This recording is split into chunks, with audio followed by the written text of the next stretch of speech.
Hello everybody, ladies and gentlemen, boys and girls, welcome to the 2022 edition of the OzCatch World Cup. It's qualifiers time for the first time in Catch World Cup's history, and we've got a map pool showcase with 9 difficulties for you that our teams are going to be competing on next week. I am JB Hyperion, and I'm joined by a member of the map pool selection committee, 5Ws. How are you doing today, sir? Welcome to the commentary booth. Thank you very much. It is my first time being here, and as a second-time map pool selector for CWC, it's an absolute pleasure to be here. Thank you for having me. No problem at all. So before we get into kind of first pick, do you want to give us like a little synopsis of what the pool will look like? Like how many maps are in what brackets and what kind of things we can expect?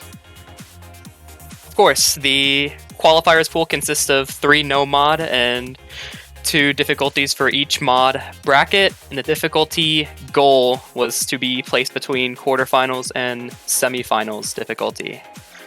So will quite a step up in difficulty from what we would normally see at the beginning of a World Cup, like the group stage, kind of around the 16 level. So do take that in mind when kind of you're observing these, and if they do look a lot harder than you would maybe expect, it's intentional. Don't worry.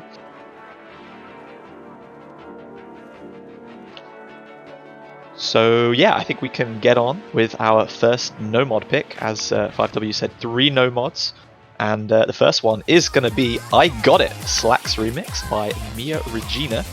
This one is made by Rusty and Nossery, or Momox if you haven't been keeping up with name changes. The special difficulty, 3 minutes in length, 210 BPM, the fastest map in the pool before obviously double time is going to be added later.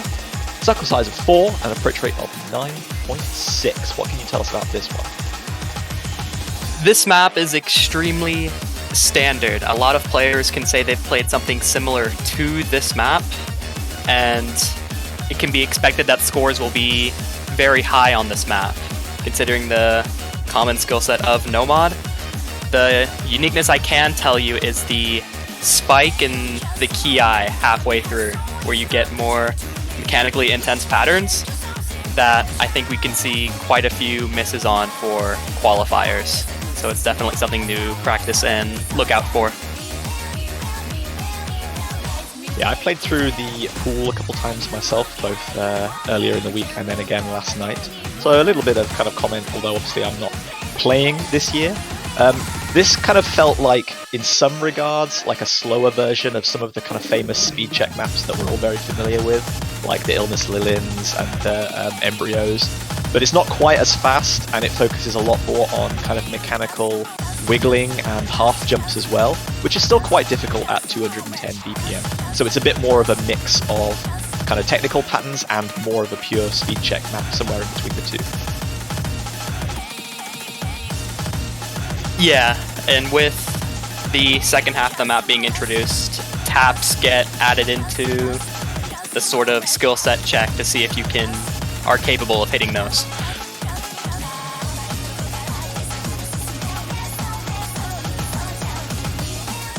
I think a lot of players will be kind of happy to note that map pool selection and the QA team have learned from a lot of the complaints that we got last year. Far fewer huge 160 burst streams that can instantly fail you, and a lot more kind of leniency on those dense patterns, like more 1/8, 1/6, that kind of thing. So hopefully that's kind of a little bit more enjoyable for players. Less chance of just instant failing like that.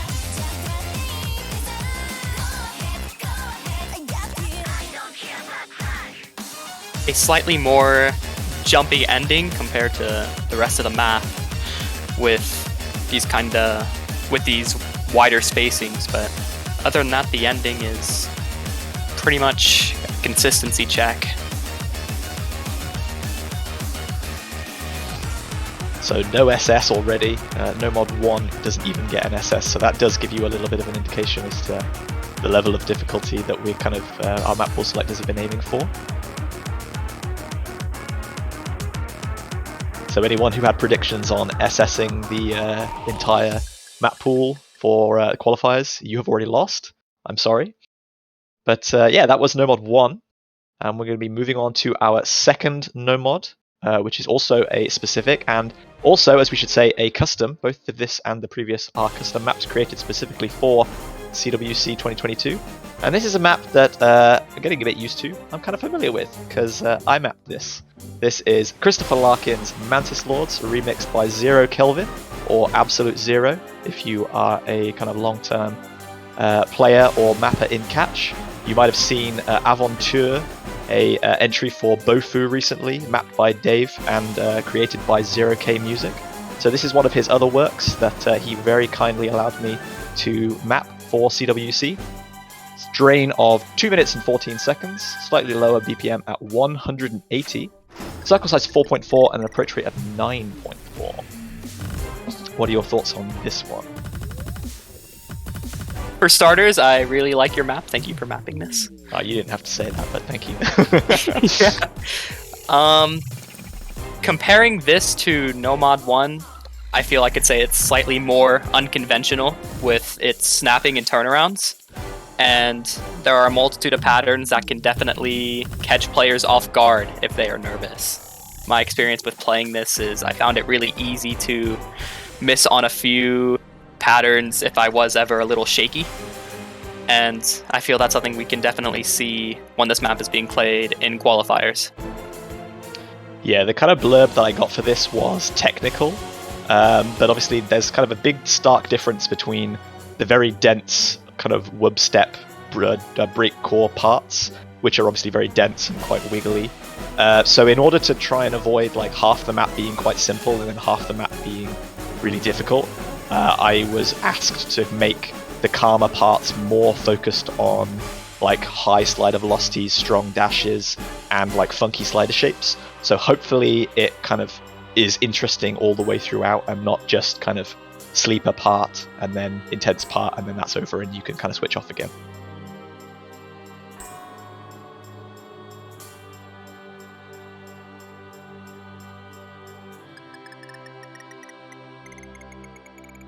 A nice little kind of slider art section at the end there. Hopefully no one breaks on that. But so 2 customs, 2 specifics down. Moving on to No Mod 3, which is by CTV Tradition, a convert. And this is the oldest map in the qualifiers pool from early 2017, Yumero Parade by Rodanthe. The Mosaic difficulty is 4 minutes in length, so it's the longest map in the qualifiers pool. Also 180 BPM, circle size 4 and approach rate of 9.3. Half jumps and edge dashes combined with hypers are pretty much kind of the name of the game here. A few little bursty sections and some triples and things that you'll see, but it is really about platter control and dash mechanics in this one. Yeah, like you said, a lot of edge jumps and half jumps. With this convert in particular, there's quite a bit being tested, and consistency-wise, it definitely shows. If you are to hold on this map, it would be very beneficial because of the amount of half jumps like those there are in this map. Yeah, when we talk about like hard rock mod brackets, we kind of think about like where are the memory jumps and where are the kind of the edge dashes that you maybe wouldn't expect. This obviously is not as fast or as precise as hard rock, but there are those kind of moments where you'll have to maybe memorize like which jump in the kind of half jump chain is the one that is like the edge dash. In typical convert fashion, it's not exactly very kind of well laid out which jumps are necessarily stronger than others. So you do need to do a little bit of kind of memorization, or maybe feel if you're kind of just very confident in your platter control as to which jumps need you to move slightly earlier and which ones give you a little bit more of a rest period. I agree completely. At least from my personal experience, I dramatically lowered my miscount within the first 10 tries in playing this map. It felt like with every jump section I was slowly learning it throughout each playthrough. So I think for higher end players especially, as long as this map gets practiced, it will give good scores for the team. Yeah, I kind of chime in on that as well. As I said, I played through some of the kind of maps as well a couple times, and I felt like in typical convert fashion, again, this is one of those picks where when you miss, you kind of think to yourself like, oh, that was a bit hard, like I wasn't expecting that. And then when you kind of hit the kind of half jump sections that are like hyper dashes back to back, and one of them doesn't have a hyper dash, but you still manage to catch it anyway, it just feels really satisfying. Like you feel like you've made a really good play to catch kind of a little edge jump after a hyper dash like that. For sure. This section in like the kind of third quarter, I guess, is from my memory a little bit calmer. There are still a couple of sections like that though where there's very little movement and then all of a sudden the map will throw a big wide half jump section out at you, so you can't kind of ever completely relax. Always need to keep your eyes trained to the top of the screen, looking at when the next kind of jump section's coming in, which ones have hypers and which ones don't. Yeah, and a lot of times with this song in particular, the jumps kind of go along with the song in a sense. At least with the Kiais, it comes to a point where you can predict when the jumps are at least coming. But they vary in spacing for sure. Very considerate of OS-mode mappers to create excellent converts for us. Thank you very much. Greatly appreciated. Even if they did it 5.5 years in the past. They saw the future. They knew their map would be used. Okay, so 3 no mods out of the way. First mod bracket done and dusted. Moving on to Hidden. Cyclo Yinmin Blue by Auto Fanboy is going to be our first and only specific, and also a custom map created specifically for the pool. 2 minutes and 6 seconds in length, 152 BPM, and yep, approach rate 8 and technical patterns. Circle size 3.5 makes this one a little bit more lenient than you're maybe expecting. But yeah, when you see low-ish BPM, approach rate 8, and kind of AliE and Flybot or Auto Fanboy now mapping like kind of rhythm game type music, you know there's some potential for funky patterns, high slider velocities, and lots of kind of strong mechanical play here.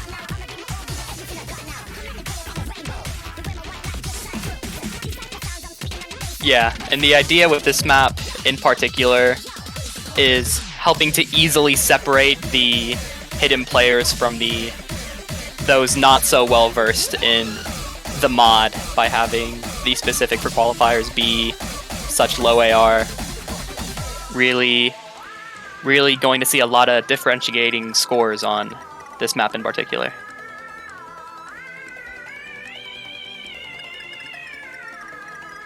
Yeah, this is one of those maps that, to me, it felt like very kind of alien and unfitting of difficulty when I first played it. But after a couple of practices, it became a lot more kind of intuitive. The flow started to make a lot more sense. And again, it's very kind of satisfying to kind of hit some of these hyper sliders that are obscured by hidden. And there's a little bit of mechanical wiggling where sometimes you can stack because the circle size is a little bit bigger. Some people will find it more comfortable to wiggle. So there's a little bit of variety at play there where you can kind of adapt the map to suit your own playstyle. I know for me personally, my scores really improved after I just played it once or twice with no mod, so I could get an actual feel for the jumps before trying it again with hidden.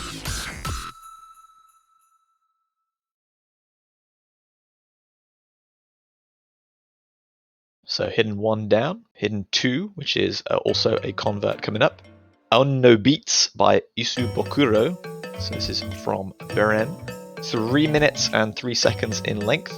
206 BPM and is more of like a swing style with lots of low snappings. 4 is the circle size and approach rate of 9.3, so not too low approach rate maps, but this map is really, really interesting, and the first time I saw this, I was a little bit surprised. This, to me, felt kind of, personally for me, a little bit more difficult than a lot of the other maps in the pool, where, because the snapping kind of was quite tight, and obviously being a convert, there's that whole argument of some things are hyper dashes and some things are edge dashes. But again, it plays a lot better when you're kind of actually in there, giving it a go yourself, than it maybe is evident from watching the stream.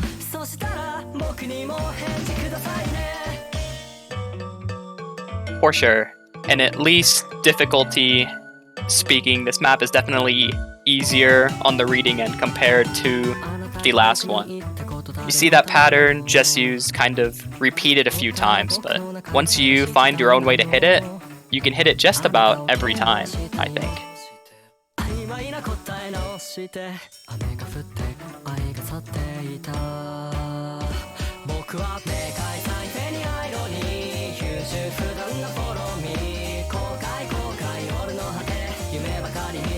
So for any history buffs, this one from May of 2020, so a couple of years old now, getting a little bit of feature in this year's World Cup. Gives you a beautiful storyboard to look at, though. Oh, we had the video in Auto Fanboy's previous pick, or a hidden one. We get a little storyboard for this one as well. I can't imagine too many people, when they're focused on getting that best score in the qualifier lobby, will be paying attention to those, but it's very nice for us as viewers to kind of observe, to accompany the map during the showcase.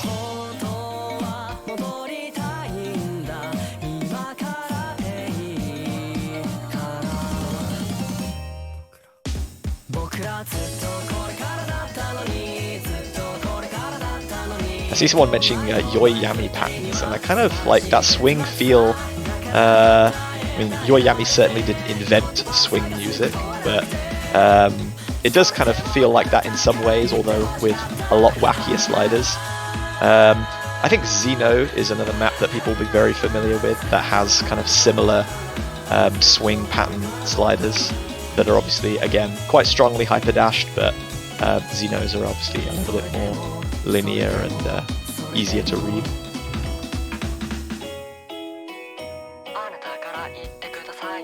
Yeah, and with this map you see the slight increase in spacing in the last Ki, but other than that, pretty consistent and standard. Okay, 2 mod brackets down, 2 to go. Moving on to Hard Rock now.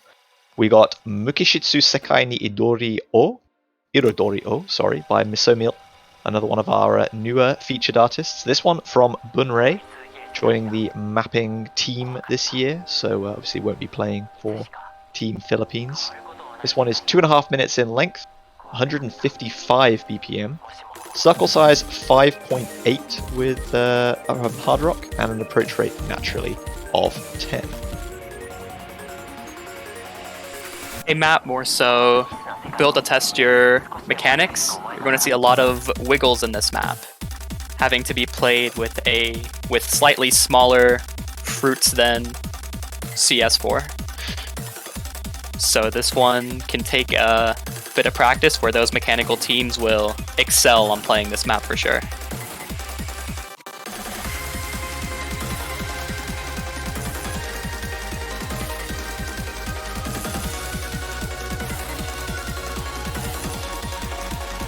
Yeah, casual players of Hard Rock might kind of remember it as that mod that makes weird spacings and impossible jumps. But I think for the most part, it's been kind of fairly well taken care of to, at least in the custom mapping scene, to try and minimize the effect of random edge jumps and things like that where possible. So as you said, this one is more focused on obviously testing your kind of reading ability with the approach rate 10, which we obviously haven't seen thus far in the pool, but also again the mechanics of platter control at an approach rate, a circle size nearing 6.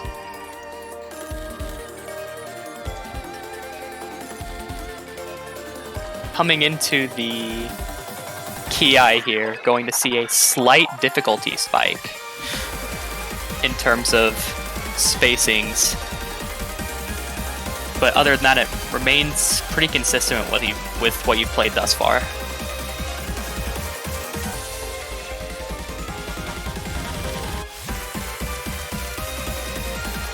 Those sliders are really cool too.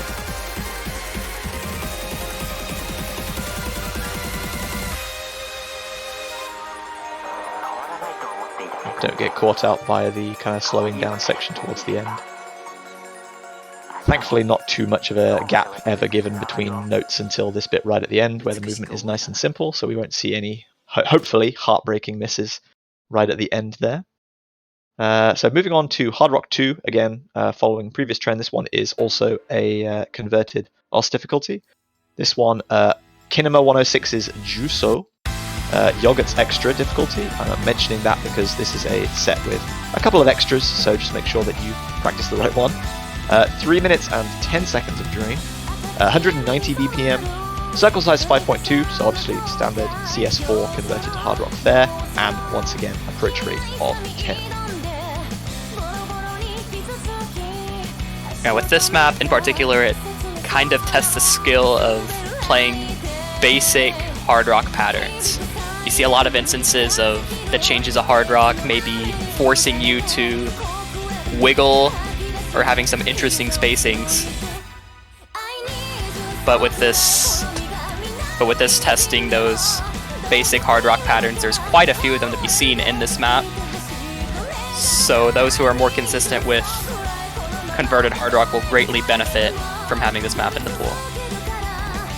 Yeah, so unlike the kind of great care that has been taken to try and minimize deformed streams and edge dashes and things from the maps that were custom made for the pool, no changes have been made to the converted difficulties, so you will see in streamier picks like this some of those deformed streams which require you to take a kind of more precise platter control through them. You can't just make one big sweeping motion through a curve. And also, especially where there's kick sliders involved, you might see a lot of kind of tap dashing in the middle of streams and wiggling as well because of the smaller circle size. This video in the background is also beautiful. I'm starting to realize how many of these picks have actually had videos and storyboards so far. It's not something that we see that much of in Catch, like videos being added or storyboards being made.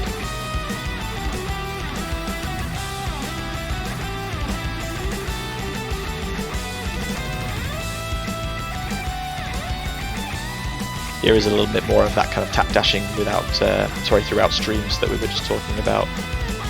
Little kind of micro adjustments required into and out of hyper dashes mean that your platter control really needs to be on point to avoid overshooting or kind of missing little stacks and wiggles and things.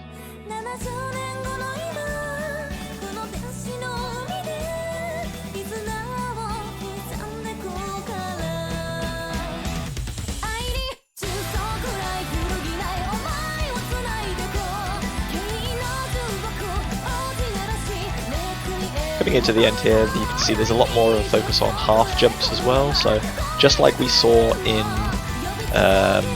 No Mod 3, there is a kind of strong focus on half jumping, hyper dashes combined with strong dashes as well. So it's not just a kind of platter control kind of deformed stream check.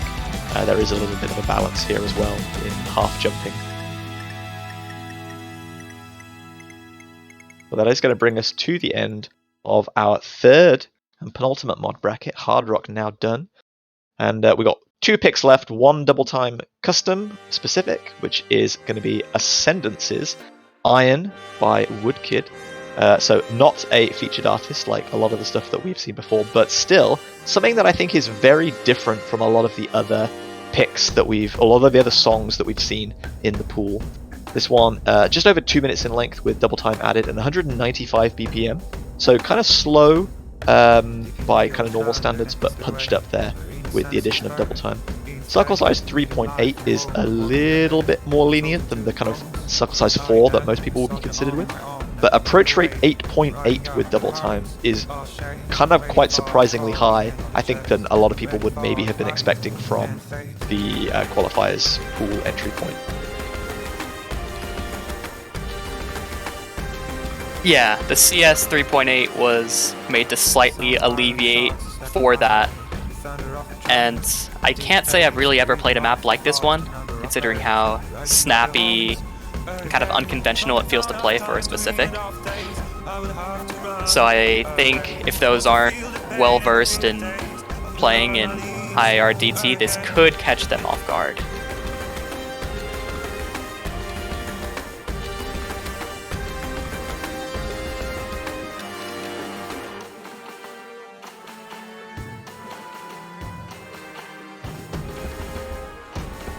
Yeah, the song itself is not kind of hugely different throughout, so a lot of the kind of early sections and then the late sections will feel musically kind of quite similar, but there's a lot of subtle changes that go into how much like anti-flow is used and how strong some of the hypers are, how much wiggling is incorporated.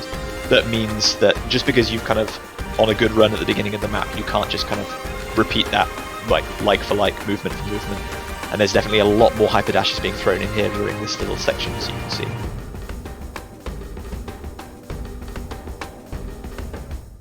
Yeah, I really enjoyed that ending spike stream. I think people could definitely be caught off guard by the speed of those streams. I'm looking forward to seeing how well it's played. Okay, so just one left, and it is Lunatic Tears by Tatch. So again, this is obviously a converted OS difficulty. 3.5 minutes in length, 264 BPM with double time added, so obviously comfortably the fastest map in the pool. And very standard convert double time fair, circle size of 4 and an approach rate of 8 going up to 9.67 or thereabouts. A very, very old sounding song for Osu players. You can see a lot of kinda stand-stilling streams, things that are pointed straight up. Very basic control map overall. Actually, the newest of all the converts that are kind of presented, though, only June of last year, so less than a year old. So kind of old-ish sounding song mapped in a potentially older mapping style, but brought into a kind of more modern, cleaner kind of vision, I suppose. But yeah, I do get the idea that kind of like Tatch DT or ZTS double time are like definitely staples in CWC, so it's good to see them kind of making another appearance here in some form. For sure. And judging how this played, I would not have been able to guess how new this map was. I would have probably assumed it was made a long time ago or just made in that kind of older style that these artists have a history with.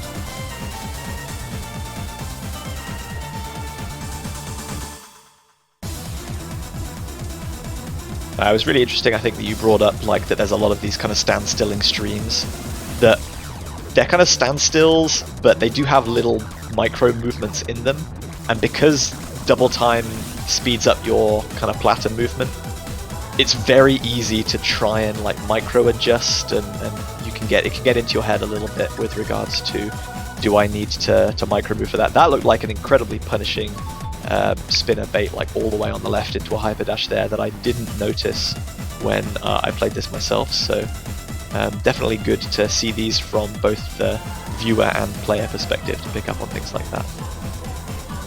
I think I just spun wrong personally, so I was able to hit it. My bad.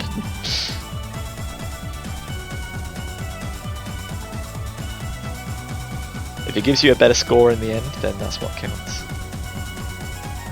Unintentionally, yes. I like the Mint Tears username there.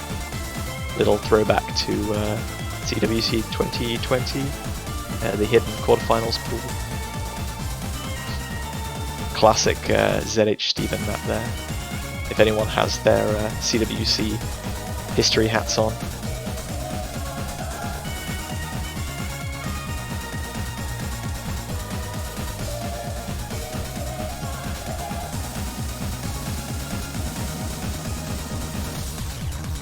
I'm also looking forward to see who wiggles those patterns in the end. Yeah, I was going to say, like, coming towards the end of one of the longer maps in the pool, right at the end of the difficulty, seeing some wiggling there would be... I mean, we won't see it, of course, because it's not going to be streamed, but I'd like to think that some people will attempt that. If you manage to get a replay of that, please send it to me. I would love to see it. Yeah, we'd love to see that. Agreed. Okay, so there is our map pool. As we said, 3 no mod, 2 hidden, 2 hard rock, 2 double time. And how the qualifiers is going to work is there's going to be a long list of different time slots that are available, and captains are going to kind of pick and choose time slots that are best suited to them. And they're going to play in a lobby with a referee, same as you've seen from previous World Cups. Only they're obviously just going to be, they're the only team in the lobby, so everyone's kind of playing in isolation, and then every team will get their chance to set as best score as they can, and yeah, so the highest scores will qualify. So do you want to kind of talk through a little bit more detail about like what the format of the qualifiers, like what the lobby is going to look like, and what the scoring system's going to work out as? Sure. The scoring system will be slightly different than players are used to, being percent max scoring. I think the biggest immediate change that will be seen is that all mod brackets will be essentially the same max score plus spinners. So we won't see Hard Rock going up to 1.1 or 1.2. It'll all just be out of 1 million. So this will when you're in the qualifier lobby and playing through, you'll get to play through the maps 2 times with an optional break if you choose to have one. And it will take your team's best score overall throughout the run. So if you have a good run during one playthrough, but your team doesn't do so good, but then the second one you do worse and your team does better, the team score is the one that will be taken rather than personal best scoring. And those are the scores that will be shown on the qualifier sheet, and they'll be shown in order of who got the potential highest score of the map overall.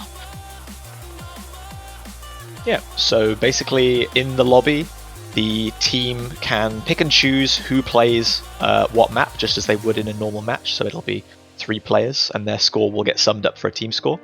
They're going to play through the map pool in order, so they'll play No Mod 1, then 2, then 3, and then Hidden, just in the order that we presented them right now. And then, as was said, there's an option for a break in between the 2 playthroughs of 3 minutes. If a team decides that their score on, for example, No Mod 2 was really good, they can elect not to play that again the second time around if they don't think they'll beat it, or they want to conserve their energy, for example. And then at the very end, the best team performance of the 2 run-throughs is the one that gets picked. So they're all going to be sorted. The country with the highest score on that map is going to effectively have like 100%. And then if a country gets 95% of that team's maximum score, then they will get 95%, for example. And then each of the percentages that a team gets across all 9 picks will get added together.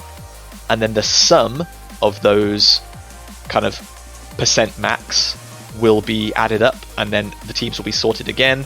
32 highest teams will qualify for the bracket stage, and unfortunately, the 5 teams that score the lowest on average across the map pool will unfortunately not be able to progress to the knockout stages. And yeah, that's pretty much everything. So the teams will get a week to schedule their matches. If you are kind of lucky enough to be in and involved with some of the players, then maybe they'll let you know how they're getting on. Maybe they'll let you know when they're playing and what their plans are. But since this is not going to be streamed, we're all kind of very in the dark and excited to see how things work out. But we'll know in a week's time, and then obviously after the scores have all been counted and we know who's qualifying and what kind of happens next, then we'll repeat the process just like we do in previous years. We'll have a round of 32 bracket. We'll know based on the seeding who's going to be playing who, and then we'll have a new map pool, and then some teams will win and some teams will lose, some will get knocked out and go home, and then we'll have new map pools, and we'll carry on like this into June, and eventually, yeah, we will have a 2022 Oscatch World Cup champion. So I hope you're all looking forward to that as much as we are. Very exciting for sure. In the meantime, while we're waiting for qualifier scores, I think it would be beneficial to read the CWC wiki page. I'm going to be honest, I may or may not have learned a bit from reading it myself, being surprised at a bit of the information that was there. So that's some very sound advice. So yeah, that's going to be everything from us for now. We're going to be, if you want to, obviously, you're more than welcome to kind of enjoy the rest of your day, go outside, get some fresh air, and enjoy the sunshine or the night time, depending on where you are. But I'm going to be running a little bit of a kind of fun predictions, discussion, preview game over on my channel in a little bit, if anyone wants to come and say hi.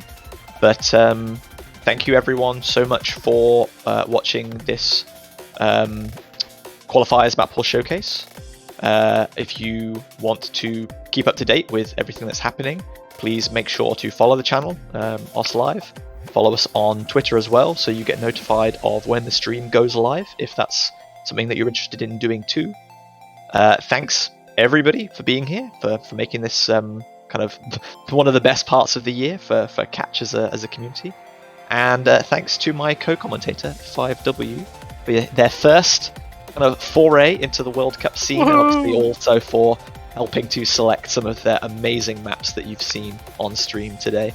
So if you have any closing comments on like how the experience has gone for you thus far, then feel free to say hi to the camera.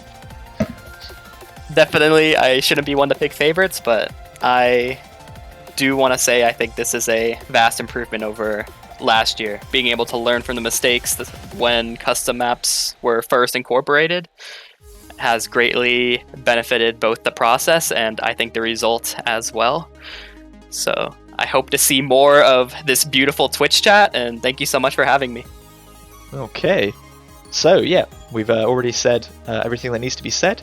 So do follow the wiki, follow the stream, follow us on Twitter, and yeah, we'll see you all in a week's time with some results, some statistics, and more maps.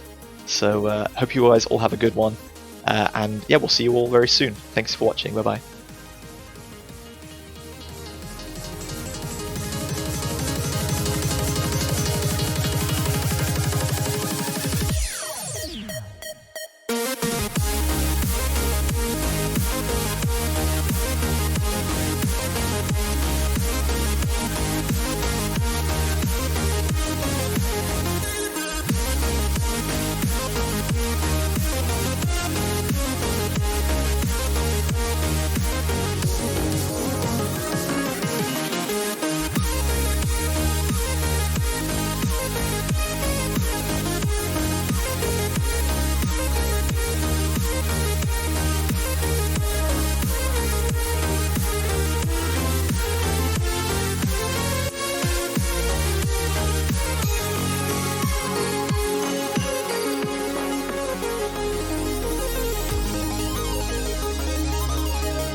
Hello, everyone, and welcome to the 2022 Oshkatch World Cup qualifier results and round of 32 map pool showcase. I'm Doland, and to start you off with the qualifier results, I'll be joined by JB Hyperion and Sekre. Hello, hello. Hello, guys. How you doing? Another year upon us, 37 teams, 37 countries, awaiting to find out their placement, and we will have our matchups to start off the tournament next week. Yeah, as Dolan said, we're going into round of 32, so unfortunately 5 of our 37 teams that participated in the qualifiers will not be participating to the knockout stages, and we're going to start with them, the lowest ranked teams across the qualifier showcase first, and then gradually work our way up to number 1, the team that did the best. Sounds like a plan. Well, I guess without further ado, it's time to find out who's going to the Oshkatch World Cup this year. In the first year, we have qualifiers. Yeah, it did come kind of a bit later than what we expected. We kind of thought it would come last year, but we got it this year and starting it off pretty strong. We're going to come win our first team, though. Sadly, there does have to be a team that comes at the bottom, and this year it'll be Switzerland. Yeah, so the Swiss coming in at number 37. They did not score last on every single map. 35th on Nomad 2, 36th on Nomad 3, Hidden 1, and Double Time 2. But unfortunate for It's Joel there on the team, along with MC2B. We know he has been trying many years to get in, but unfortunately not this year. Well, a good thing about qualifiers is it does still give some of these teams that have been around on the fringes of qualifying for a long time the chance to play, even if it is just a single map pool. So this is still a kind of step up in ability to play on a World Cup stage for Switzerland and some of these other teams. So it shouldn't be seen as a failure by any means. Coming 37th in a kind of field with some of the countries that are playing right now is still a really good feat. Like, these are not bad players by any stretch. Yeah, and I also do want to say that on stream it does say that MC2BP is ranked 230, but that's actually his Taika rank. So some people might be saying, wow, how could a team with 158 and 230 come in 37th? But just making sure that visual error is cleared up for everybody. Yes, if you have a higher rank in another mode, it will display that rank on the client. But anyways, we'll be moving on now to number 36. It is going to be Algeria. So Algeria coming in 36th place this year. Having a lot of 36th place finishes. They scored 35th on Hard Rock 2. That was their best performance overall. So going once over again, the country in a similar situation to Switzerland. First time ever really getting a chance to compete at a Catch World Cup. The players at their disposal, again, shouldn't be seeing this as a failure by any stretch. It would always have been quite a challenge for them to qualify, but they put up a pretty solid showing, definitely not too far off the back of some of the other teams, and hopefully a lot of lessons learned going forward for future, more successful campaigns next year. That's exactly right, and they know exactly where they need to improve, and it looks like they have 4 players they can carry forward with next year, so it'll be exciting to see how they do next year. We're going to be moving on to 35th place. It's going to be the Philippines. So yeah, you can see that immediately. Last year's placing, 5th, seed 35th coming in this year, though. We kind of expected it coming in, looking at the predictions in our stream last week, but missing your kind of whole team from the previous year does tend to have this kind of effect on a team, unfortunately.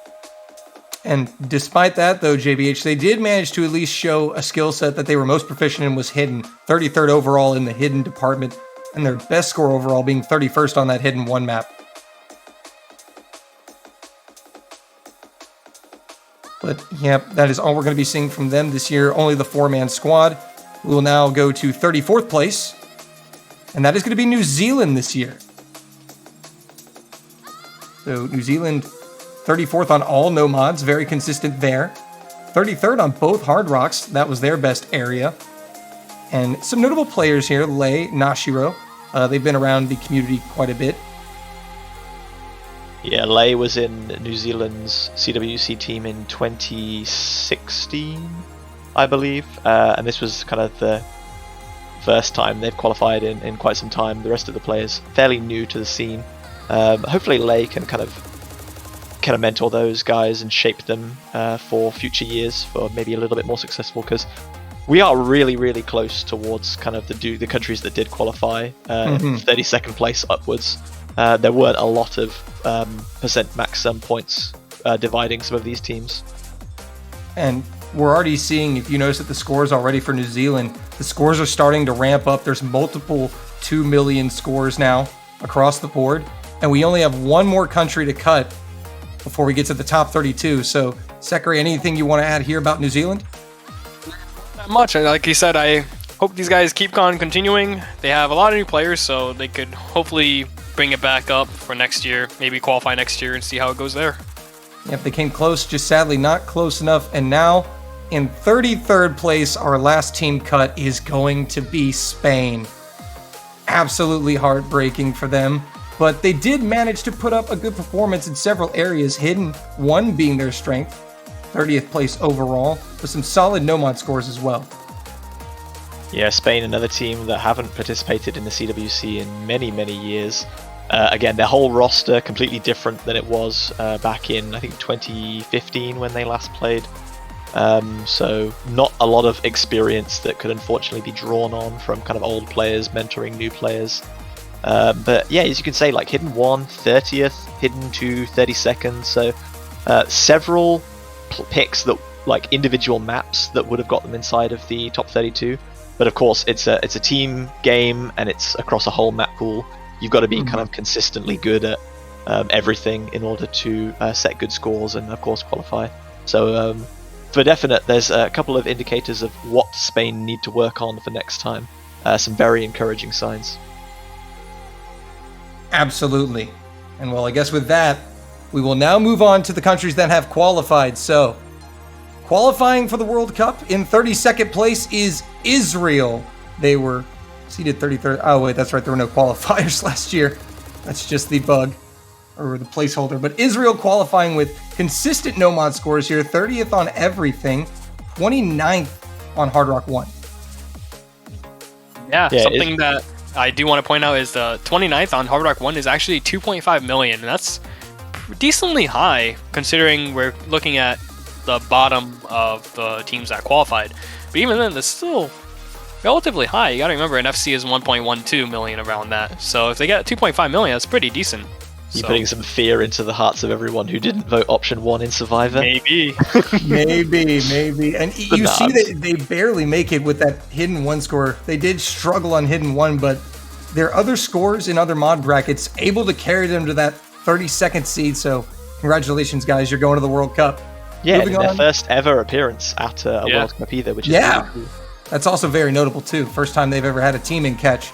So moving on to 31st is going to be our good friends Portugal, JB Hyperion. Yeah, Portugal haven't appeared since 2017. Triss and Demigod Yoxide appearing from that tournament. So it's been a little bit of a time since they've participated. Doing really good on Hidden 2. 24th, definitely punching well above their weight. And they're 25th on No-Mod 3 as well. So definitely a team of No-Mod enjoyers. It seems they kind of consistently did better on better on the converts rather than the specifics throughout each of these mod pools. And definitely a team to kind of concern when there are lots of converts on the table in the later rounds. All right, so that's going to wrap it up for Portugal here. Moving on to 30th position is going to be Ukraine in at number 30. And looking at their scores, some no-mod enjoyers as well. That was their best bracket by far.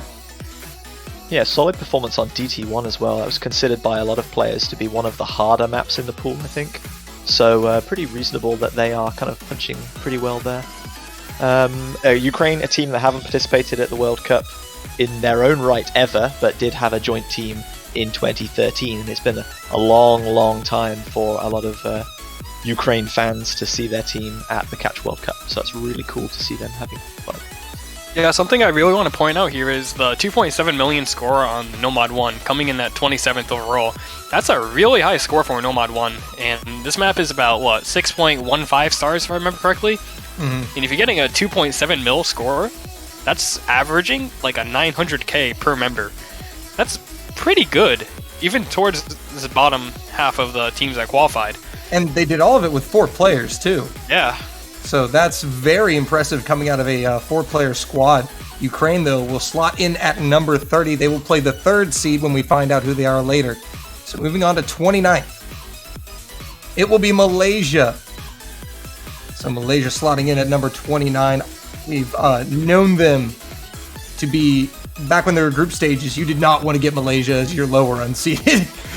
They were in many groups of death. Now qualifiers, it's good to see them strut their stuff, especially in the hidden department.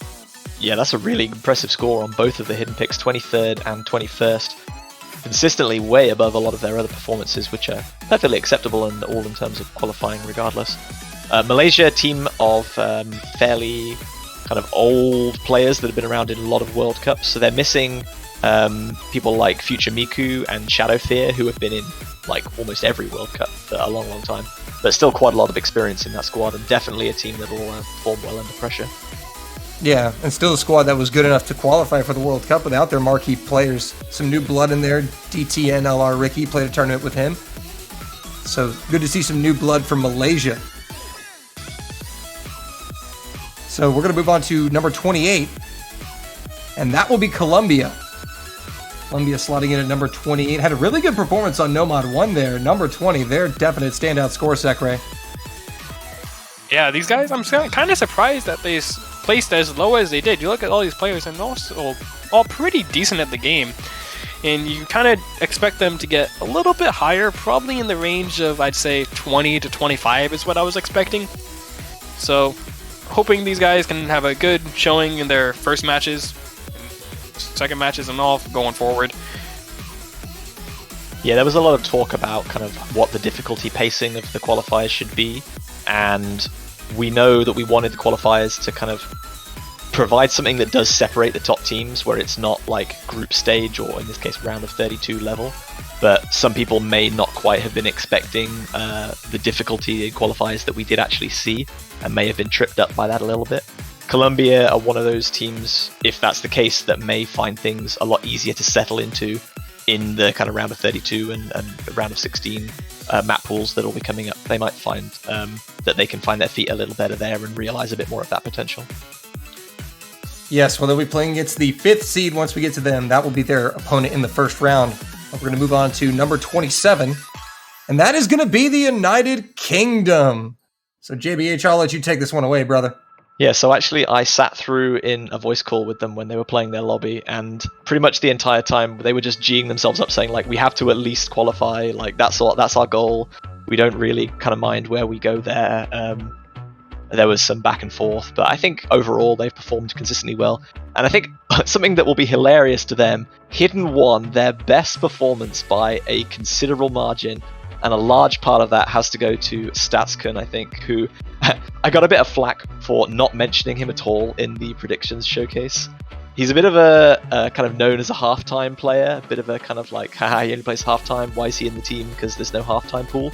But this guy is like scarily good at low approach rates, and the fact that there was a low approach rate hidden map, I think he ended up getting like 920k in one of the rounds, and he was like, no, this is not good enough, I want to go again.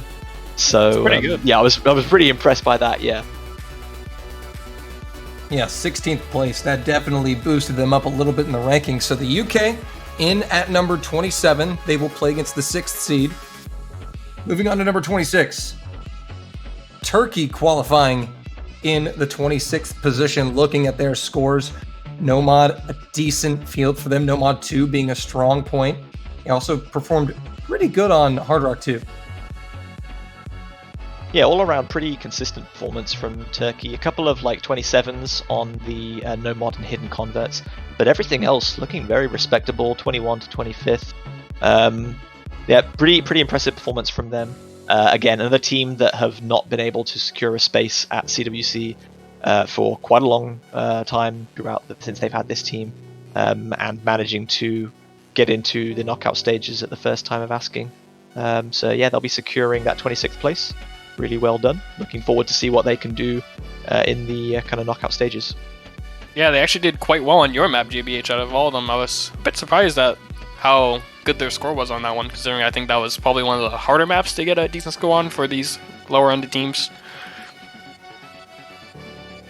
So moving on now to number 25. It's going to be Thailand.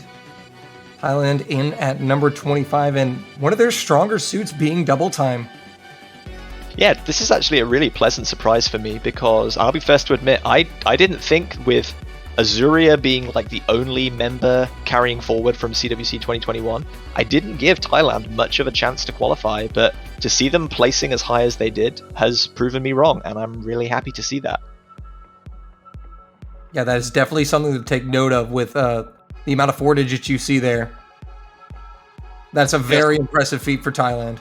Yeah, something that's also pretty impressive is they got a higher score on Hard Rock 2 than Hard Rock 1, which I think most of the players in the tournament kind of conceded the fact that Hard Rock 2 is probably harder than Hard Rock 1 on most occasions. So the fact they're getting higher score by about over 100,000 points as well is pretty good. They generally outperformed the kind of on the converts relative to specifics on all of the mod pools. Really, you can see their hidden 2 score was higher.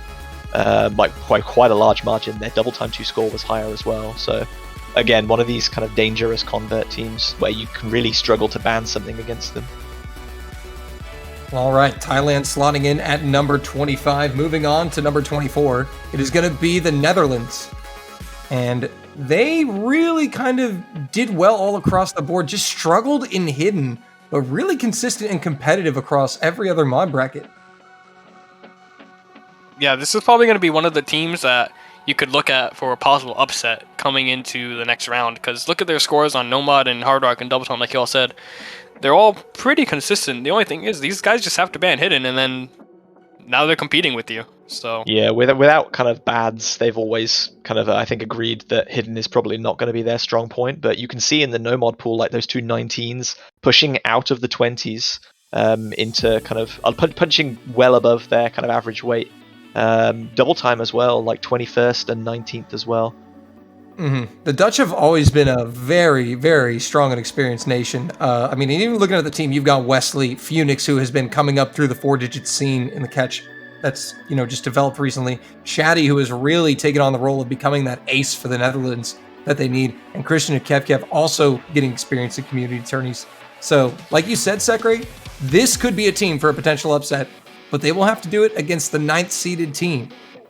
something else I'm noticing in the chat is that Wesley wasn't there for the hidden, which Wesley is their hidden player now that Bads isn't here. So if Wesley was there, you could have possibly even seen these guys going up to seed 20, 19, something like that, if Wesley was able to play the hidden maps.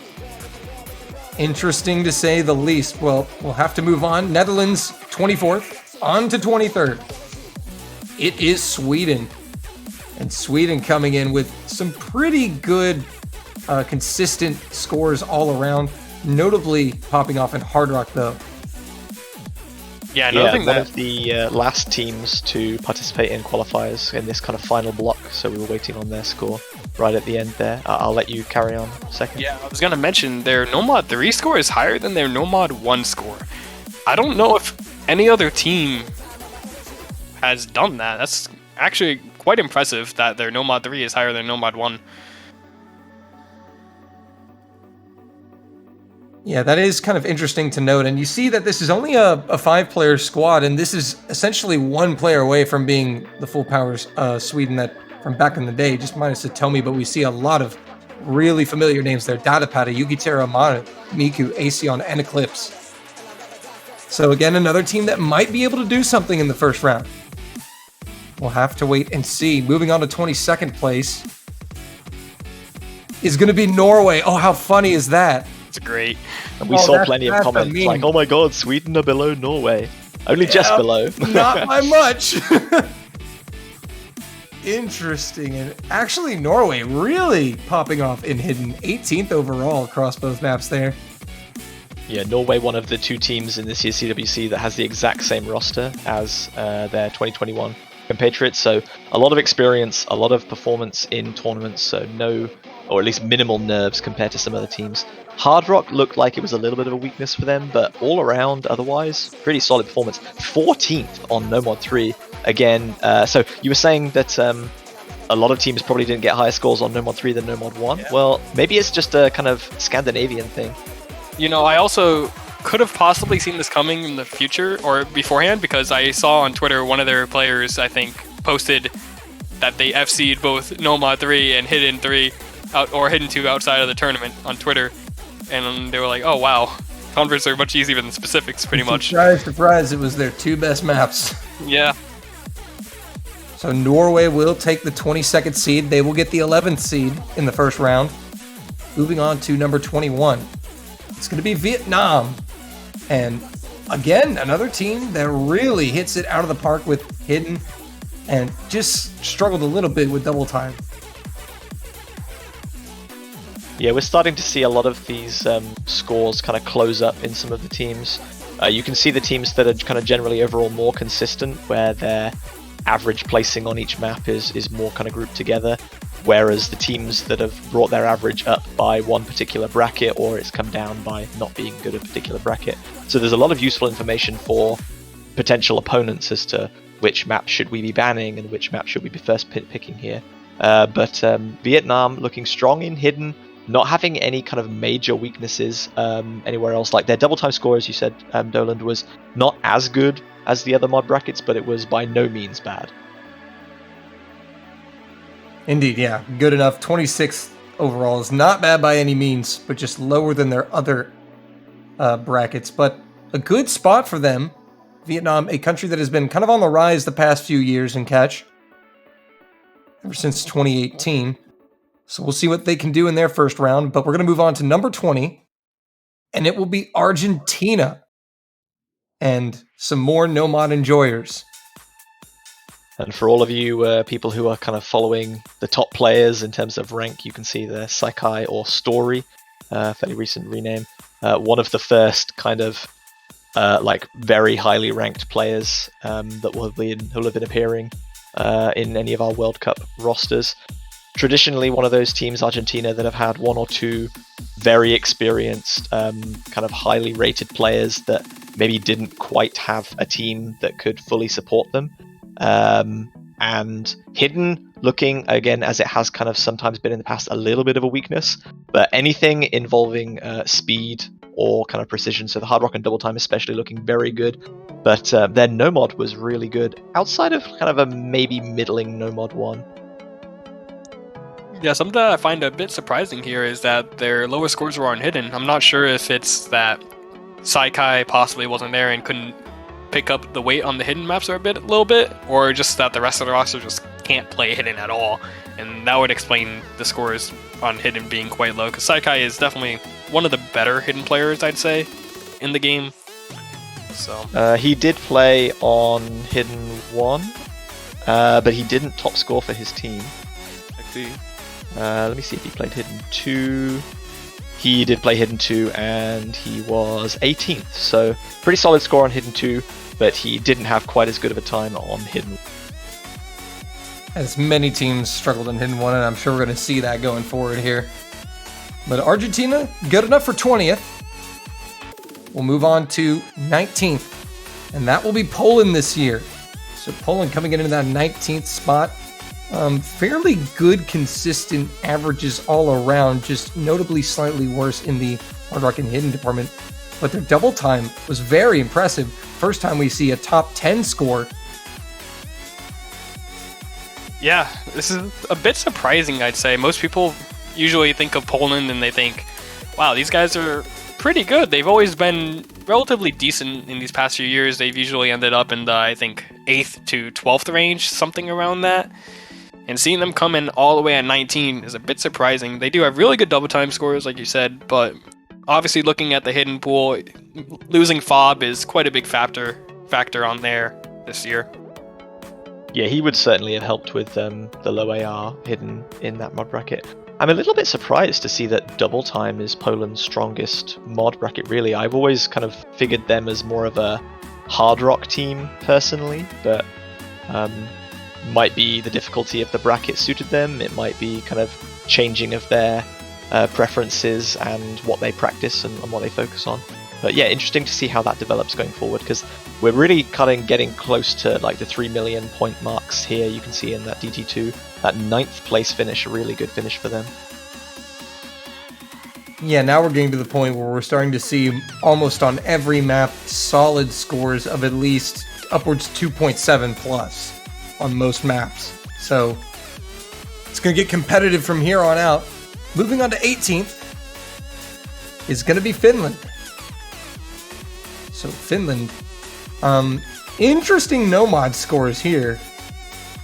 We see another top 10, but we also see that they struggled kind of on Nomad 1. Yeah, a bit surprising seeing Nomad 1 come in as the struggle maps for a lot of these middling ground teams.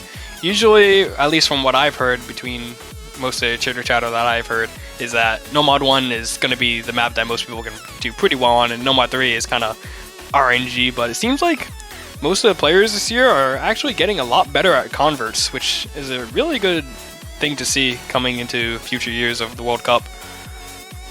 I think it helps for Finland in particular that a lot of their players have been around for quite a long time, with only Huolto being a new member to CWC. And we see a lot of the kind of players that have been around longer are naturally more interested in or more proficient in or just play more converts.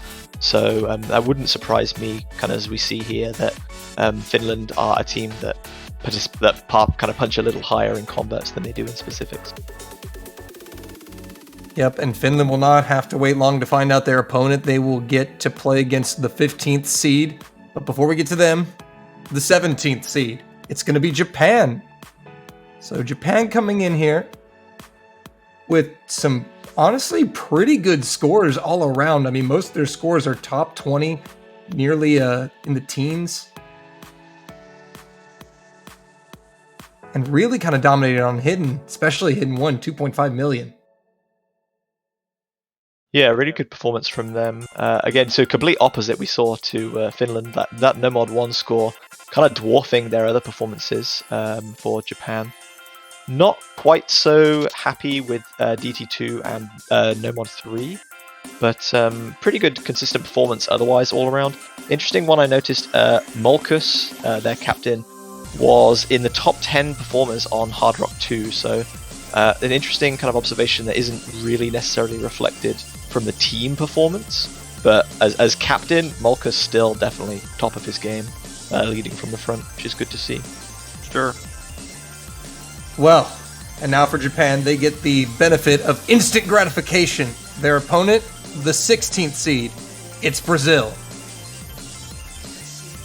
Brazil coming in with some really good Hard Rock scores. I mean, we've always known Brazil to be pretty proficient in the mod brackets, but just struggling a bit on Hidden.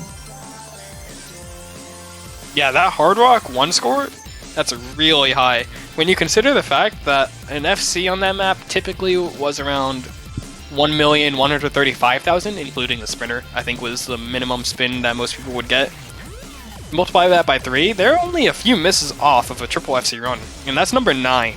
That means there's 8 teams who did better than that, and that's a really good score coming in from Brazil. Usually when you hear Brazil, you think in the past, oh, they're a hidden team. But they've kind of revamped their rosters slightly. They don't have Hanik this year, who was one of their main hidden players, so they're kind of transitioning to being more of a Hard Rock Nomad team, which is always nice to see. So we'll be Brazil and Japan in the first round. Now for Finland's opponent, the 15th seed, it's going to be Germany. So Germany coming in, the first team to come in with multiple top 10 scores. We see on Nomad 3 and DT1. Yeah, the only score standing out here in a negative light would be the Hidden 1 score. We know that some of their players were not that happy about Hidden 1 being a low AR map, but all their other scores seem pretty solid. They have number 7 on Nomad 3 and number 7 on DT1, and that shows quite a big variety of scores or mods that they can be able to play at this high of a level. Yeah, Germany scoring 2 FCs on DT1, Nerfu and Inryuka both scoring maximum combo on that one, which helped secure them quite a high place there. Yeah, Hidden 1, and I guess to a certain extent Nomad 1, a little bit of an outlier, but otherwise a pretty solid performance for Germany. Definitely could have been maybe a few places higher up with a little bit of more luck or practice or whatever the case may be on a couple of maps there. And that's what's going to separate the good teams from the really great teams, is can they be consistent across entire map pools? And that is really quite a huge challenge. So Germany falling into that 15th position. Moving on to number 14. It will be Belgium. Belgium, a rising EU contender over the past few years, and they have come in with kind of a spicy qualifier run in the fact that they've got 2 top 10s as well in the form of Nomad 2 and Double Time 1, but they had a few struggles on Nomad 3 and DT2. Yeah, that Nomad 2 score is really good. Like, that's a 2.9 mil. That's number 7. That's honestly so good for those guys. I bet those guys are probably like, oh my god, we just did such a good score on that map. Let's go.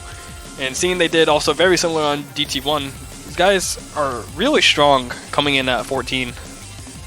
Yeah, That's is a really real interesting good kind of thing to observe just before we kind of move on the DT, that there was only 150,000 points difference between their Nomad 1 DT, their DT1 and their DT2, but the difference in rank is 8 and 20. Like, that is not a huge difference in terms of score, but I guess like that's just gonna show that the top of the bunch are very, very close. So from here on out, I think there's going to be very little separating a lot of teams. We could be in for some interesting seedings. We'll see if those predictions hold up. Yep. Moving on to number 13. It will be Singapore, and this is a really good showing for them here in the 13th position. They've got some great scores as well. 6th on Nomad 3, 4th on Hidden 2, and another top 10 in Nomad 2 and DT2 as well. So 4 top 10 scores from Singapore. Yeah, I know we say how like that it's a team game and that you need your whole team to do well, but I just want to do a quick little shout out that Hang is one of the only players who got a double S on Hidden 2, which I think significantly boosted their average and helped a lot there. The rest of their team obviously also performing very well to get like close to 2.9 million, but it's the first number 1 score on a map that we've seen so far. Yeah, honestly, looking at this, I think this is probably one of the first teams that we've seen punching really above what we expected them to be able to do. You look at their roster and you mostly think, oh yeah, these guys have been playing for a while and Hyang is obviously going to do Hyang things, but I don't think many people expected them to come in at seed number 13. That's I absolutely really had Singapore at like the 25th, 32nd. I thought they were going to qualify for sure, but didn't expect like a lot of them. And again, I'm very happy to be proven wrong. They have done exceedingly well in this pool with really just a couple of performances lagging behind, but they have more than dragged it back with that Nomad 3 and the Hidden 2. And this great qualifier's performance will pay dividends for them on the bracket, taking that 13th seed. So, excellent job from Hyang and the crew. Moving on though to number 12. It's going to be Australia, our good friends down under here, with some really consistent scores across all mod brackets. I mean, this is probably one of the more consistent looking score spreads we've seen. Yeah, these guys show that they can play pretty much anything at a very consistent level. Something that I do want to point out that's really sticking out to me right now is that Hard Rock 1 score. That is high. That is just about 120,000-ish, 130,000-ish points from the max score that you could get, even if you're triple FC and you had a pretty decent sprinter. And that's only like, what, maybe 5-6 misses, I think, something like in that range, and that's only 13. So seeing that come in is pretty crazy to me. And I think another thing that's also crazy is to point out that they only have 1 top 10 score, but they come in with the 12th seed. Yeah. That takes amazing consistency across the entirety of the map pool. And they may not be at the tippy top, but they're doing it at a great caliber, a great position to be right there in the midst. So they should be able to make some noise. Well, we're getting close to the top 10, to the 11th seed. It is going to be the Russian Federation this year taking the 11th spot. And the first number 1 we see coming out, they take number 1 on Hard Rock 1 with a blistering score there. But they also are some no-mod enjoyers. Yeah, that's a really good performance from the Russian Federation. We see Memorio let SS, we see Insomnia, I think 1 droplet miss. Nelly got a single miss within the last kind of 100 combo. They really did pop off on that map, absolutely. Yeah, and you can see here the big thing that's holding down Russia is the hidden pool. Sadly, they only got a total score of 2.2 million on hidden 1, which is very low. That's gonna tank your scoring quite a bit with the percentage system that is being used this year for qualifiers. That might be why they have decent bit lower seed than you would expect looking at all their other ranks in the double time, the hard rocks, and the no mods. Definitely looking to be deadly on Hard Rock and Double Time, for sure. Russia will take the 11th seed.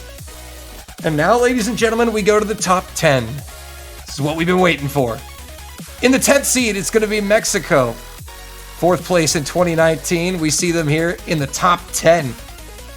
So, a pretty consistent spread, just struggling slightly more in Hard Rock and Double Time than they do in No Mod and Hidden, but still, pretty good stuff from Mexico. Oh yeah, you look at this roster and you just see so many seasoned players. These players have been playing for so long, and they added 2 players who are just so good at these types of maps. Muragaki especially. This guy has been popping off in another tournament called Osaka Draft Tournament, if you haven't been watching. He is such an insane player, and it shows definitely in these qualifiers. Looking at the hidden scores, especially number 6 and number 6, such good scores. Yeah, they got number 6 in Double Time 2 and also number 5 in No Mod 3 as well. So a lot of top 10 performances stand out there. And also want to point out Cowboy, a very experienced member of Mexico team, one of 4 people to SSDT1. So again, not quite reflected so much in the team performance, but a really good standout that I just wanted to mention. Well, so they get 6th on both hidden maps, but are somehow 7th overall in hidden. That's interesting. Anyway. Moving on to number 9. It's going to be Italy. Oh, that's funny. Those 2 one after another. That'll throw your eyes for a loop there. Italy taking the 9th seed. And I think this is a little lower than most people expected them to be. Yeah, I think this is probably the first really major surprise. Although we always mentioned last week that the top kind of 8, 10, maybe even 12 placings could be very fluid and the teams were all very evenly matched. But Italy are a team that I had on like the podium at the end of this tournament for sure. So maybe this isn't quite what they wanted to do to start. They might have given themselves a slightly more difficult matchup in maybe 2 weeks' time, for example.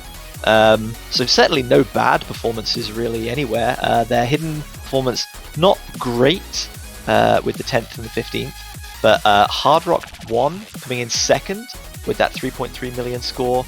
And everything else was pretty solid. The No Mod 3 score as well, really good on Umero Parade. Armor, one of the top performing players on there, 6 players scoring a double S, and yeah, he's top of that pile. Oh yeah, looking at this team again, the big thing carrying a lot of these teams between the 8 to 12 range is hidden. These hidden mod is going to carry them down quite drastically. You look at all their other scores on No Mod and Hard Rock and Double Time, and you're just like, wow, these guys are really good. But then you go to Hidden and you see they're quite a bit off of the potential max score, and that's going to drag you down quite a bit. Yeah, and unfortunately for them, that does kind of put them in a weird position in the bracket. They'll have to face some of the stronger teams sooner, but they're definitely still going to be a threat. So Italy will be taking number 9, and now we go to our top 8. And it will be France in 8th. So Les Bleus coming in 8th here. No Mod being their worst bracket, but definitely picking it up in Double Time, Hard Rock, and even Hidden. So just really well versed in all the mods. Yeah, I think something that was mentioned last week and again in the kind of week preceding is that France were a team that might get let down a little bit by their Hidden, but that's actually been proven not really to be the case. Hidden is definitely by no means trailing behind their other mods here, which is good to see for them going forward. Yeah, they had a pretty balanced overall seedings, it seems. And it kind of goes right into our predictions. If I remember correctly, we predicted France to come in the 7th, 8th slot. And coming in at seed number 8 seems just about right for them. We got to hope that they can kick it up. Tito was number 2 in the world, Natsuko number 12 in the world. These two guys are really scary on what they can do well. And we got to hope that they can come and show us a good match. All right, so transitioning now to number 7. And it will be Taiwan in 7th place. So Taiwan always been known as a perennial contender in catch. And this, I think, is a bit higher than a lot of people may have had them. But they usually do come in around that kind of 10 spot area. But we see their scores. I mean, Nomad 2, Hidden 2. They knocked it out of the park, as well as Hard Rock 2. Yeah, these guys had such a good score on Nomad 2. I believe that's 1 miss between their whole team. If I'm correct, yeah, probably 1 miss between the whole team, if not maybe 2 misses, but that's such an insane score to get, as well as their Hard Rock 2 score. That's a 3.2 mil. That's only a few misses there as well. Gotta hope that they can bring up their double time just a little bit, so that way they can keep it up with the other teams, but overall looking really solid. Yeah, I was going to say that double time looking a little bit of a concern for now. The score's not kind of hugely bad, like 2.9 mil on both, but yeah, like lagging behind a little bit in terms of rank. And I mean, when it gets to knockout, it doesn't matter whether you win by 1 point or 1 million points. So maybe a little bit of extra training or practice in double time pools next week can help bring them above their opponents. Well, all right, moving on to 6th place. And it will be Canada this year in that 6th position.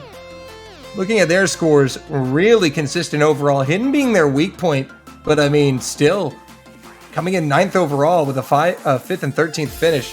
That's not bad for a weak point. Yeah, you can see the speed enjoyment here. Like 2nd on double time 1, 6th and 4th on the Hard Rock picks as well. Very, very good performance from them throughout. So 2 second places, also getting 2nd place on Nomad 3. Yeah, I know quite a bit of people in here who were watching one of the qualifier streams that Fubi was having. He was just streaming some of his gameplay. You could hear some of the players talk in the background while they were playing the maps. And when you heard the commentary for Hidden 2, it was like, oh no, something must have went wrong there. So hopefully they can bring up their Hidden 2 score just a little bit, because we all know these guys are insanely good at Hidden. You have Katsuragi and Henrik, 2 of the probably better Hidden players in this tournament, I'd say. And you gotta hope that they can bring up that score just a little bit for these coming rounds. Yeah, one thing I just wanted to mention that I thought was quite funny. Their 2nd place on Nomad 3, Fuhi and Hendrik both FC'd with 1 droplet miss. And then their double time 1 performance, where they obviously also got number 2. It was Ymir and Henrik, and also got FCs with 1 droplet miss. So I hope that doesn't kind of bring any nerves or kind of frustration to get that SS. Because obviously very solid performance all the way around, but just a little stat I thought was quite interesting to. Well, all right, so Canada will have a nice position in the bracket to start with that 6th place. But moving on to the top 5 in 5th, it will be Chile taking that 5th place spot. And as we can see, some mod enjoyment, and they definitely struggled. There was one map in particular you could tell they struggled more than the others. Nomad 3, and well, Hidden 2 to an extent, but their Hidden 1 performance more than made up for that. Yeah, looking at the leaderboards for Hidden 1, Letku was the top performer, one of only 3 people who managed to secure an FC. Pekarat got a 1 miss, I thought maybe a couple of misses, but within the last 15 notes. And then you go down a little bit, and Eldenel also within the top 20 as well. So yeah, really, really good enjoyment in that Hidden 1. A lot of kind of a 2nd, a 3rd, 4th, 5th, some really good placements all around. But as you said, like that Hidden 2 and the Nomad 3, a little bit interesting, a little bit surprising. Wasn't kind of quite where I expected them to struggle. Not that they would ever really struggle at any point, but relatively speaking.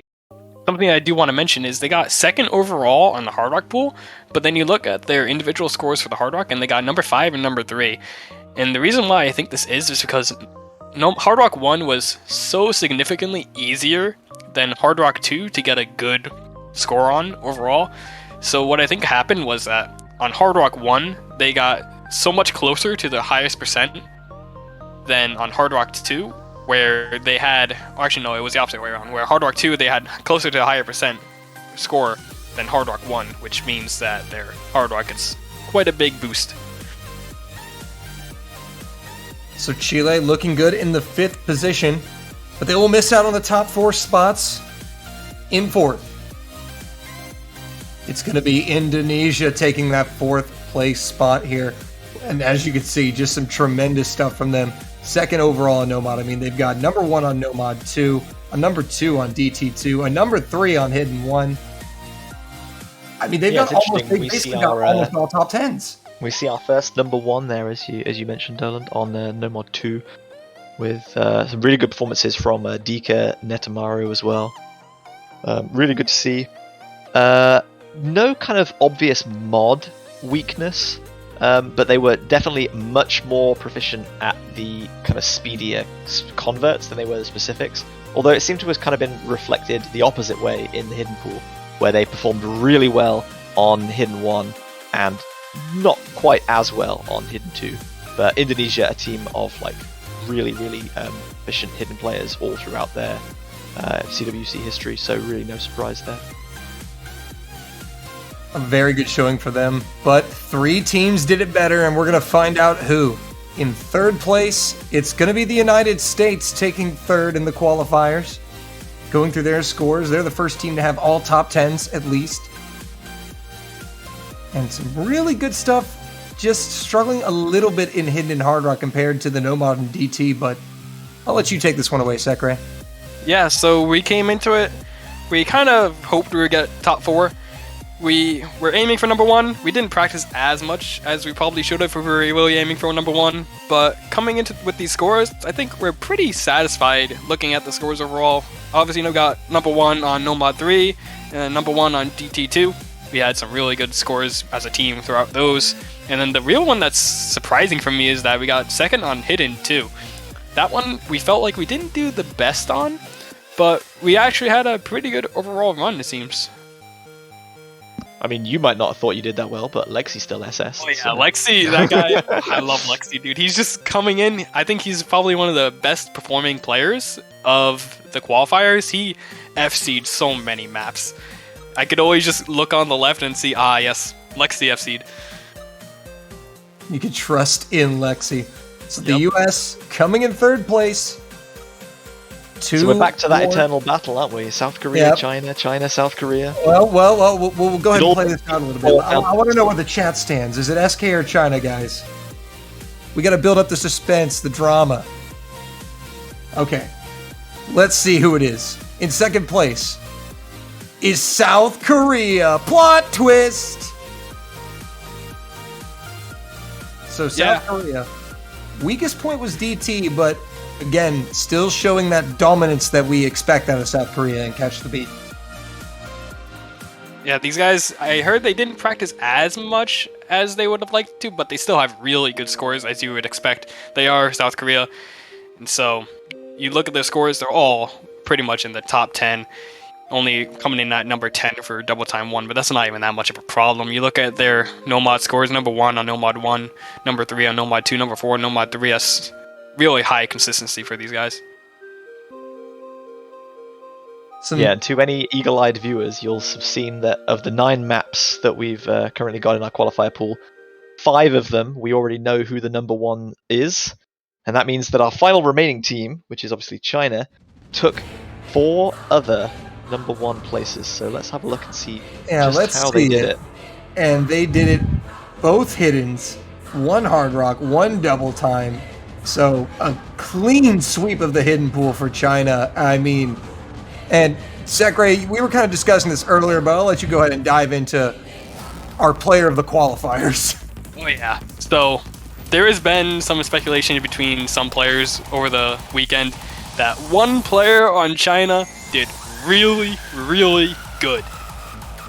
And I don't think anybody in the chat will be able to guess which player did as good as I am saying. Kovir FC'd every single map.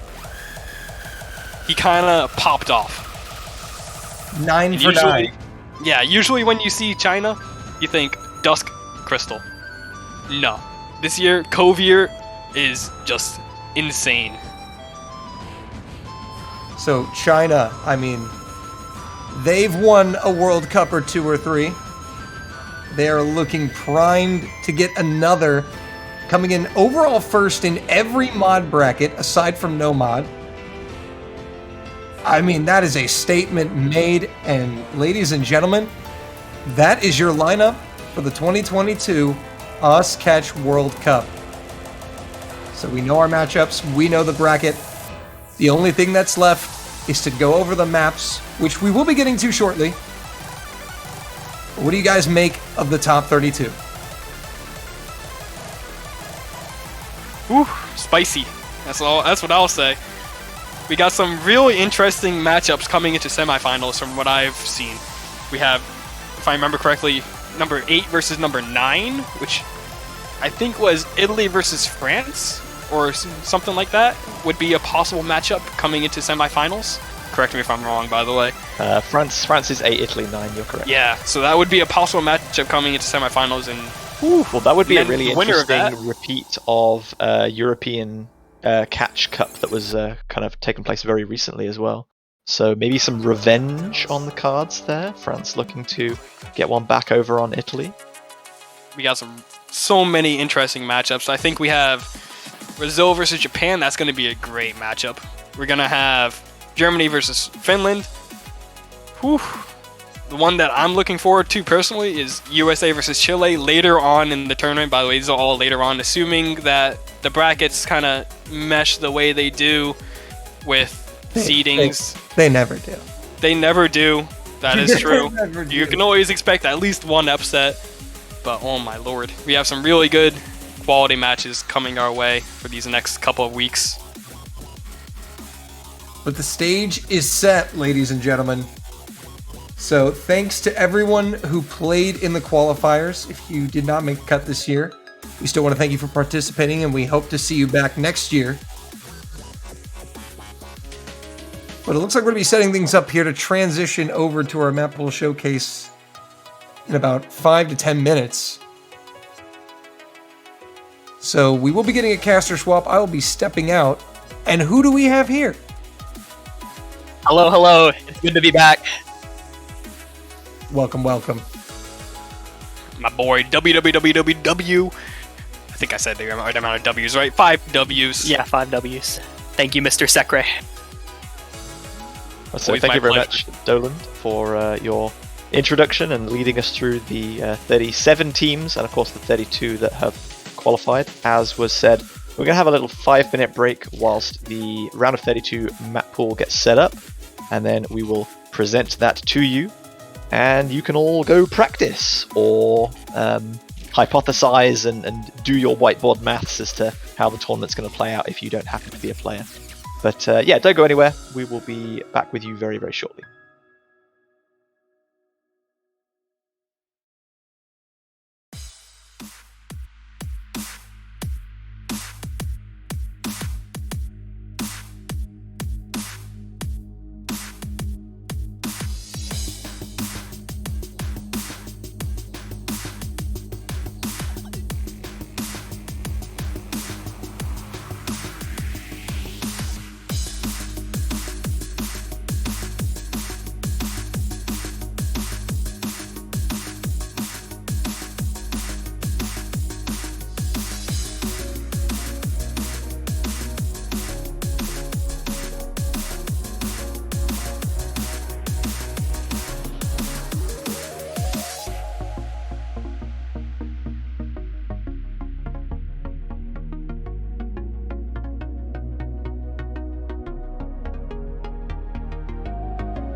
Okay, thank you for bearing with us, everyone. Hopefully you've either not gone away, or if you have, you've just grabbed yourself a nice beverage or a snack. It's time for the round of 32 map pool showcase. So a few little ground rules, I guess. Qualifiers was intended to be a bit harder than what we would normally see in a group stage to help space out the teams from each other and not have everyone just be SSing at the top of the field. So we are going to be taking a step down in difficulty again for round of 32. Also, pool size, much bigger. We're going from 9 maps up to, I think, 15. So there'll be 4 no mod, and then 3 hidden, 2 hidden? I'm getting myself mixed up. 2 hidden, 2 hard rock, 3 double time. More double time than other pools, because we've got the addition of the mixed mod bracket, where 1 player will be playing no mod, 1 hidden, and then 1 hard rock. So the mixed mod bracket kind of adds in a little bit of extra hidden and hard rock flavor, which is why we have an extra double time. And of course, we'll be rounding things out with a tiebreaker, because I know that Twitch chat, you all love your tiebreakers. So I think, all that being said, we are ready to get going. Any kind of words about the round of 32 map pool that we need to know about before we get started?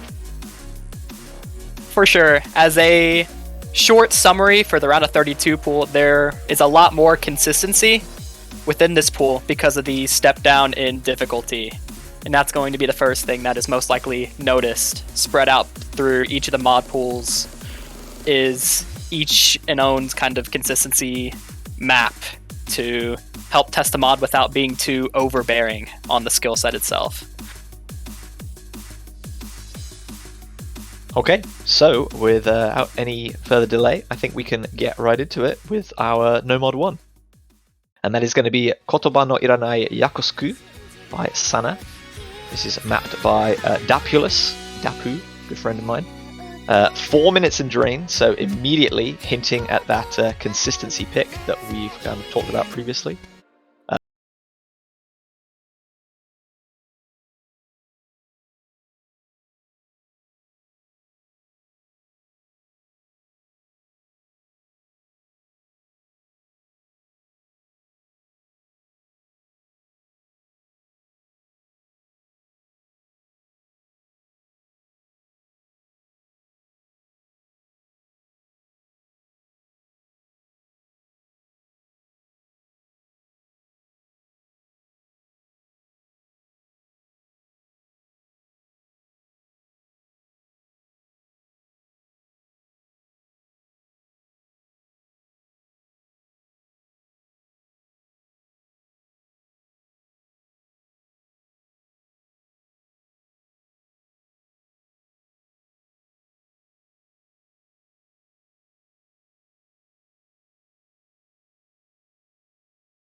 this.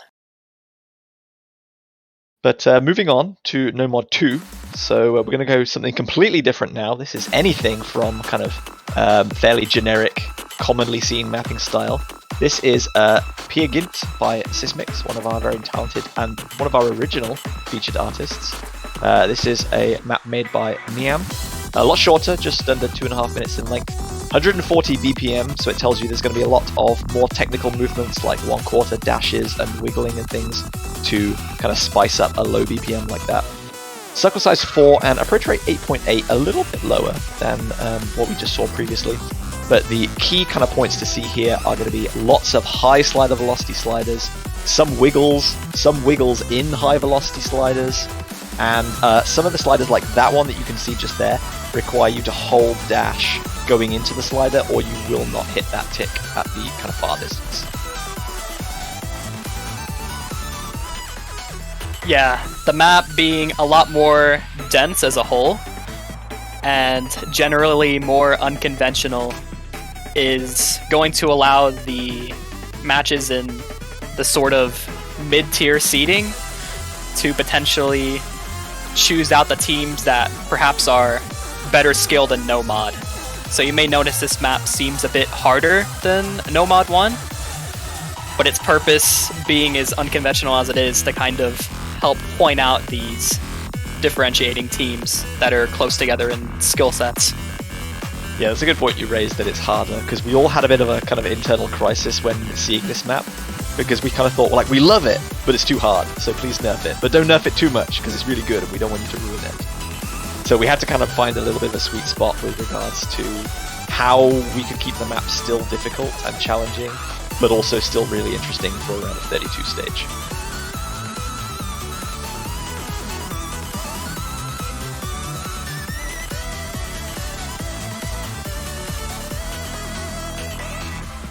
And there's absolutely some potential for tragic slider breaks on some of those ending ones there.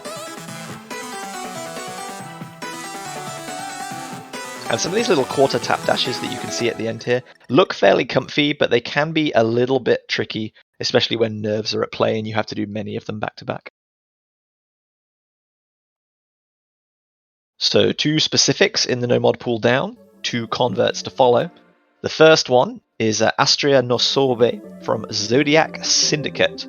Angel Honey, a map that's been very kind of common around the OS scene for a long time. This one, the shortest map in the No Mod pool, 2 minutes in length, 173 BPM. Circle size of 5, definitely the kind of major talking point here. Very kind of standard approach rate of 9.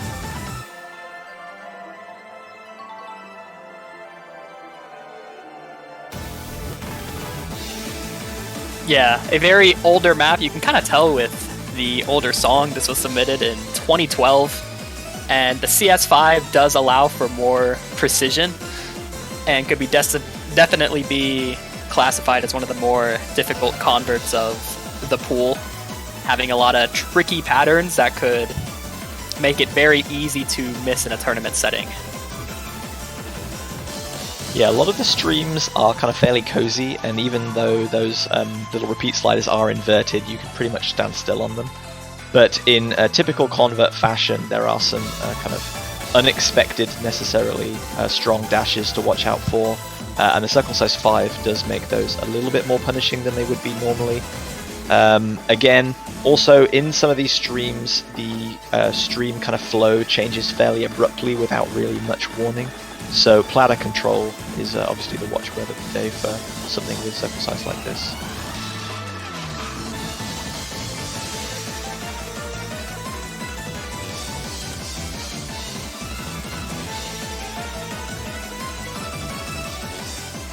And with these streams as a whole, misses won't really total your score as much.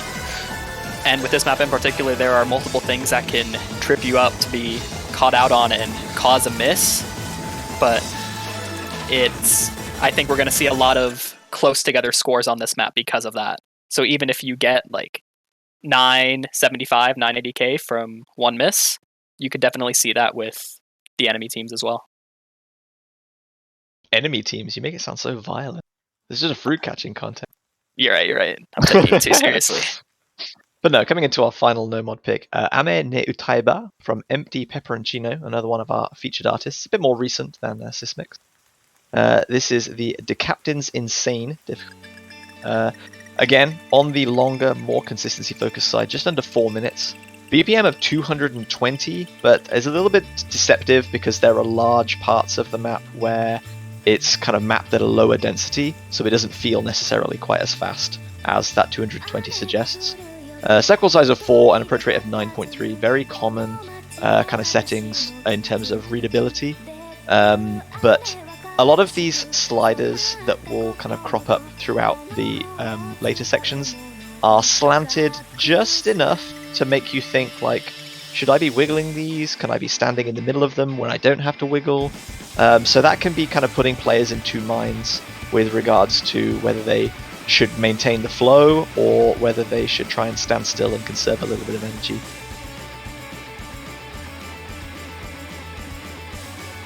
Yeah, like JBH said, I don't have too much more to add, basically. Everything I said, besides I really like the replay name. But this being higher BPM, the one thing you will see that is a consequence of that is these sort of fast streams that can help catch you back up to pace with combo if you do miss. Kind of like No Mod 3, it's not going to hurt your score too bad depending on where you miss, because you can get back up to 200 that quickly.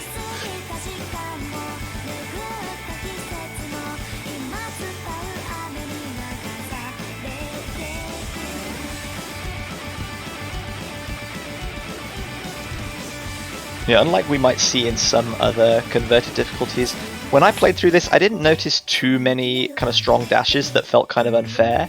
And I think the fact that the BPM is high meant that things being placed closer together means that if you have good platter control, you can kind of balance things where you catch something on obviously one edge and something on the next edge, and it's not too problematic. That is obviously a little bit of a kind of close spinner to note distance, but I think thankfully the object starts in the center of the screen, so not too problematic. One other last thing that I wanted to mention about this that's kind of I wrote down.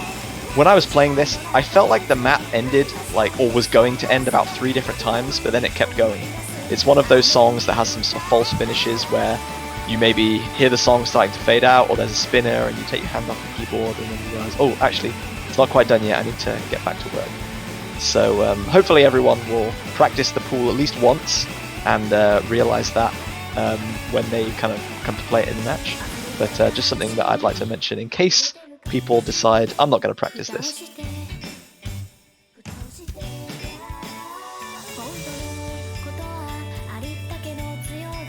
I'm honestly happy you said that. When I played this map, I went through the same thing, and it may or may not have caused one of my misses because I decided to take a drink of water.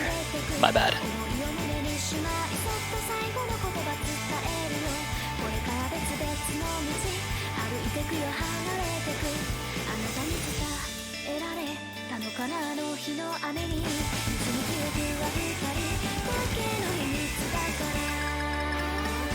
So yeah, despite being a higher BPM song, the streams aren't really the kind of challenge to this. There's not too many like split streams or deformations or weird flow. The streams are all kind of like short and bursty and not too problematic. It really is like picking these little half dashes quite nicely and also deciding whether you wiggle or whether you kind of stand still on those little slanted sliders.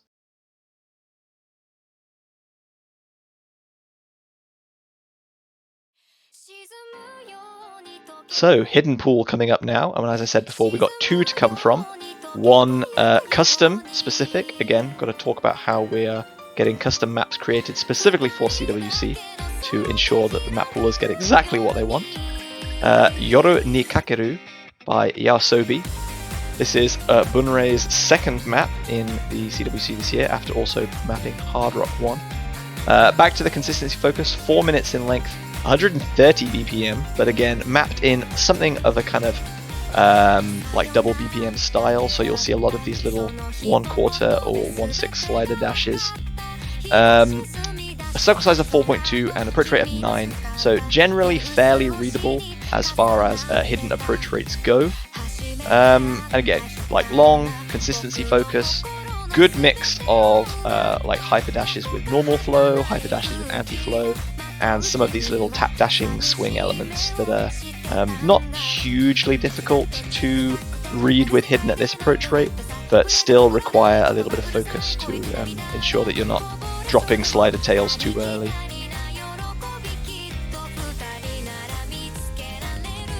And like you said, it's not really difficult on the reading side of things.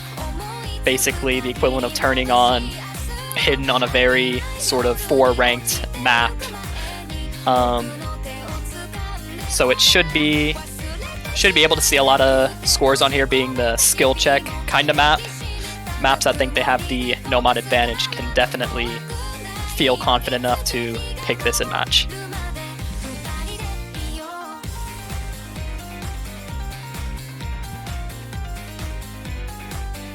So to anyone asking, pool spread is 4 no mod, 2 hidden hard rock and mixed mod, and then 3 double times plus a tiebreaker.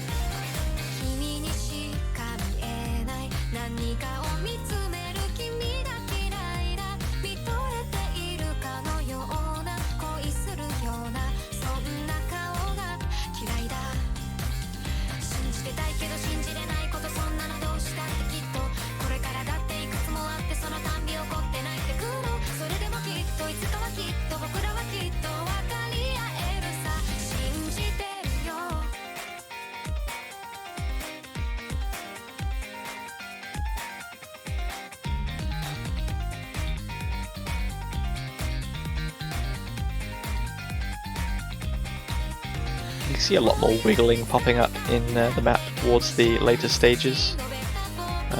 Not again too difficult to manage with hidden at this approach rate, but definitely something that requires a little bit of focus and consistency.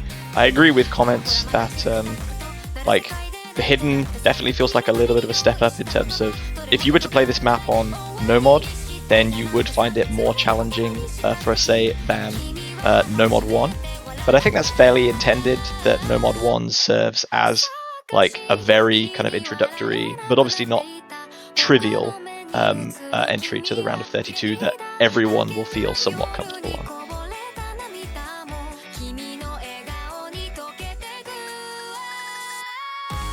Yeah, and with this round of 32 being so early on, and like JB said earlier, these sort of middle-seeded teams being kind of close in skill, it feels kind of necessary to have a few maps that are kind of a step up away for those better skilled teams to get some points off rather than leaving it to spinner or accuracy battles.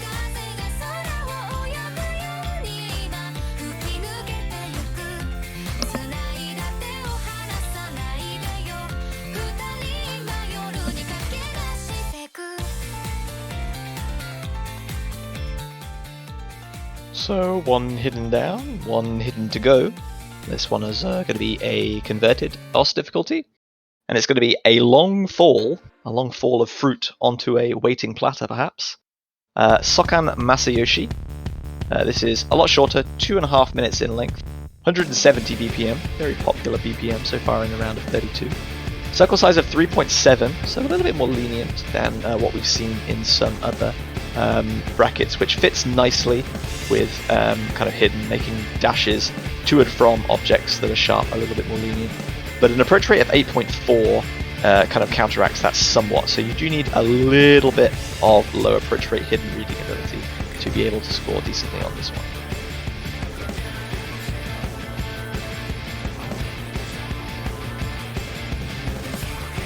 Yeah, this map not being as specialized as Hidden 1 from qualifiers, but still difficult enough to distinguish those that can play low AR Hidden and aren't as capable.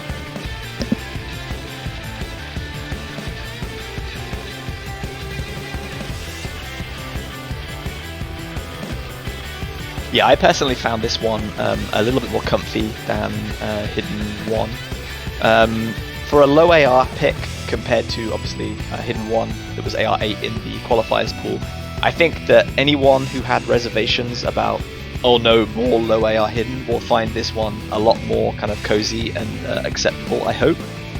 There are some strong, like large dashes where you finish one combo and then you have to dash kind of all the way to the other side of the screen, like that one there, that are 1-1 apart. And I think I remember there was one section, we might have gone past it somewhere in the middle, where there's like a half dash chain, where there's like a half hyper dash into a strong 1/2 dash, which is maybe not an edge, but it's fairly close. So do watch out for that one.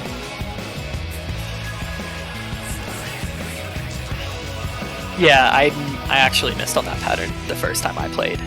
But with this map especially, something I really enjoy about it is the low density. You notice there's only about 700 combo, and about the first 20 to 30 seconds is built to build up this combo. So it is a very good nerve check map.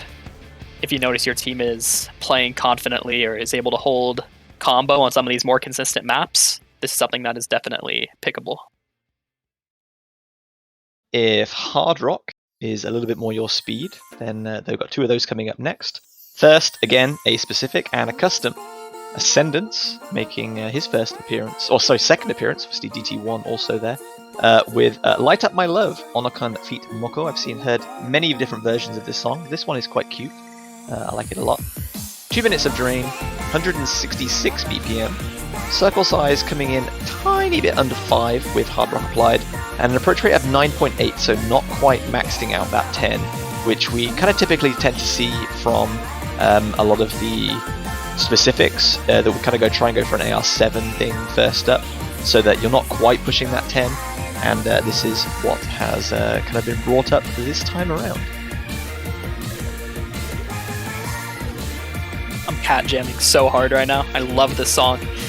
And with the introduction of Mixed Mod, it definitely allows for more freedom when coming to maps that can have Hard Rock added to them. So I think it helps for this leniency in being able to have a AR 9.8 map, because of how we can kind of toy with Hard Rock Mixed Mod to provide something perhaps more difficult for those who are well versed in Hard Rock. But also saying that, kind of for people who are maybe not quite so keen at Hard Rock, as long as there's kind of an ability to glue your eyes to the top of the screen and force yourself to be able to read 9.8. I honestly found this, aside from a couple of strong-ish dashes, but I mean, Hard Rock's to be expected, I found this one fairly cozy as someone who doesn't really play that much Hard Rock. So I think if you were wondering about, like, do we think we can play Hard Rock, or do we kind of feel like we won't have a team of 3 people that's up to the challenge for it, then this is a very good way of testing the waters with Hard Rock.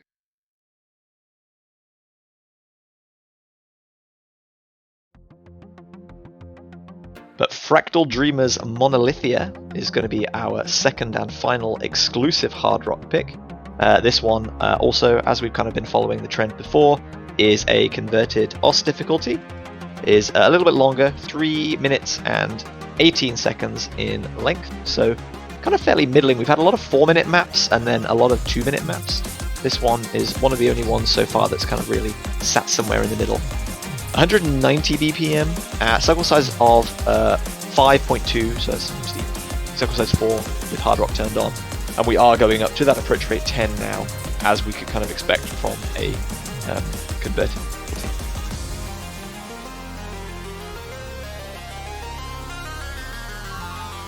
And with this pool in particular, out of a lot of the consistency picks, for me personally, I found this one to be a more difficult consistency, mainly because of it being Hard Rock converted. It can definitely generate a few more difficult patterns than what can be seen in what we've seen so far.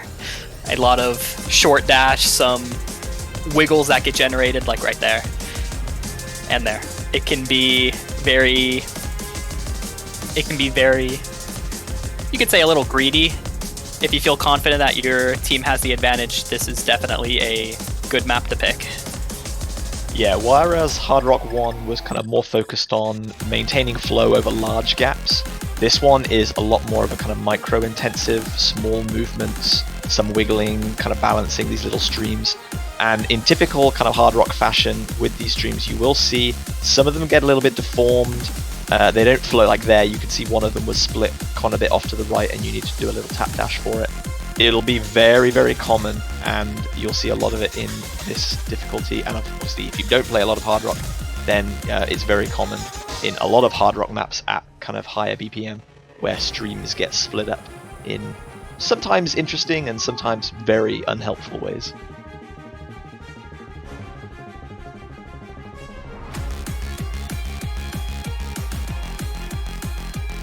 Yeah, one of the very interesting things about hard rock is those nodes in particular could be moved by 1 pixel and it would not shift off to the right as much as it does. Very weird to think about. Looking through a lot of the kind of map pool discussion channels, hard rock has always been one of the kind of mods with the most activity, because you'll make something that you think is perfectly playable and then playtesters will say, like, this stream got absolutely butchered, like, you need to find a way to fix this, and we'll try this way and we'll try that way, and things will kind of stubbornly not end up looking how you want them to with hard rock applied until you get to kind of the 6th or 10th or whatever variation. But this is the price that we pay in terms of getting cool custom maps created for the World Cup, which is very happy to see. The work is greatly appreciated.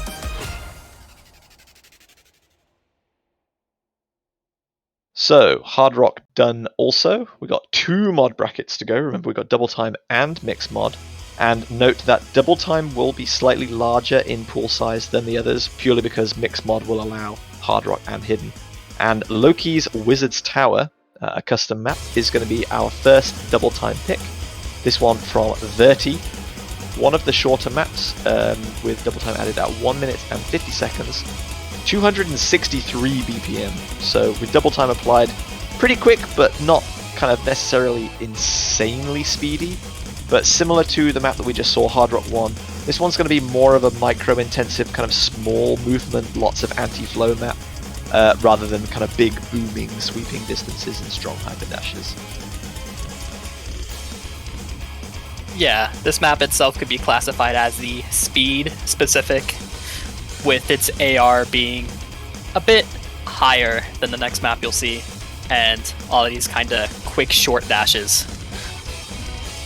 Yeah, I didn't mention that actually. Approach rate 8.3 goes up to a little under 9.9 with double time, which is a little bit spooky for kind of an opening stage in we've seen in previous World Cups. Usually kind of AR8 is just welded on there because 9.6, 9.7 is like relatively comfortable for people to get into learning double time, but pushing the boundary up towards that 10 can be a little bit challenging.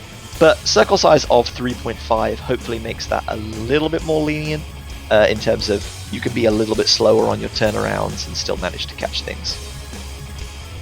Yeah, and with there having be an additional DT map, it really allows for more versatility in the double time pool, which basically allowed us to have a map like this that was slightly higher AR, and that teams that have the double time advantage can look for rather than having sort of similar AR. Because as you'll see, both maps will be lower AR than this one. Yeah, so we'll get on to the next one.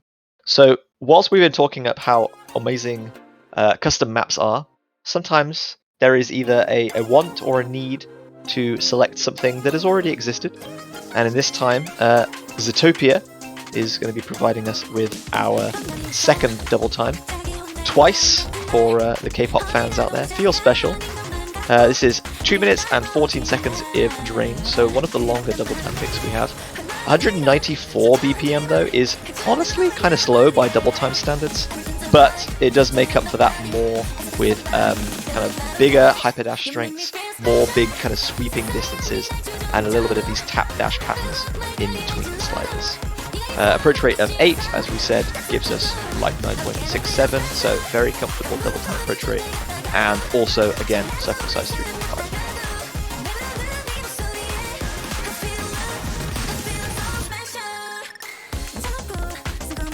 And due to the style of K-pop, you see some kind of interesting streams here, but as a whole, this map being less mechanically intensive than the one before.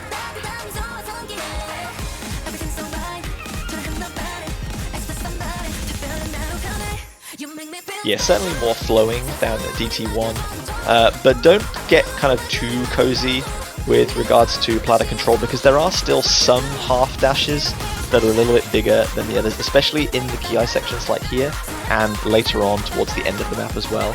So if you're kind of autopiloting a little bit and not paying too much attention, you can get a little bit caught out by some of those strong dashes. And there are a few 1/3 patterns just kind of randomly, not randomly, but sprinkled in here and there that may catch you out if you are not paying attention as well.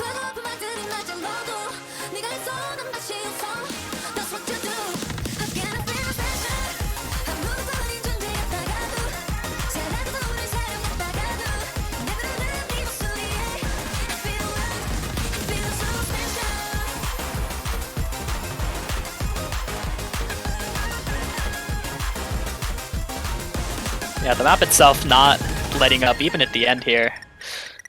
Very, very consistent. So just the same as our other mod pools, we will only have the one convert. In this case, for double time, it's going to be DT3. And this one's going to be Happy Time wa Awaranai by Nanamorichu Gorakubu. This is a song that I think everyone who's played OS should be familiar with. Potentially not this version, but I'm not a huge enjoyer necessarily of this type of music, but I'm still very familiar with this song. 1 minute and 26 seconds, so by some margin the shortest map in the pool. 285 BPM does kind of make up for that though, so again it is by far and away the quickest.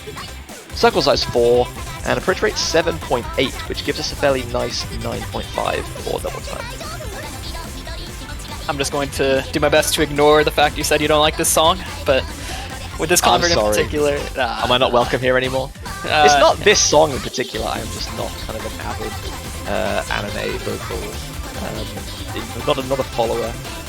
Really? CTB member that doesn't like anime songs? I don't believe it. I'm in the rare minority, I know. That's crazy.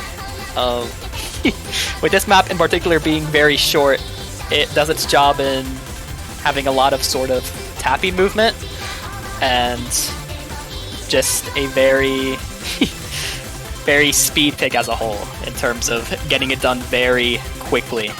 Can definitely catch people by surprise if it's picked in match, just because of how short it is.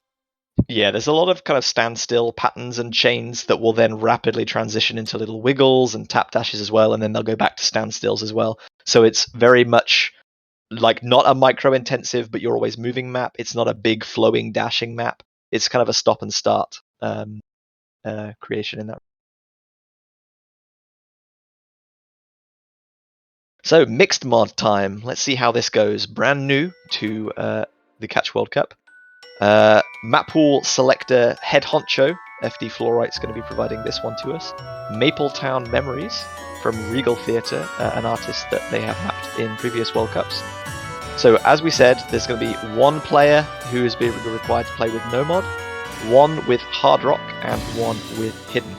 And this is going to be the specific and custom for that mod pool. 2 minutes and 24 seconds in length, 184 BPM. Circle size of 3.2 will be just under 4.2 with Hard Rock added, and an approach rate of 9, which will obviously be 10 with Hard Rock applied.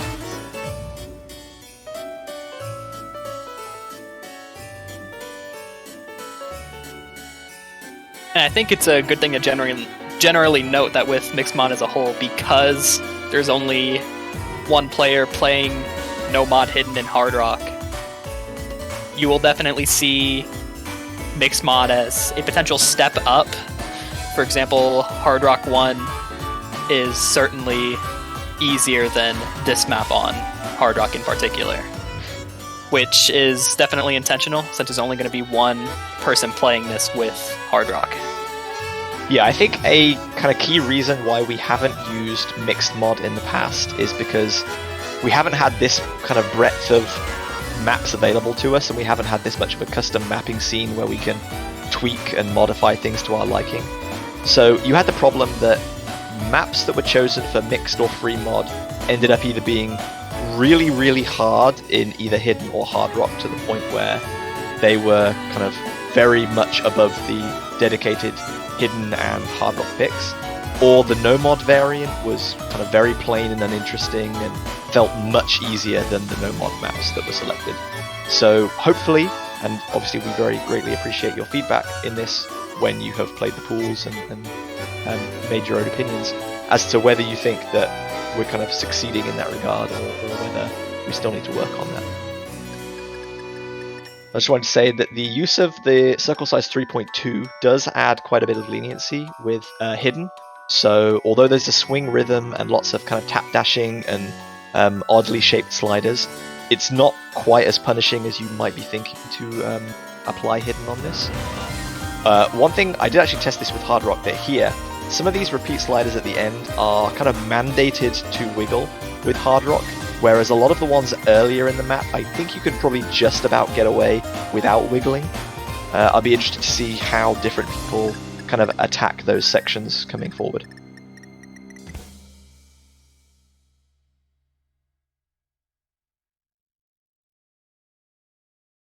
So hopefully everyone's got their tiebreaker predictions ready, because we've only got one more left. This will be Mixed Mod 2. Will be a converted standard difficulty. Happy by Nardis. Not an artist that I was familiar with, but one I will be definitely checking out more of in the future, because when I played this I thought, damn, this is pretty cool. Similar to Mixed Mod 1, around 2.5 minutes in length, 128 BPM, so quite a bit slower. Circle size 4 obviously becomes 5.2 with hard rock applied, very kind of comfortable for no mod and hidden still. And again, 8.7 with no mod and hidden, and it goes up to 10 with hard rock. So a little bit of a more challenging reading difficulty with hidden, but certainly not hugely spicy. I actually found this one pretty cozy with hidden. Some of these streams with the sliders require you to kind of speed up, then slow down, then speed up again. You can't just like hold dash all the way through and avoid missing things. But otherwise, I thought this was pretty cozy, pretty enjoyable for hidden. Didn't get around to playing this one with hard rock though, so if you have any comments on your playthrough with that, I'd love to hear them. Oh, for sure, like you said, I think "damn, this is cool" is a good way to put it. And with hard rock in particular, some of these spacings can come off as more wide. The song itself is unconventional, so the gaps can be a bit scary to play. I know in a few of them I may or may not have dropped immediately after, just because I didn't know how far I needed to dash. But it shouldn't be a problem being in mixed mod, especially if you're a hard rock specialist.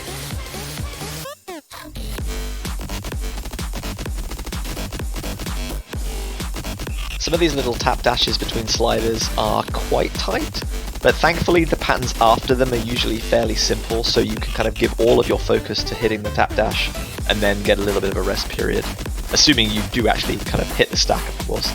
I remember that wiggle kind of spooked me a little bit when I was playing with hidden, but thankfully the circle size is big enough that it's not hugely punishing to do a kind of little tap left then tap right. And my last thing to mention with hard rock is, especially this last quarter, is a massive choke point when playing with hard rock. So I'm very excited to see if that alone could turn the tide of the score by having people choke on hard rock in that part in particular. Okay, so round of 32 will be wrapped up with our tiebreaker, which will obviously be played in the event that the teams are tied on points with only 1 point left to win, and in no other circumstances, so you can't pick this normally. But our tiebreaker will be Sorowa Sekai o Koete by La Prière, another one of our featured artists, and this one has an oriental angle, 4 mappers collaborating on this one, so Auto Fanboy, Fluorite, who we saw on Mixed Mod 1, Souvenir, and Yumino Himiko or Examination. Haven't kind of followed that with their name change form quite a long time ago now. Typical tiebreaker fare, roughly 5-ish minutes, this one 5.5 in length. 173 BPM. Circle size of 4.5 is a little bit higher than I would maybe be expecting from a kind of tiebreaker usually testing consistency and all skills fairly equally. But that's interesting to see. And approach rate of 9.2, very common, very standard for overdose level difficulty. Overdose level difficulty is especially a good term here, this being the sort of key point to introduce these slightly harder overdoses than seen in this map pool in particular, to help guide us to the next stage, actually going to be having overdoses. Sorry, I just spoiled that. Whoops.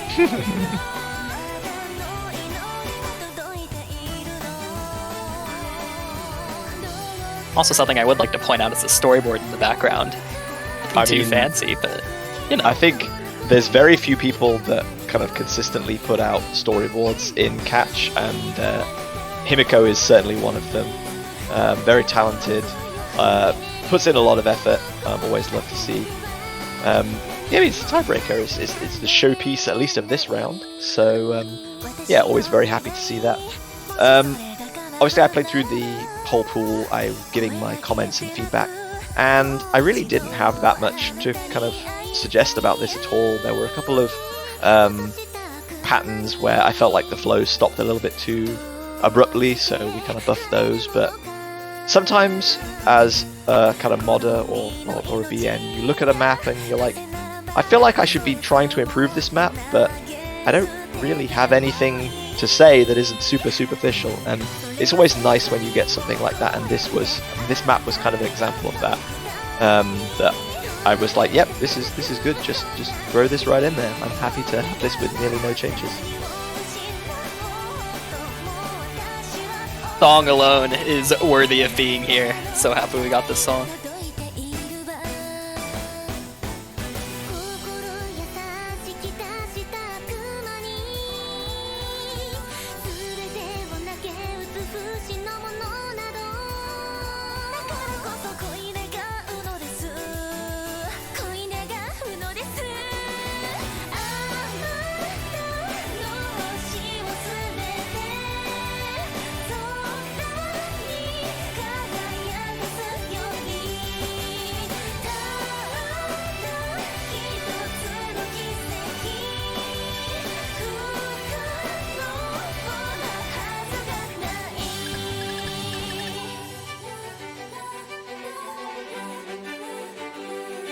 So a little break here, which is always nice for kind of high pressure situations as tiebreakers I'll want to be, where you're in the lobby and all the scores pop up and you can see who on my team is doing well and is our team doing better than our opponents.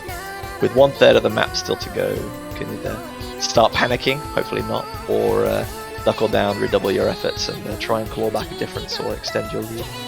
But yeah, tiebreakers, as you know, are designed to kind of test variety of skills, as many as possible, to try and break a difference between two teams that are very evenly matched. And I think this generally does a pretty good job of that. It's got a good mixture of different types of flow.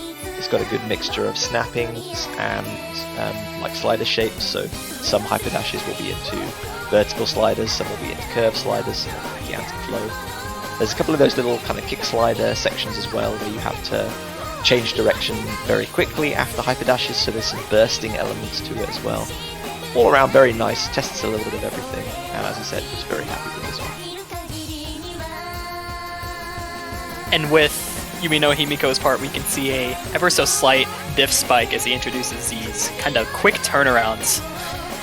And that could very well decide the tiebreaker, especially since they come after the break. If you are losing the mental game, it will not be good for you.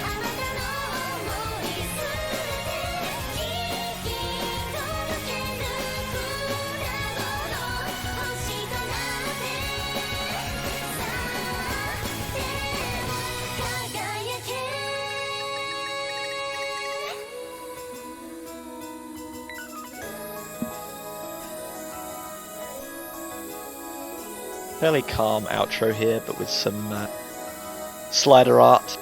Please try not to drop when your nerves are holding onto a combo. It would be very sad to see. But otherwise, all the hard work is done. Nothing really to complain too much about at the end here. If you've got that far on an FC, then well done. Hopefully you've secured your team the point that you need to win. And that will be all of everything for our round of 32 map pool showcase. So you'll see all of these maps, well, hopefully all of them, but some of them may not get as much love as others, in the round of 32 matches, which will be streamed, so don't worry. Qualifiers weren't streamed, but from now on, of course, matches will be streamed. But that'll all be from next weekend, so Saturday and Sunday. And if you want to find out when they are, please follow the OsLive Twitch account. Follow us on Twitter as well, and you'll get notified of when we go live. And hopefully you won't miss any of the fantastic matches. Bear in mind that our teams are from all over the globe in all kinds of different time zones. So it may well be, depending on what the matchups are, that we end up starting quite early on Saturday, wherever your time zone may be. So please set your alarms, set your calendars. And yeah, I think that's going to conclude everything. Mr. 5Ws, do you have any comments for people who will be practicing the map pool? What do you hope they focus on? What do you hope to see? What advice can you give them going forward? Ooh, I think the greatest advice I could give is practicing a lot of hard rock here. I think there are multiple things spread out through specific hard rock maps, like Hard Rock 2, and even some with mixed mod, that will be very beneficial to learn early on, so you don't forget in match, or when it comes to that. Okay, so we'll be seeing that and hopefully so much more in our round of 32 matches next week. I think that's going to do everything from 5W and myself, JB Hyperion. So again, we'll be back next week, and hopefully you all will be as well. Please do follow us. And thank you everyone so much for watching, for chatting. Thanks for sharing your opinions and guessing the tiebreaker and giving us some feedback. If you're a player and you have feedback on the pool when you start practicing, please do give us as much helpful, constructive feedback as possible so we can make the pool and the future pools better. It's much better when we work together to make CWC and the game mode as a whole more enjoyable rather than kind of working against each other, because we should all be on the same side and we want everything to go smoothly and be more enjoyable. So hopefully to get to see that too. And I personally will do my best to try and reply to all of it if possible. Good to know. So there you go. You've been guaranteed that your feedback will be heard. But yeah, that'll do it. I'll stop rambling and we'll let you all get some sleep, because I imagine it's very, very late for some of you who stayed up to watch the showcase. It's midnight for me, and I'm in a fairly central time zone, so heaven knows how badly some of you need to go to bed. Please enjoy your week, and we'll see you all very, very soon. Thank you for having me. Have a good night.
Dynamite, yo, rip up the bass.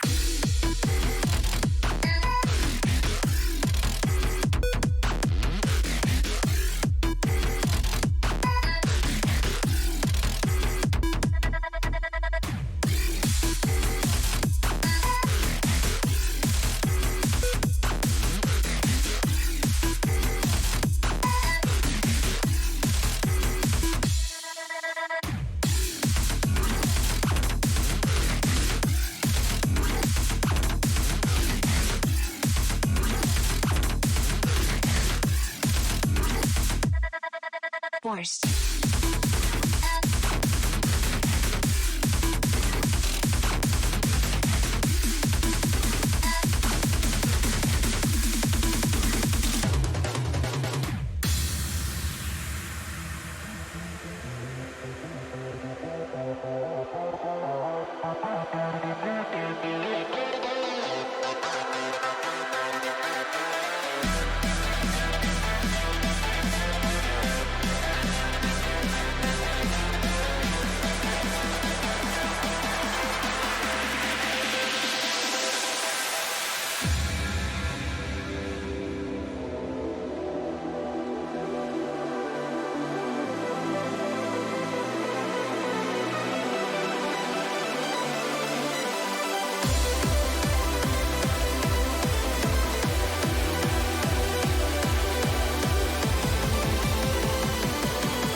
Alright.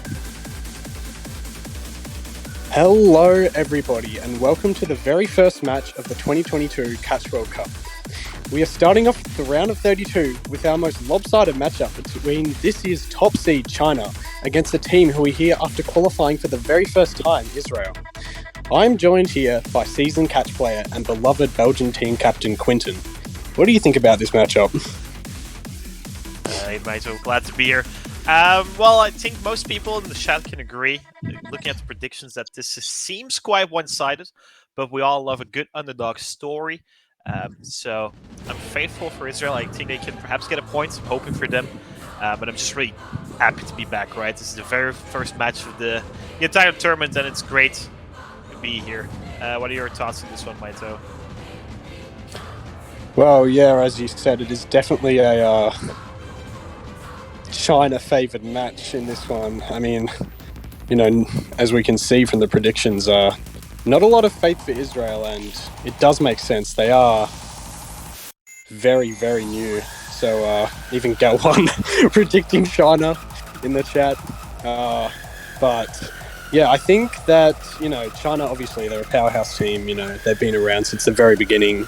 They are super strong, you know, favourite for many to actually come out on top and win the whole tournament. So even despite their, I guess their lower placing last year, they've come back with a vengeance to Catch World Cup this year. So I'm very excited for them. Obviously, lots of OGs like Dust, Kellyanne, Crystal, Kagamin, Rin, you know, all of them coming back to show off China's amazing skill. Yeah. Definitely, completely agree with you on that. The issue as well is that Israel's lacking a player, if I'm not mistaken. They tried rescheduling to another time, but ended up settling for this one, but that means they're a three-man team. We see Hidden 2 getting banned immediately by Israel. I think this is the most expected ban. Israel was, I believe, the worst country on Hidden, or one of the worst countries on Hidden, and China was the absolute best country on Hidden. So, reasonable ban, but still Hidden 1 left. Probably going to be the first pick from China, to be honest. And they actually, as soon as I say that, they banned Nomad 1, so the longest map in the Nomad pool, and they pick Hidden 1 immediately. So, nothing too unexpected here, I believe. Yeah, it definitely seems that way. As you said, China looking very strong on Hidden. Israel, really probably their biggest chance from Nomad 1, and China's, already gone ahead and banned that, so not looking as comfortable as Israel might have wanted if they wanted to take even a point here. But we will see, obviously, as you said. We do love a good underdog story. So if they can take a point, that would be really monumental for them, considering their position in this tournament. Yeah, definitely. I believe that, for example, Nomad 2 could still be a potential pick for Israel after this, but we'll first have to see how Hidden 1 goes. We see Gal1, DRH, FFF, and Little Nightmare being the 3 Israeli players. So that means that Turbo is not around today. So we'll be only seeing those 3. On the other side, Crystal, Cover, and Kitakami seems like a very good, solid Hidden roster. No Dusk for this one is somewhat interesting, but I believe Kitakami can fill those shoes perfectly. He's quite the Hidden player, especially on lower AR, honestly. So still no big surprises for now. Let's put it that way. Yeah, it is definitely going to be exciting. I think we had a Yasubi song last time, the Beastars song, I think. So it's good to see this artist back. Honestly, they make absolute bangers. So excited for this Hidden 1 pick. Not just because, first pick of the whole tournament, but also a great song. Yeah, definitely. It's probably the longest map still left in the pool. 4 minutes linked and 4.3 star rating, Aaron 9. We see DHR slightly struggling in the beginning, not being able to catch a lot, honestly. 80% accuracy right now, so it's an early advance for China. Gal1 and Little Nightmare seem to be quite fine on this, though.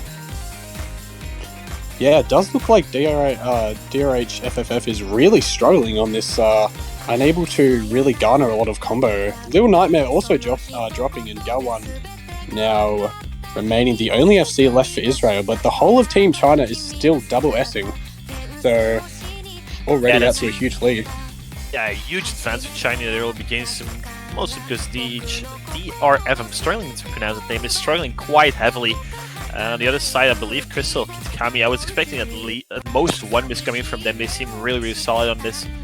Well, yeah, not a lot to comment about. Actually, Gal1 still being able to hold onto the SS, but his teammates are just sadly not capable of playing the Hidden mod, which was to be expected, right? Israel was a really weak Hidden team on the qualifier pool, so we weren't expecting great things from them on this map either. Yeah, now Gal1 also drops, so no more FCs for Team Israel. China, all three of their team members still absolutely cruising, and this is just looking to be a complete dominant display for the first Hidden 1 pick here. Yeah, the huge point to take away though is that there's only one hidden map. There was only one hidden map available, being Hidden 1, which is after this pick is gone, so there's no more hidden in the pool. But they have to keep in mind, Mixed Mod, there's also 2 hidden spots to fill in there, right, for Mixed Mod 1 and Mixed Mod 2, so I assume Gal1 is going to be that person then, because I'm quite sure his teammates won't be able to fill those shoes, so it does seem like China has two next picks set in stone already, given the huge difference on this hidden pick.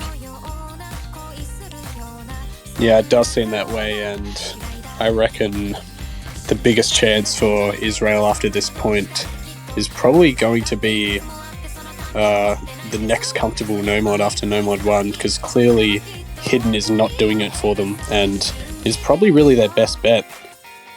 You know, this point is already in China's favor by over 800k score, which is just, as I said, complete dominance right now. Yeah, definitely. As we said, Nomad 2 seems a decent bet, perhaps Nomad 3 or Nomad 4. I'm not too sure how comfortable Israel is on converts. But Nomad 2 is a slightly lower AR pick, so that might be more comfortable for these players because, well, yeah, the fruits, there's more density on your screen, and that makes it a little harder for speed players, which Chinese players definitely are. So that could be a potential pick. Whilst we're finishing this map, still a triple FC coming from China, only a slight actually up coming from Kovir.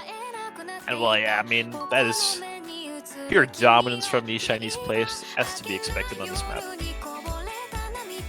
Yeah, definitely no surprises at all, I would say. Just, yeah, showing off how amazing they are at hidden. And something happened.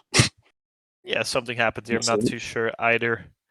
I think we Bencher? I think this might be a fail, actually. We forgot to put on no true. fail.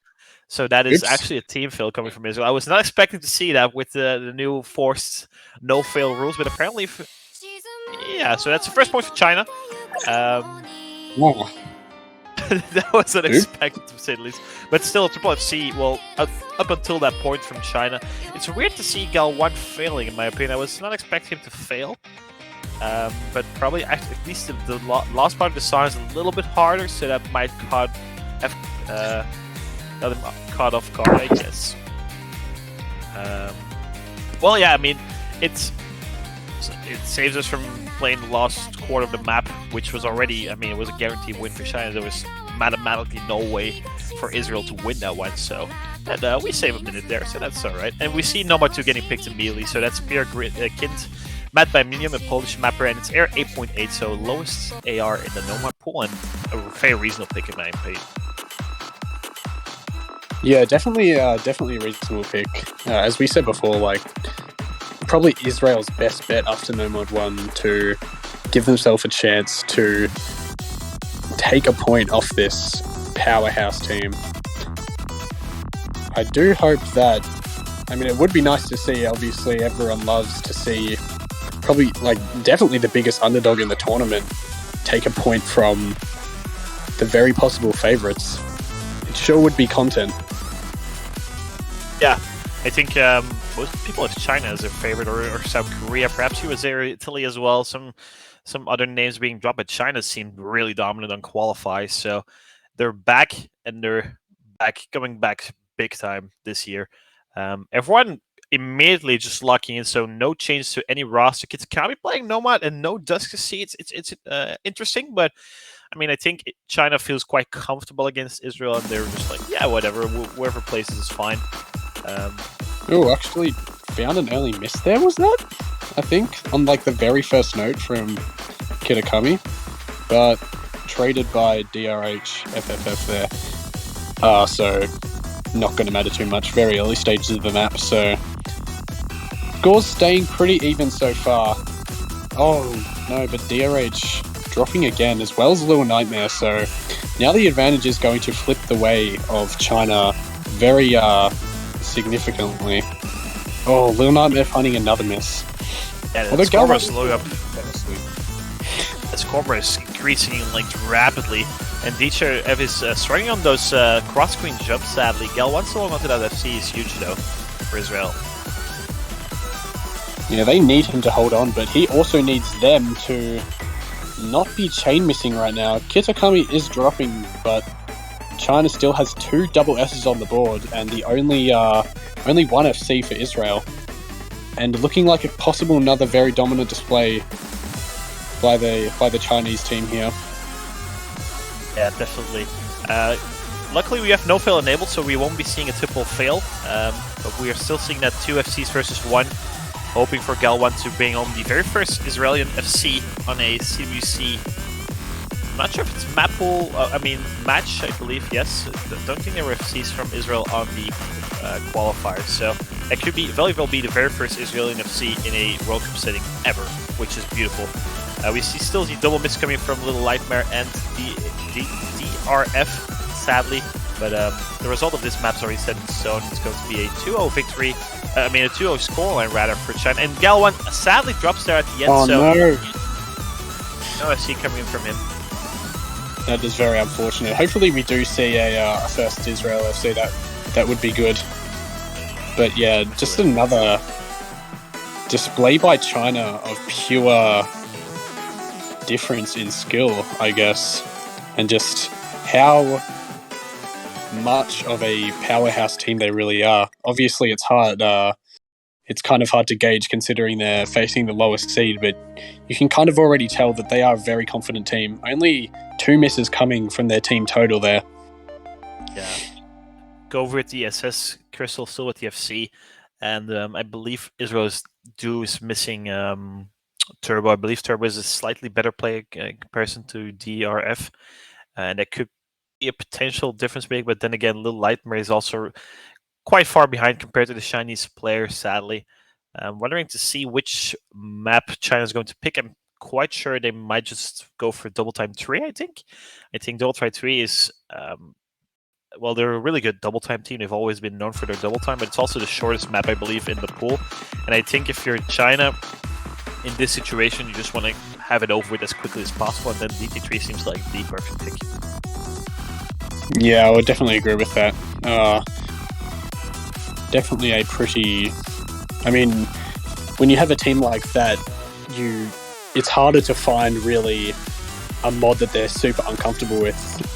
When you look at it, they are almost confident on really everything. It's hard to fault them. Or top-seeded teams like China, South Korea, USA, they are all super confident on basically everything. All of them are, top seasoned tournament players, or just top Catch the Beat players in general. But obviously, as you said, probably wanting to close this out as quickly as possible, as any team would. Yeah, they're going for Mixed Mod 1 actually, so it's still a relatively short map, but it's a little bit longer than in comparison to Double Time 3. Map by MD4, I believe it's a custom map, if I'm not mistaken. And it's going to be the very first Mixed Mod map played in a CWC match, so we're kind of part of history right now, which is also always nice. The way Weak Swap works, for those that don't know it, is that one player has to equip Hardrock or Hidden Hardrock. Hidden is used for reading purposes. One player has to equip Hidden, and one player has to play the map No Mod. So it's a little different in comparison to Free Mod, where people have teams have one forced Hardrock player, one forced Hidden player, and the rest can choose whatever they want. That's not how it works in Catch, due to the fact that Hardrock is a 1.12 multiplier, Hidden and No Mod is a 1 multiplier. So Hardrock is basically overpowered, and any strong team will just equip triple Hardrock and just obliterate you, basically. That's the reasoning behind the fact that it's Mixed Mod and not Free Mod. So we see Kagamine Rin coming in instead of Kovier. I believe they'll be playing Hardrock. Not mistaken. Actually, it could be. Well, the issue is there's a Kagamine Rin, and there's a Kagamine Rin from Philippines as well. And one was a Hardrock main, and I think the one from the Philippines is a Hardrock main. So I'm not sure if this Kagamine Rin is going to be playing Hardrock actually. So take that back. Oh, okay. Yeah, as you said for Mixed Mod, I would definitely also say that it is much more fair than Free Mods. I have seen a few tournaments implement Mixed Mod. Last year for the 4-digit Catch World Cup, there was Mixed Mod in there, and yeah, definitely more fair than Free Mod. And I think it'll be really interesting going into the tournament, further into the tournament, as teams get closer in skill and just able to, I guess, really bring out a better competition. Yeah, that we definitely haven't seen before. It's a completely new dynamic in the World Cup, and it's going to offer some really close points, I believe. Because I mean, if you're a team with like one really good Hardrock player, one really good Hidden player, you were never able to pick Hardrock or Hidden, but now you can just pick Mixed Mod, and you're really, really strong. So it offers some new possibilities for teams. And teams that are lacking Hidden player, well, they lose on Hidden, but they're also losing on Mixed Mod most likely, and it's going to be really interesting. We see Galwan being the Hidden player, we see these RF being the Noah player, and Little Nightmare being the Hardrock player. On the other side, Kagamine Rain does equip Hidden Hardrock, Kitakami playing Hidden, and Crystal playing Noma. We see already a complete team is coming from Israel, so that's going to be a huge advantage for China already early on into this pick. Yeah, already China's advantage skyrocketing once again, like it has in every other pick so far. already that team miss from Israel as well, so not looking too good for them. No one really able to get a good start in any of these picks except Gal1, really. Yeah, the China issue is just that Gal1 cruising. is mostly a nomad player, I believe, and is forced to equip Hidden because his team is sadly not like proficient Hidden players, let's put it that way. So he's not able to shine as much as he would like to on perhaps Nomad, because this map on Hidden is quite rough in my opinion. The AR is only AR9, so it's relatively low, and the jumpy part, the CS is also relatively high, so it's quite easy to overdash or underdash some of those the tap dashes, right? So it's not an easy map, but on the other side, China is still only onto a triple SS actually, so it doesn't seem to be that hard on their side.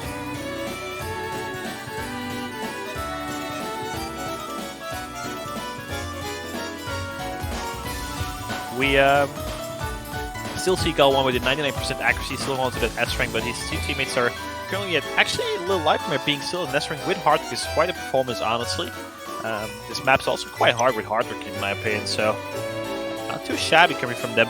But that triple SS coming in from China is just too brutal. Yeah, 100% brutal. I was about to point that out, just triple SS. Complete dominance, really. Very, actually, yeah, as you pointed out, Little Nightmare doing pretty well, holding onto that S, actually almost at 99% with Hardrock here, so definitely not a bad score, but just the rest of the team really struggling on Hidden and Nomad.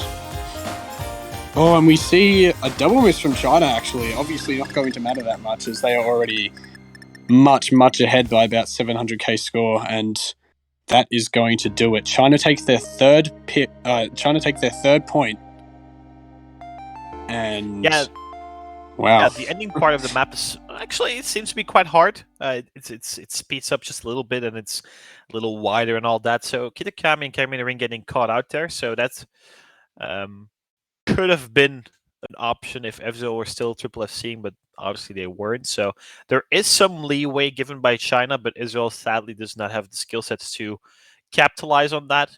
So we're looking at a 3-0 scoreline, and if Israel is broken on this point, then China already has the match point, because only best of 9, so short format, and that offers short matches and quite easy to be steamrolled or snowballed, right? Losing one breakpoint early on is already a 3-0 scoreline for a team, so that gets a really easy way to be, well, snowballed is already set, so that's probably what's going to be happening right now. And we see Gal1 picking HR1, so we see an Ascendance map being picked. I believe it's a custom Ascendance map. Only 660 combos, so not a long map.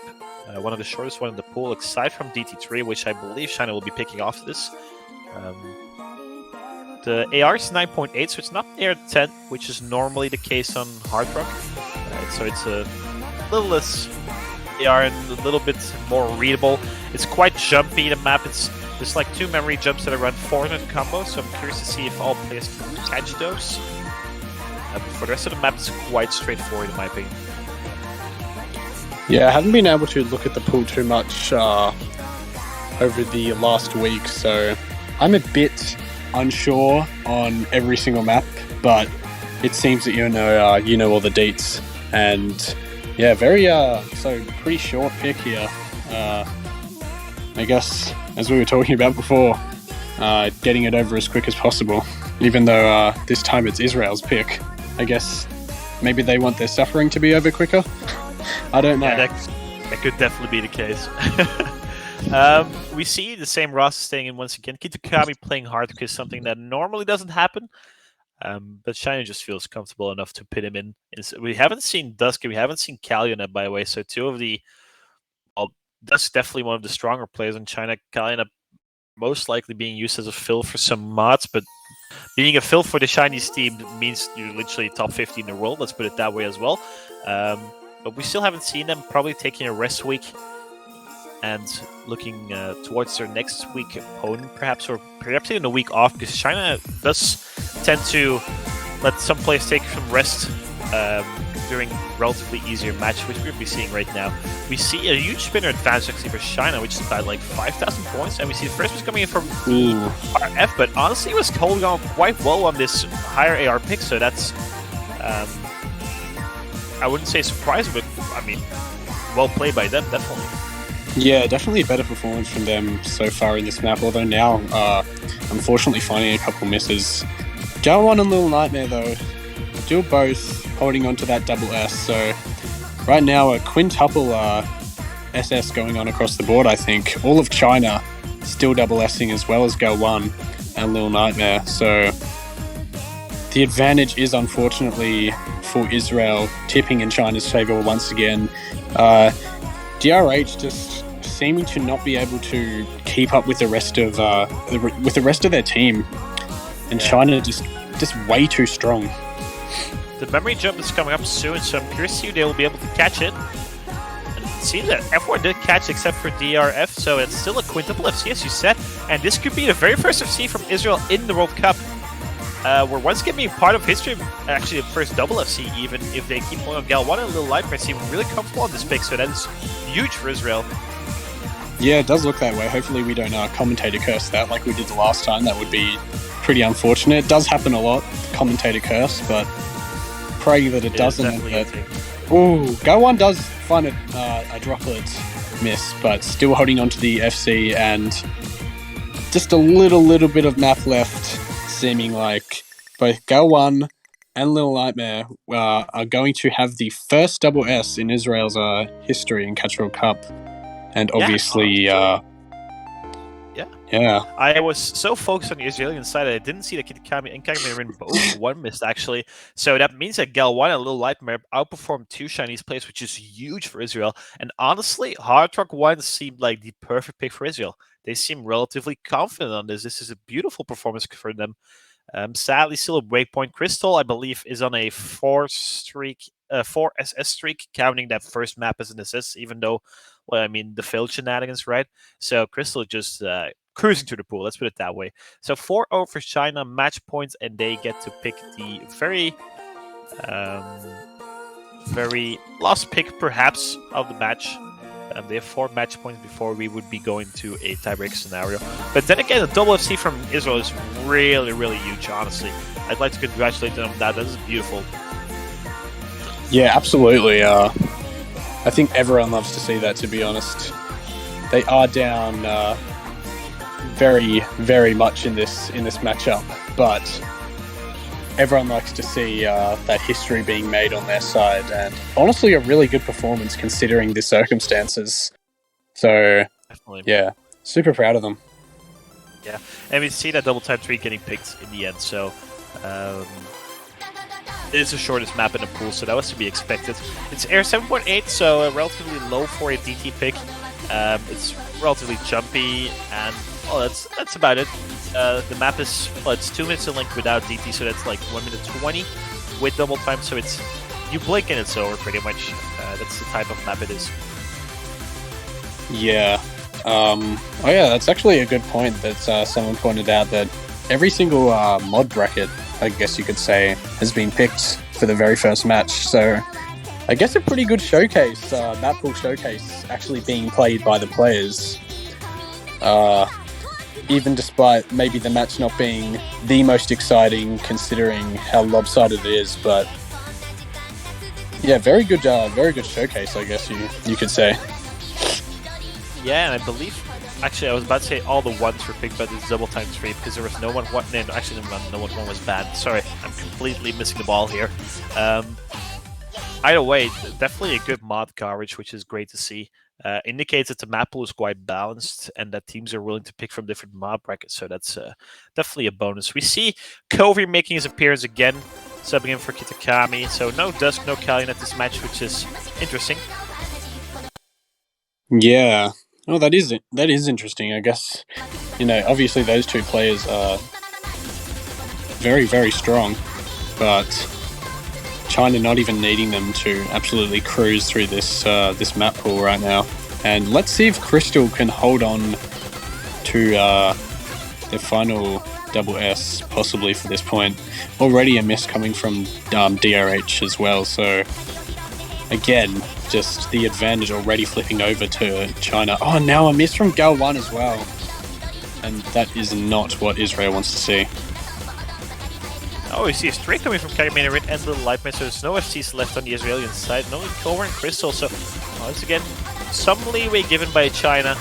Then the other hand, so their top player right now, Crystal, is just still cruising right now. This is just a walk in the park for him. And the match come to an end already. We're only in the last quarter, so I mean, I'm telling you, it's a sprint, not a marathon, this one. And I think it's safe to say that this is going to be a 5-0 for China. But we did see some really good things from Israel coming in with that double FC and Hard Rock 1. Also, Nomad 2 being relatively alright, but definitely at Hard Rock picking something to take away. The very first Brazilian FC. And we see a FC coming, the SS coming from Crystal Beauty. That's 5 SS in 5 maps. It's a beautiful performance. And then Cover with the 1 miss and Karimena with the 1 miss. But this is going to conclude our very first match of the tournament with a clean sweep from China, 5-0 versus Israel. Yeah, as basically 99% of people predicted, that is going to be the very first point, or a very first match, sorry, concluded with a sweep. Yeah, very, very well played by Israel. Super nice to see that first double FC actually from them, as well as an SS, so definitely taking a lot of experience away from this match. You know, facing the number 1 seed in the tournament, you have to congratulate them for going out there and doing their absolute best, even with missing a good player on their team. So you definitely can't hate them. And definitely, we will look forward to their match against either Brazil or Japan next week. That the experience they had right now is huge for upcoming years. I think this could be the very first step in building a really good Israeli roster that can compete with some of the lower seeded teams in future editions. But this year, well, qualifying 32nd means you're playing the first seed in the first round and then like the 16th or 17th seed in the second round, and that's not going to be easy. But they showed good things, especially on Hard Rock, so perhaps next week we can see the same thing on a Hard Rock 1 from that pool, but it depends on how hard the pool is as well. We have a new match coming up in about 30 minutes, France versus Thailand. I believe we'll be taking a quick music break in between, and we'll be back in about 30 minutes. And I believe Maito and myself are casting that one as well together, if I'm not mistaken. Yeah, we are, so... That is correct. Same duo in about 30 minutes, everyone, so take care, grab some lunch or dinner or breakfast wherever you're living, and be sure to tune in versus France this time, because that one is going to be quite a bit closer, I do believe. Yeah, definitely stay tuned. Going to be the first kind of close, well, not close, but definitely closer than that match for this tournament. So definitely stay tuned for that one. Going to be exciting, I hope. Definitely. All right, everyone, take care, and we'll see you about 30 minutes from now. Later.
Message from my heart.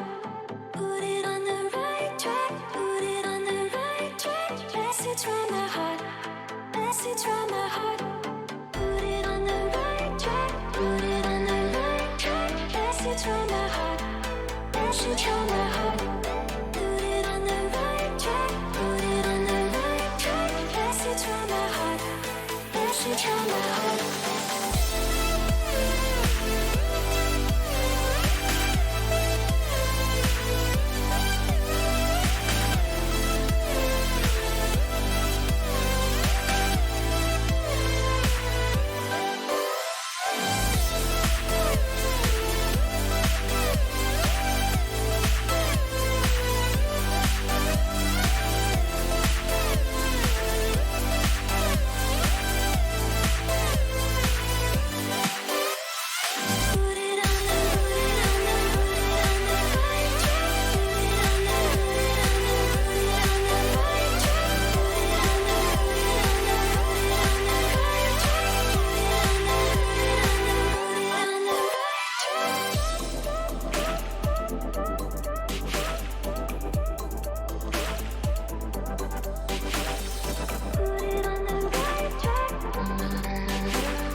Click.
All right.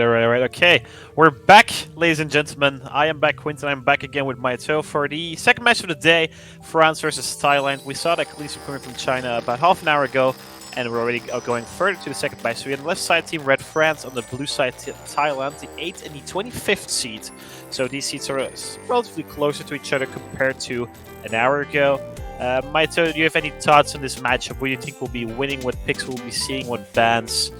And so forth. Yeah, I have maybe not looked at this matchup quite as much as the China-Israel one. That was kind of my priority, considering, it was my very first match that I was casting for Catch World Cup, so it was a bit of a big deal. So haven't looked quite as much into this match, so not entirely sure. Obviously, France, they have Totobas, Natsuko, Electro, lots of very, very strong, tournament players, very seasoned players. Obviously, Totobas number 2 in the world currently, so they are definitely a force to be reckoned with in this tournament. Even despite the 8th seed, which may not look quite as impressive, they are still a very good team. And Thailand, a bit of a newer team, I think. I'm not too familiar with most of their players, except Social Distance, actually. The only player I really am familiar with on that team, who is a very nice Convert player, so maybe we'll possibly see some Convert picks from them, but I'm not entirely sure. Yeah, I think your analysis on France is spot on. Perfect.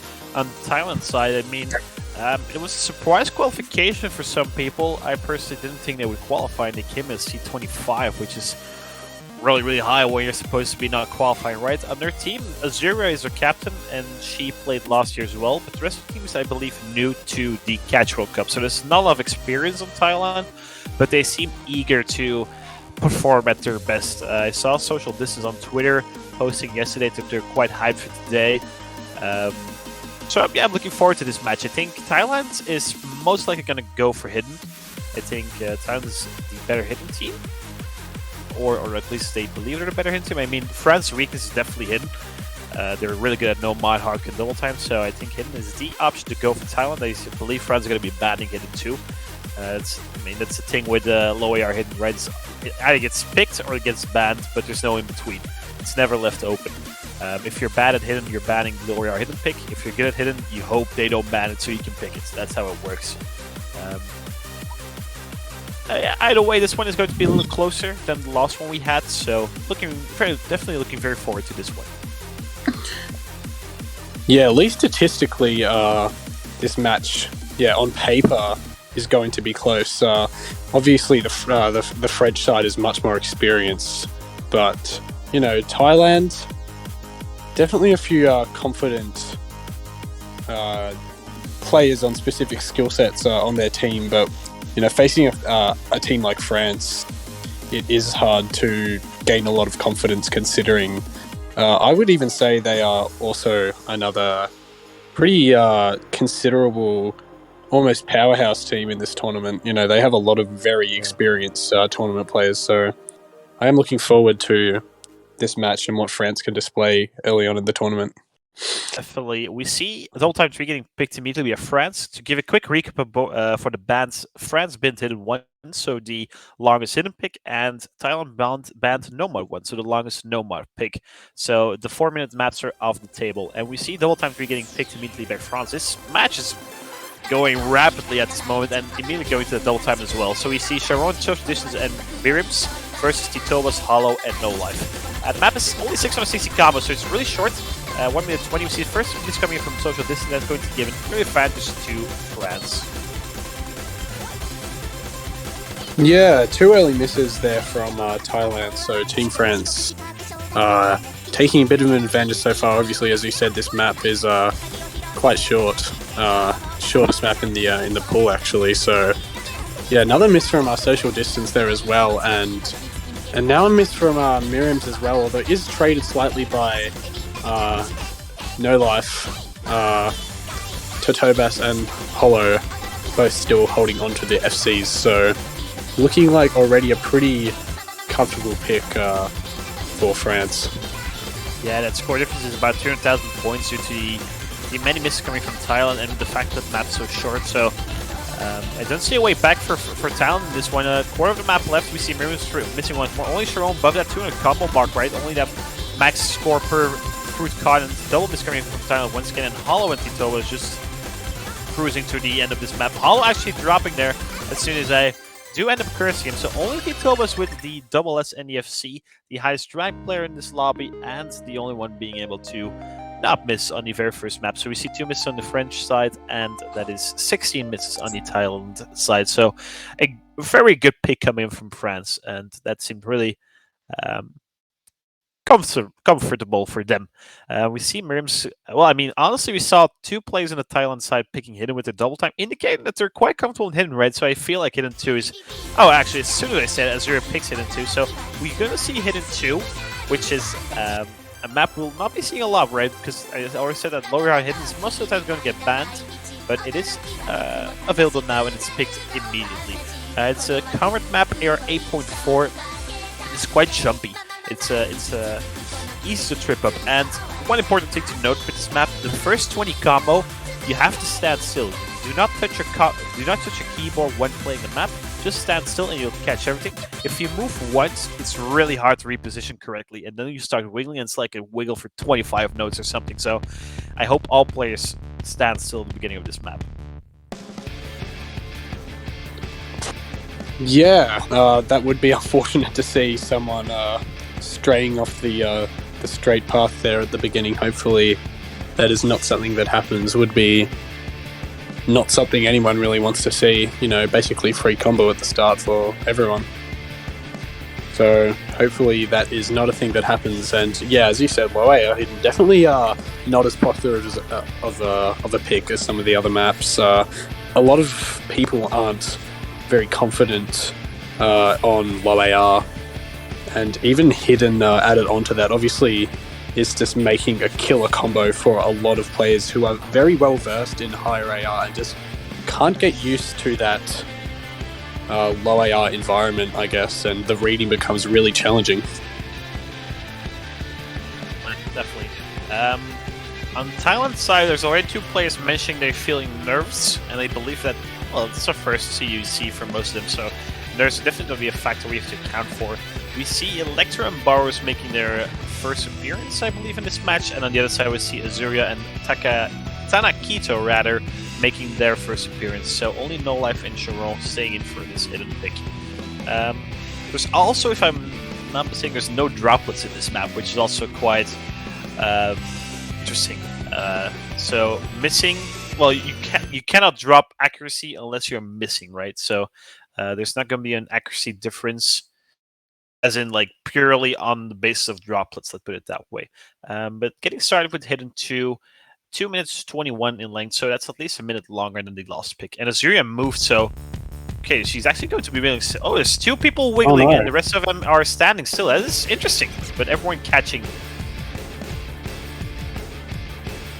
And we see Boris and Azura trading early on that first jump off the wiggle, so scoring should be tight, and No Life actually dropping as well, so first advantage to Thailand, and once again, that lower air hidden. I'm not too certain why France left that open, because it's not seeming too comfortable for them right now. No Life dropping a lot of notes, actually, but Tanakito and Azura as well, double miss coming from Thailand. That's going to switch the fair right back into France, I do believe.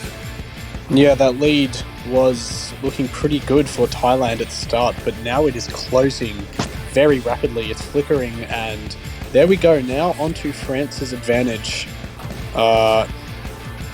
Thailand seeming to stabilize after those misses, it looks like, and obviously the score is going to still stay pretty close, considering... oh, but no, there's a miss from Tanakito in Thailand, so now the score lead is not going to be good for their sides. Although traded by Boros, but another miss from Tanakito there, and with Electro and No Life having some pretty nice combos, their lead is definitely looking pretty nice right now. Yeah, Sharon and Electro still onto that double list, so both sides having one SS player, but sadly Azura and Tanakito had 2 double misses. That cost Thailand a lot of score, and that score difference about 150,000 points. But we see a 5-way miss, actually. Electro the only one holding out the combo. Wow. Once again in favor of France, right? So that is just going to extend that lead even further, and that's unfortunate for Thailand. Yeah, that everyone missing there except Electro. Just an awesome performance from them right now. Still holding onto that double S, and looking like France is going to close out this second pick with another victory and possibly a double S from Electro if they can just hold on a little bit longer. Does seem like that is going to be the case. And yeah, there was really promising, honestly. Like, France left the door open quite widely, honestly. We see 9 misses on their side. That's a lot, actually, for a round of 32 map, right? But Thailand, perhaps the nerves sadly coming into part, and then that costing them the point. And so already an immediately break point for France. Sharon only with the 1 miss. That's a huge performance coming from him, but Electro countering beautifully with a 1 million score. No droplets, no spinners, so an SS is immediately a 1 million score. So yeah, beautiful from France, but the beginnings felt, how would you call it, tricky to me. I think there was a huge opportunity for Thailand there, and I'm not too certain why France would leave low AR hidden open. I think it's by far their weakest link, right? But they probably feel comfortable enough against a lower C to still leave it open and just ban a long map instead. Yeah, it does seem that way. It is interesting, as you pointed out, that leaving that low AR hidden, it kind of seems that might be Thailand's best bet to get a point from France here. They did very well. All of their players having under 10 misses, if I'm not mistaken, on that pick. So looking pretty confident for hidden, and going further into the tournament, that might be their strength. And obviously, other teams will be able to see that and maybe use it against them.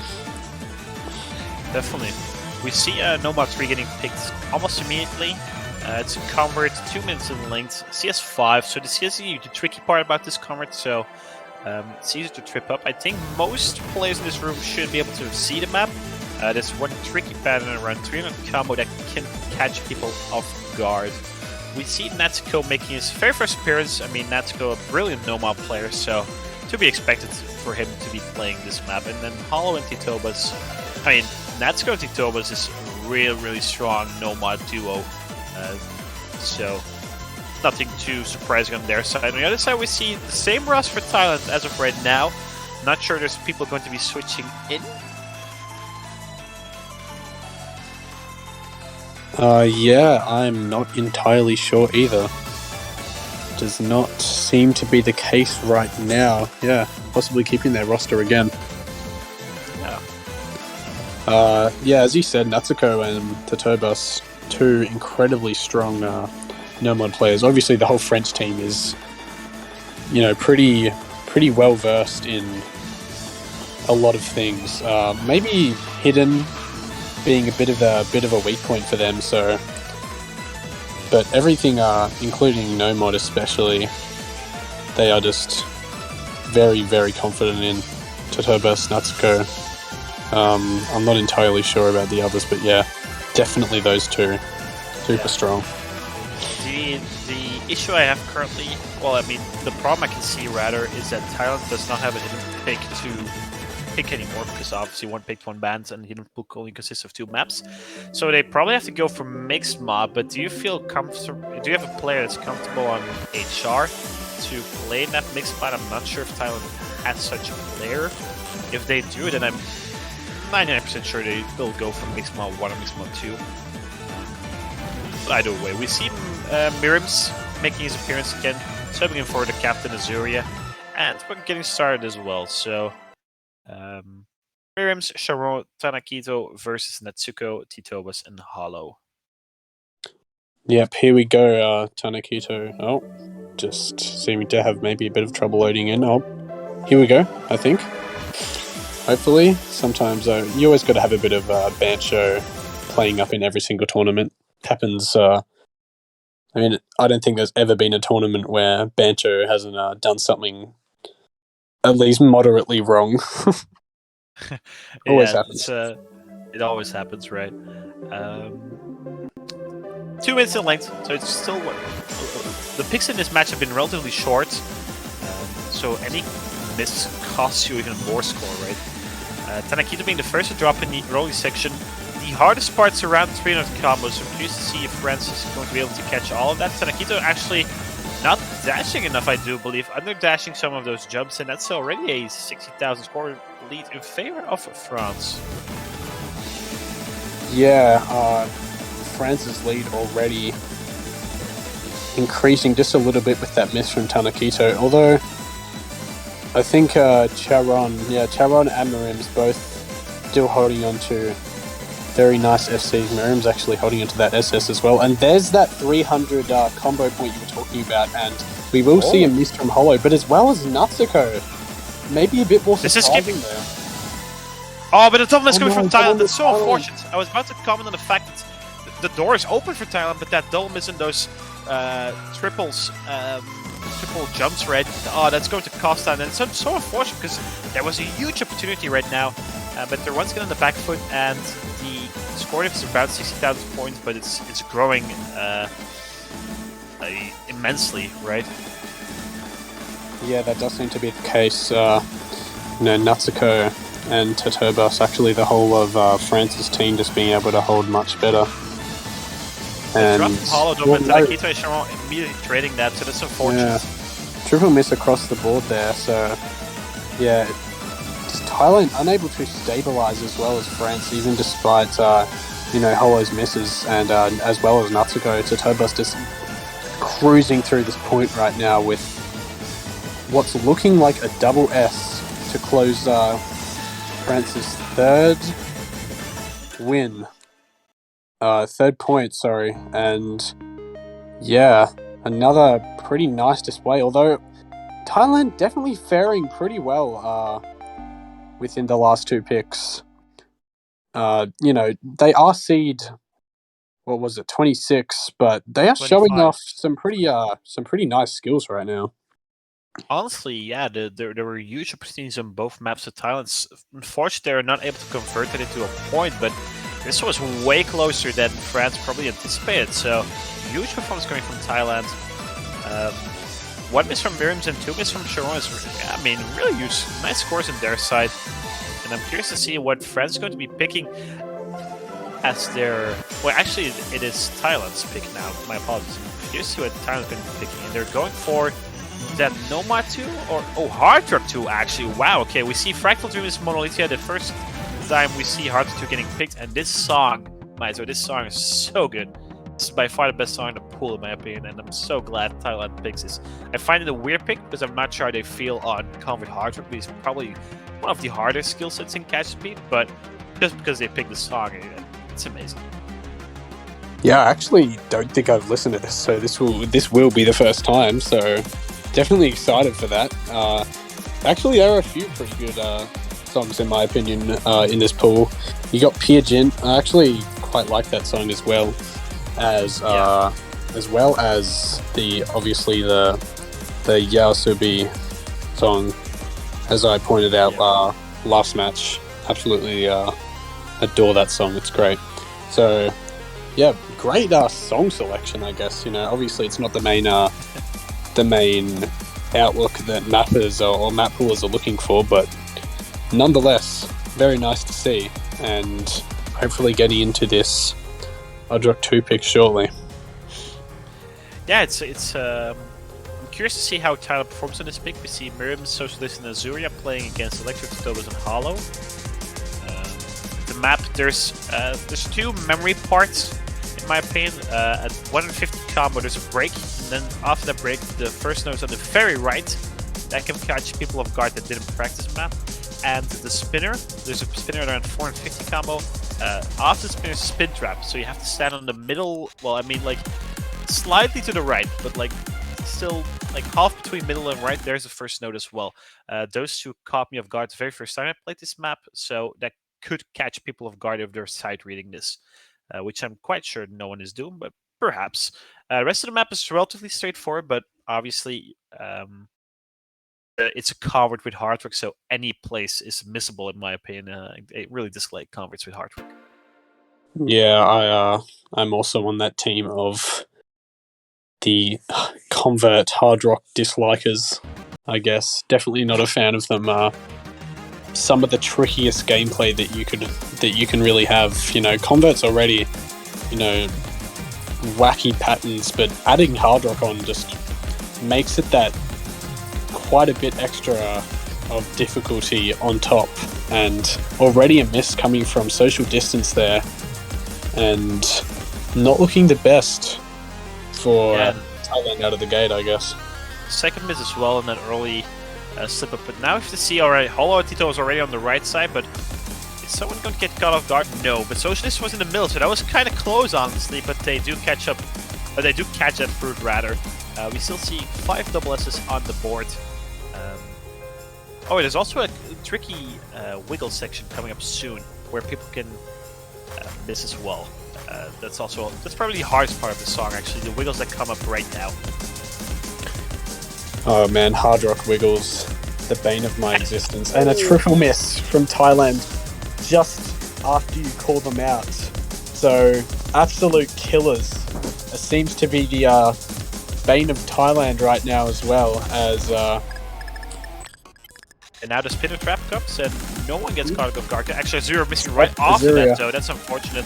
But that triple miss on those wiggles is giving France so much score, and it's already a 220,000 score difference. I mean, a triple miss is just so detrimental for your score, right? And France still holding on to a triple SS, so they definitely practice this map, and that's... well, props to them, right? And we see a double miss coming in one from Thailand, and I think this pick is kind of backfiring for Thailand. And they're definitely not responsible on this in comparison to France. Sorry, Maito, I keep interrupting you. Oh no, that's my bad. You were on a stream of speaking right there, and I just chimed in. But I was just going to point out France's, you know, triple double S currently still on this Hardrock convert pick, which is just, I mean, what else can you say except it's just an incredible display of their skill. Thailand obviously faring pretty well, all still holding onto pretty respectable AC and combos, but France just, the dominance is so prevalent. Yeah, France looks kind of shaky in those early picks, right? But then this is just pure dominance. And I don't think there's any way you could beat France in this scenario, right? So nothing to blame on Thailand, but probably not the wisest pick in my opinion. And that's going to be a second breakpoint for France as well, so that's going to give them a match point already. I mean, these matches have been going so rapidly because of the snowballing mechanics, right? China snowballing against Israel, and now France actually kind of putting their foot on the gas right now and just snowballing as well. And that's a 4 scoreline. There's 1 pick left for France to close it out. And Thailand have to break France twice, win their own pick twice, and then win the tiebreaker to win this match. And that is looking unlikely. And a beautiful triple S coming from France. That is a triple SS, actually, rather. That is beautiful. Superb performance, as Social Distance points out. That is indeed, there's nothing more to say. That's such a superb performance. And we see Double Time 1 getting picked immediately. We didn't see that in the last match either. Wizard's Tower by Loki. Good song, 8.3 Double Time. The map is relatively straightforward. It's probably the speed pick from the Double Time pool, but it's probably not the amount of speed most players would want, I think. I think most players are comfortable with way faster picks as well. So I could see Thailand, honestly, Triple FC in this. I definitely could, but same goes for France. Yeah, definitely a possibility. I actually forgot that this song was in the map pool. This is another song that I actually really like. So this map pool is just full of bangers for me, and obviously an interesting map as well. But yeah, just loving this map pool right now. And France, obviously, I missed a little bit before internet was being Australian internet. So but France just with that triple S on that previous point, again just showing that complete dominance and skill. Yeah, absolutely correct. We see Sharon coming back. We see No Life coming back for Double Time 1. Let's keep in mind this is Thailand's winner bracket run on the line already. 4-0 scoreline in favor of France. So I'm curious to see what Thailand can do on this one.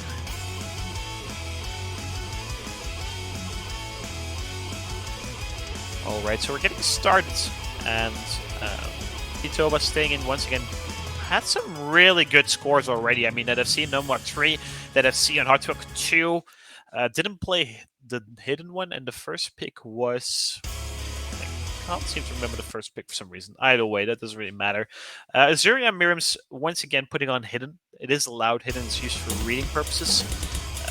I personally am not able to play Double Time with hidden because it doesn't help me, but some people prefer it because, well, you can't see half your screen, so you focus more on the top side, and it improves your reaction time, I guess. I'm not too certain as to why it works, but it sometimes does for some people, so that's why. Everyone seems to be quite comfortable, and actually Azuria does end up missing, but No Life trading immediately, so that's still a tight scoreline. But I believe France had a small spinner advantage, perhaps? Or actually, they do have an accurate advantage. That might be the difference maker right now. The map is about 900 combo in total. But oh, Sharon actually over-dashing there. Going a little too fast. And that's going to give a 1 miss lead in favor of France and the score. Miriam's and No Life trading. Sharon dropping once more. And that's going to be a 2FC versus a none. And that's going to be quite hard for Thailand to come back from, actually. Electro and Tito was still holding on to that double S. Miriam's missing once again. Azura being able to hold on to combo after the first slip up. No Life on the French side seems to be struggling a little bit harder than I anticipated, but his teammates have his back, and the score difference is about 120,000 points, and that is a huge score difference. Everyone above 200 combo for the French side, and on the Thailand side, everyone was above combo as well right now. But it's only a quarter left. They need to see an absolute meltdown from France to be able to convert this pick into a breakpoint, sadly. And I believe the Tobas might just be on track for another double S. You can see a similar performance to Crystal from that last match. Sharon dropping once more, and that's probably going to spell disaster for Thailand as they lose 0-5 to France. And France, after a shaky start, seem really, really dominant on these earlier pools. Hard Rock 2 triple SS, and then Double Time 1 a double SS coming from Titobas and Electro. Thailand's only 9 misses in total, so not a lot of misses, but they do end up losing out onto France. And I believe that Hard Rock 2 pick was kind of a mistake, and there was potential for a point for Thailand, but sadly they have to concede this one with a 5-0 scoreline. And France advances to the winner bracket round of 16. Thailand drops down to the loser bracket, while we'll be facing the loser of the Netherlands versus Italy, which is a hype match coming in tomorrow, I believe, if I'm not mistaken. But once again, a really quick match. Yeah, sorry, go ahead, Maito. Oh, sorry about that. Yeah, I came back at the worst time, just as the point ended. Sorry about that one. So yeah, going to see worry. France taking another sweep. Obviously, a lot of people, I guess hoping that this match would be a closer one, but unfortunately, France just showing their dominance. Much like China, although the points I would say are definitely much closer. So Absolutely. it was really well played by Thailand, but in the end, France is just much too strong.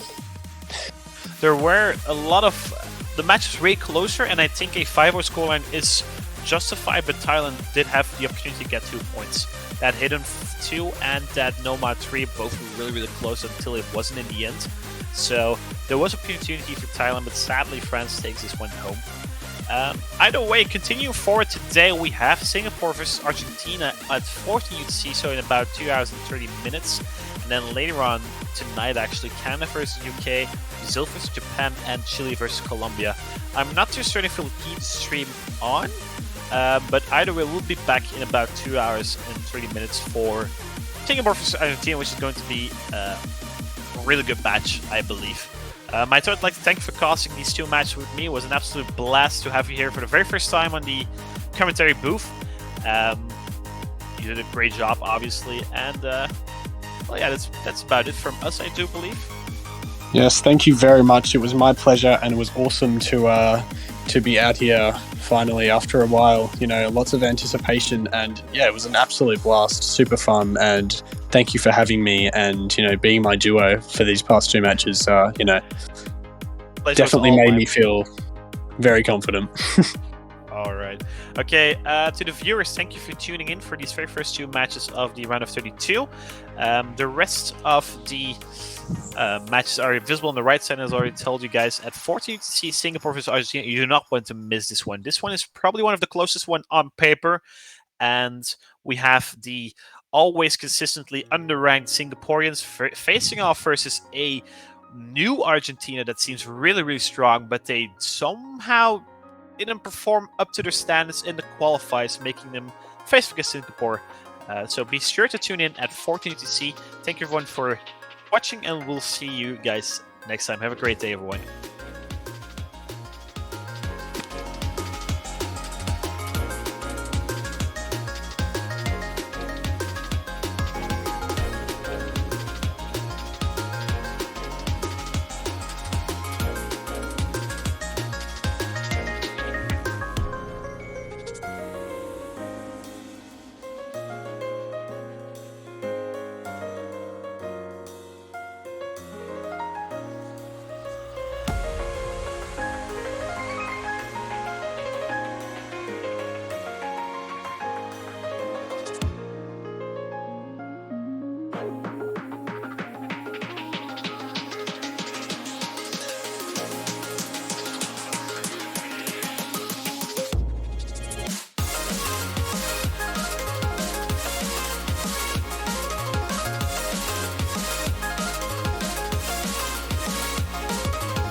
Alright then, welcome back everyone to the third match of this round of 32.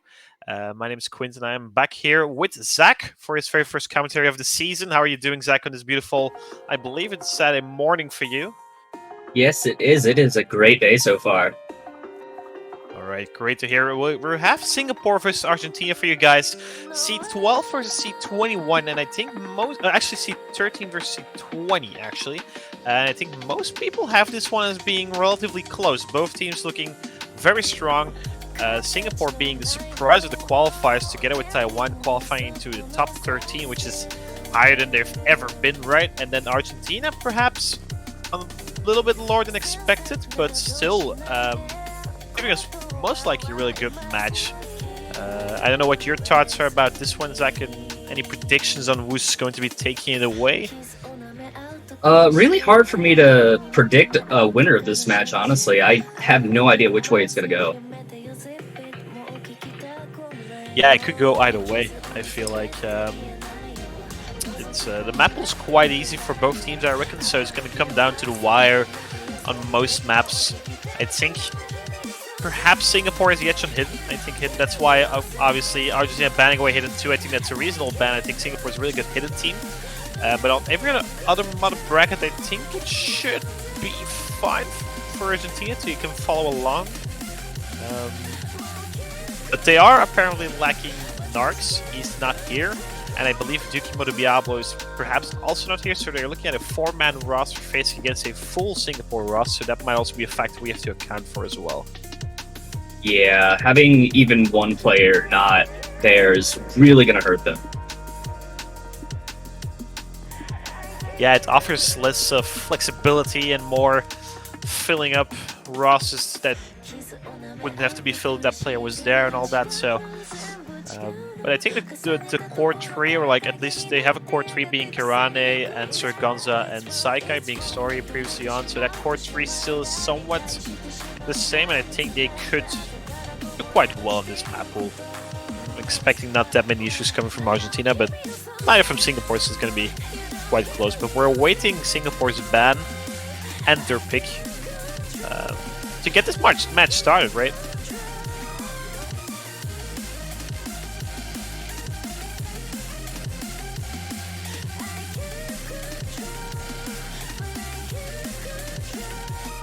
Alright, they're banning Hard Rock 1. So the Ascendance map, these Hard Rock specific taken of the shards already. We saw a beautiful double SC coming from Israel on that pick, and Singapore not wanting to risk it versus Argentina. Yeah, I'm having some troubles with Bancho. I'm hoping he can get that resolved. And now we're looking at Singapore's first pick. They won the role, so they have the honor of picking first.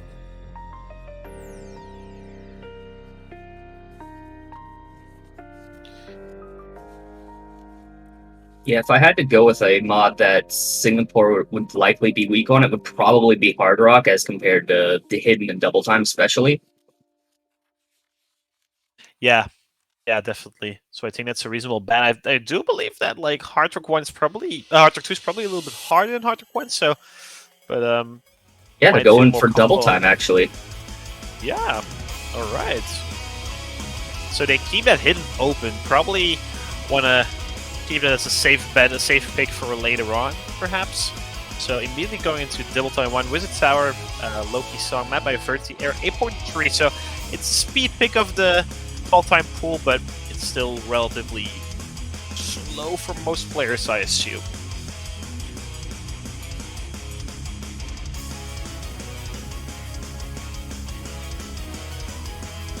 We see Karane, Sorganza, and Saikai for Argentina. That main three, I believe. Ryori, I believe it is pronounced, could fill in for Hidden. But I'm not too certain about that. On the other side, we have Hyang, Axel, and Kings actually being the third place. So no Eon, no Setsune. It's actually surprising Hyang just dropped out of the lobby. Wait, actually... Wow, that is in fact really surprising. Yeah, I expected him to end up playing every single map. Yeah, so did I actually. So that's really... This might be because of his internet issues. Not too certain. Or Singapore just feels way better with these three. Could be the case, but it's really... really odd. Yeah. Alright, this is getting really interesting right from the get-go, right? The captain of Singapore, their strongest player, the player that's been most hyped up during the past couple of weeks, is just not playing the very first map of Singapore's tournament. That is interesting. Yeah, I was about to mention that he was probably going to play every single map, and then he immediately just dropped out. So I'm like, that's something. Something weird going on. Okay, we see Saikai and Rube putting on Hidden. Hidden is used for reading purposes. There's no bonus score for picking Hidden, just solely for reading purposes.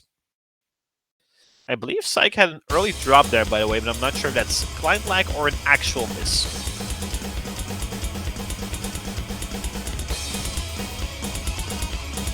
Looks like that was in fact a miss. Yeah. King's going to be the first one from Singapore to drop, and it's going to give an early lead towards Argentina. Score cap is 200 combo, so whenever a player is above 200 combo, they get their max score per fruit caught, and King's missing later than Saikai is giving Saikai that cap sooner, so advantage Argentina in the beginning stages of this map.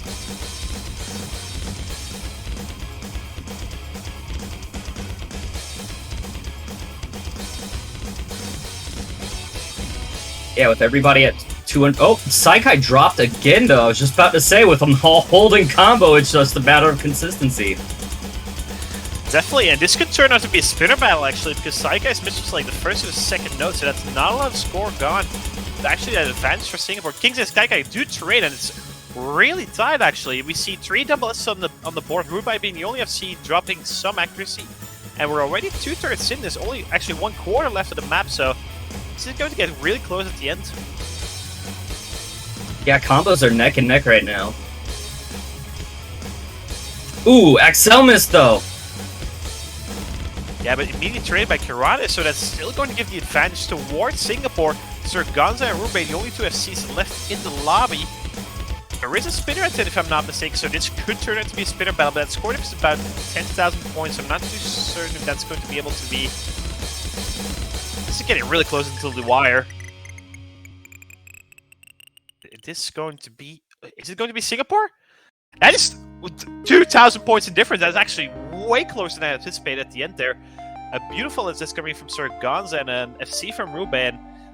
Wow, this was really shaky. Honestly, if Saikai didn't miss on those first 3 nodes, then this would have been Argentina's point, I'm quite certain. Yeah, that was very close for the first pick. This is a great prospect for the rest of the match, I feel like. These teams are neck and neck. Kings and Axel dropping on the Singaporean side. Kirana and Saikai.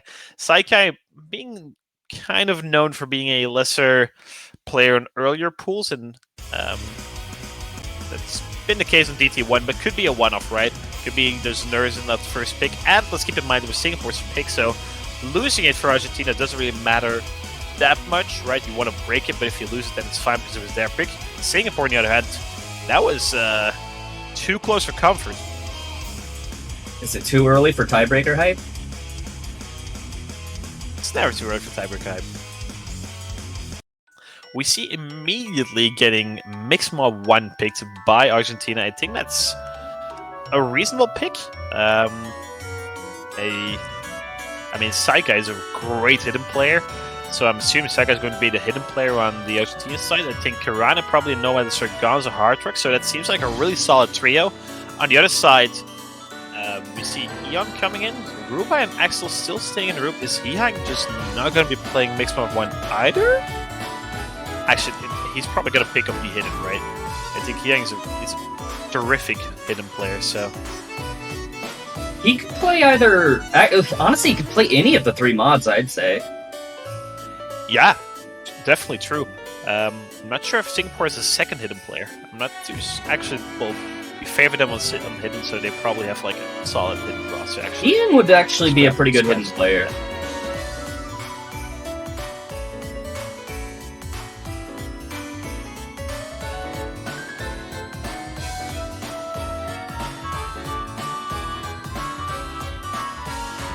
Yeah, about the map, it's an Aaron 9 specific map by FD Fluorite. I believe it's a custom map as well. It's quite, how would you call it? I think jumpy. Somewhat, it's like, the CS is quite low, making it somewhat tricky. And once again, there's no Hihang in this lobby. This is surprising, to say the least. And we see Rio actually coming instead of Karane for Nomad, Saika and Hidden, face off against Rube, and then Axel versus Sir Gonzo on Hardrock, and then Eon also on the Nomad. So, wow, this has been really surprising. Yeah, no idea where Hihang is.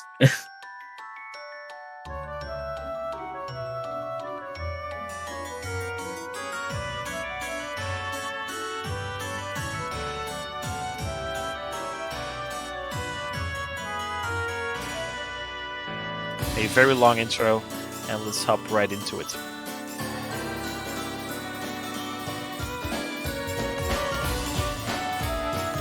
Hardrock has a 1.12 multiplier, so these players are slightly more important for the team score. So be sure to take a look out for Sir Gonzo and Axel. And Rio is actually the first to drop on no mod out of all mods. Yeah, that'll give an early advantage to Singapore on this.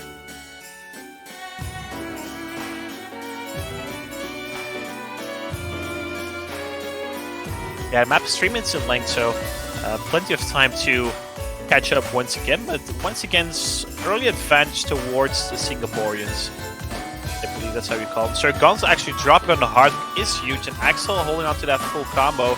And that's already quite a huge lead for Singapore, approaching 100k.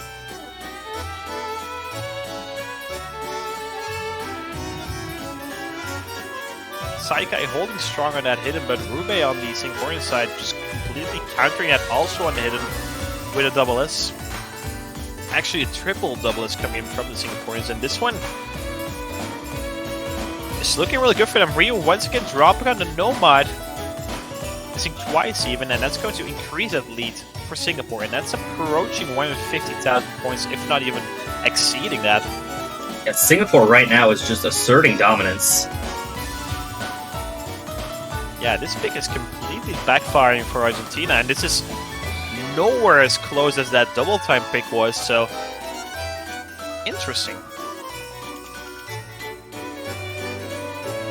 Axel does end up dropping there in that slide. A weird miss, somewhat over dashing, but Rio trading it on the Nomad. Obviously, a miss on hard is more painful, but Singapore has a huge buffer by 150,000 points. And Sir Gonzo and Axel going to be tied. Saika and Rube also tied, but Rio and Eon are the huge difference right now. Eon holding on to that double S, and Rio somewhat struggling, sadly. Part's coming up right now, and Rio's the first to drop in the hard part. And the map's come to an end, and I don't think there's any way for Argentina to come back from this, actually. Sir Gonzo and Axel both hitting the triples with the hard rock. Saika and Rube both a double as on hidden, beautiful, but Eon with a double S on Nomad and a singular miss coming for Singapore. That is just asserting dominance, as you said. Pure dominance, and that's going to be the very first breakpoint of this match. And Argentina has to think their picks through, because this was not the pick. Yeah, very good show there from Singapore. They are showing that they are really strong, even without Hieng playing either of the first two maps. Yeah, that's probably even the most surprising thing about this match, right? Hieng is not here. That's just nuts. And actually, he did join the lobby right now, so might be an indication that he's playing. We see Double Time 2 getting picked. The K-pop song, Feel Special, made by Xictopia, somewhat of the technical Double Time. Air 8 and some wide jumps and off patterns, but I think all players should still once again feel relatively comfortable on this. Oh, it looks like Hieng has just been choosing to sit out. Oh, he is.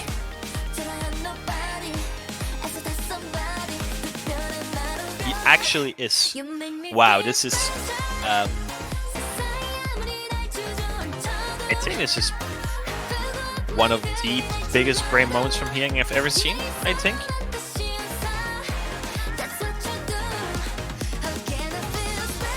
And we see Setsuna going to be making his first appearance instead of Ion. On the other side, we see Sir Gonzo, the side guy. I'm quite sure Karana is going to be that third player. He also played that Double Time 1, I believe. Only one missed hit, so a solid performance from Karana on that Double Time. So it definitely the best pick for this mod.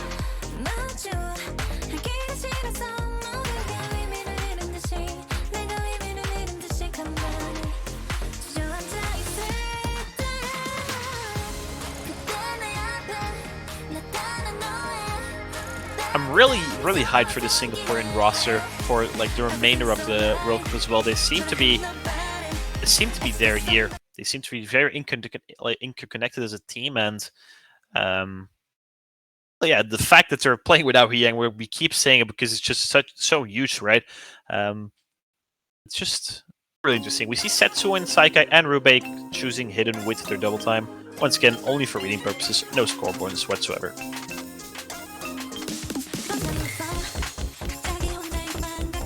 The map's 992 combo, if I'm not mistaken. But Setsu is the first to drop, actually. So that's going to give him early advantage towards Argentina. It is vital for Singapore to... Yeah, definitely. It's vital for Singapore to confirm this breakpoint, right? Because if Argentina were to break back, we're basically at a tight match again, so...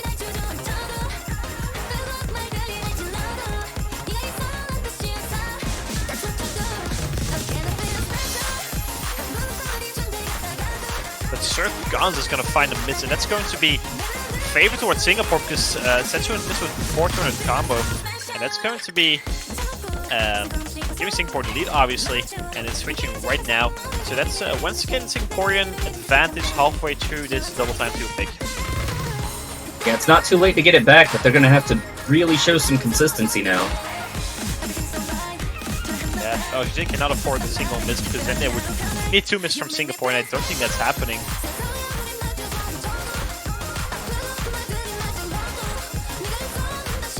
Yeah, Rubei and Axel seem so confident right now, both holding on to that double S. And Setsun, after that first slip up, right, those nerves, he's been just steamrolling this map as well.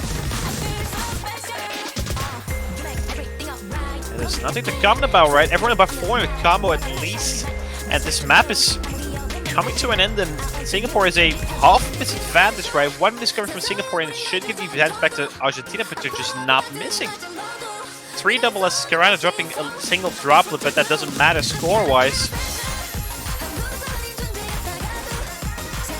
Singapore about to confirm that breakpoint, and looking at the 3-0 scoreline, the miss has to come about now. The map's coming to an end. 150 combo left. Actually, I'm saying unless Rubei is the first one. Actually, that choke from Rubei gives Argentina the advantage immediately, and that is going to be a breakpoint for Argentina. Wow! Yeah, I did not expect that, honestly. What? My maths just didn't work out because I thought had to be before 100 and before the end of the map, and it was 30 combo left, and Rube missing right at the end, and that's going to give the breakpoint to Argentina, and that's going to give a completely different dynamic for this match. Yeah, that miss just immediately switched it back to Argentina. That is huge. That is huge for Argentina, and they're on the board. Their very first point this CWBC, and well, yeah, we have a match on our hands, ladies and gentlemen. That breakpoint from Singapore immediately cancelled out by Argentina. Curious to see where Argentina wants to take this, though. Are they going to go for a double time 3? Probably not, I think. Are they going to go for Nomad or going to go for Mixed Mod 2? I think, or even Hardrock, actually. Hardrock is also still up for grabs. I'm not sure, actually. I think Hardrock 2 could be a good pick for Argentina because of the fact that actually they're going Hardrock 2. Okay, thank you for listening, Saikai. Good pick. Yeah, I mean, that's probably the smartest pick that they can use right now. Singapore indicating they're not feeling comfortable in Hardrock by banning Hardrock 1. But then again, they only one misstep mixed mod with Hardrock. But and I think we might finally see Hyang making his appearance in this match.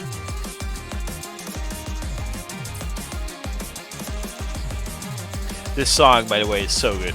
Fractal Dream slaps. This is an amazing song.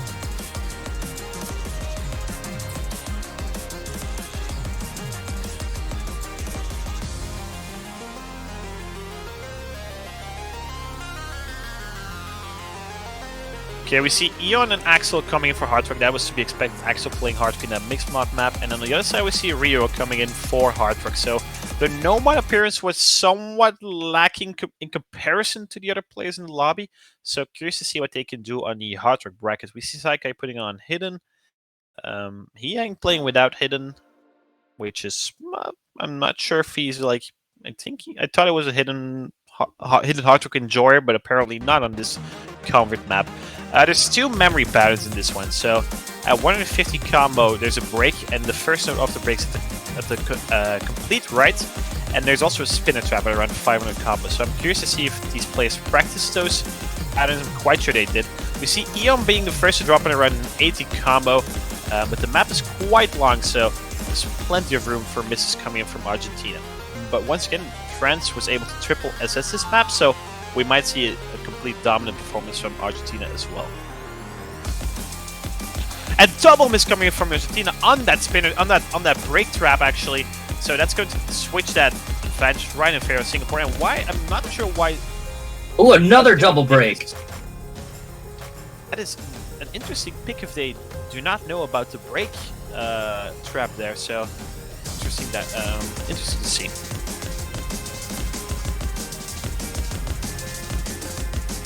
Yeah, this is not going in their favor right now, and this from Eon is going to help a little bit, but they need more. Yeah, that was a 100,000 score difference. There's no full combos left on the Argentinian side, so Hyang and Axel still cruising. Here comes a spinner trap. Let's see if they practice this. Okay, everyone practiced that one. That's good to see.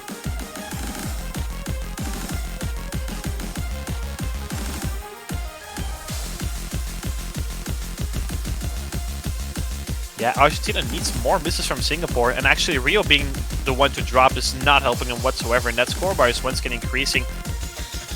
Axel and Hyang seem so comfortable. Eon trading that miss from Rio, but they need Axel and Hyang to drop actually.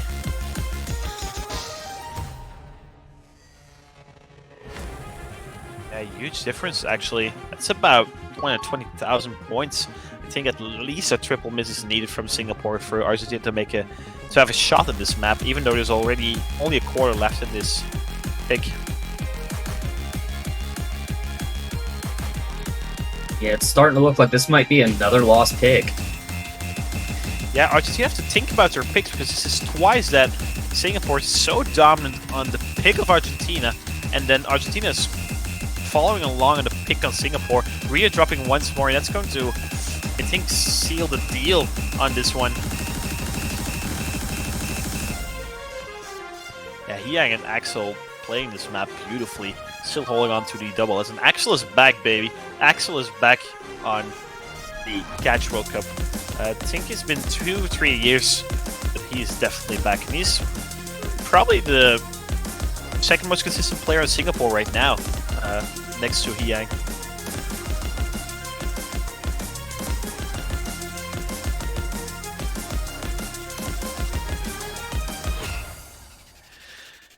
And that's going to be a third point. Another breakpoint, actually. So that's 3 breakpoints out of 4 maps.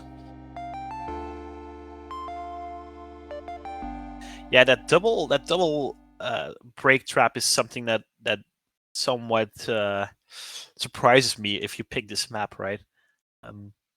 Sir Gonza missing after there, only a 1 miss. Saika also only with the 1 miss on that break trap, but Ryu somewhat struggling on that pick. And we're keeping the Nomad bracket completely open, also hidden still available, and we're going for double time 3, so Singapore is going to make the triple double time pick. This map is way shorter, it's only 1 minute 20 when the DT is added, and its air 7.8 is quite jumpy, and I can see a lot of people choking this one. So this is fair consistency, it's quite testing your consistency somewhat on those typical lower AR jump maps that Congress could be.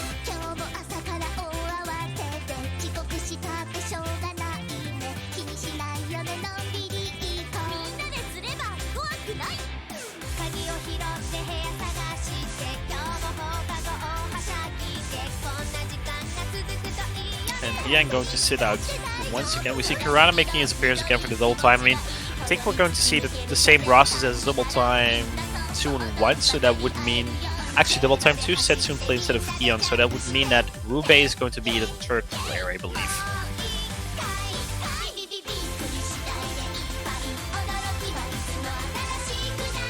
It's up to Singapore to confirm this this breakpoint once again. And Argentina has to start thinking about what they're going to pick off of this, because on paper that hidden pick is most likely lost, right? So Singapore still has that behind their backs. If they win this one, they can just go for the hidden pick and they've won the match, most likely, right? Obviously, in a tournament setting, things can change, but most of the time, the better hidden team wins the hidden picks, because it is not really the type of Ma you can clutch in. And we see Rube being that 3rd player on the Singaporean side. So this is a vital point in this match, right? Losing this pick and you have 3 match points. Well, 3 match points for the other team. Winning this pick and you're back into it.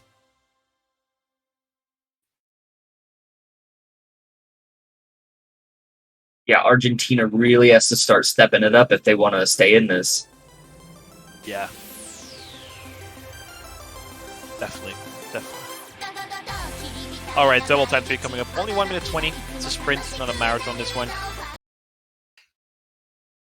And no hidden being chosen. I think that's a good decision. AR 7.8 DT is still relatively low AR. Plus, those type of jump maps, it's a little bit hard with hidden in my opinion.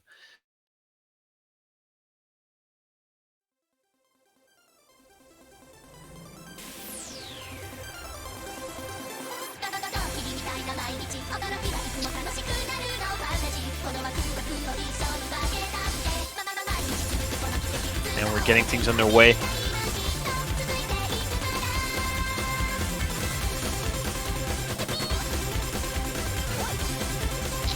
Everyone approaching 200 combo. No miss to be seen. Already according to the map, it's really short. And Ruby actually being the very first to drop, so that's going to give the early advance over to Argentina. And that scoreboard is loading up. Axel actually dropping as well. That's 2 misses towards her, but a double miss coming from Argentina. And that's going to tie things up, I believe.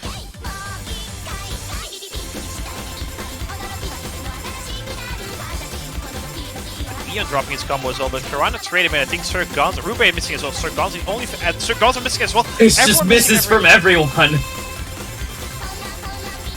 I think small advantage towards Singapore. 4 of the map left. They need 1 more miss from Argentina though. And Axel dropping is not going to help them. But Saika trading. This is getting so close at the end. Karana missing. Oh no. Oh no! Oh, there's no... And Axel dropping there, but there's no way. Wow. This was all over the place. This pick was way spicier than I anticipated, and that is going to be... I mean, 6 misses on both teams, but the timing of the misses is the difference here. And Singapore just winning it at the very end. I mean, last 10 combo. That is so unfortunate for Argentina. And this is the third pick that's been really, really close, right? Or like the second pick, rather. That double time one was also really, really close. And this could have been a 2-3 for Argentina. But now Singapore has 3 match points. Oh, 4, yeah, 3 match points and then the tiebreaker, right? So that is heartbreak for Argentina. I'm not sure they can recover from this.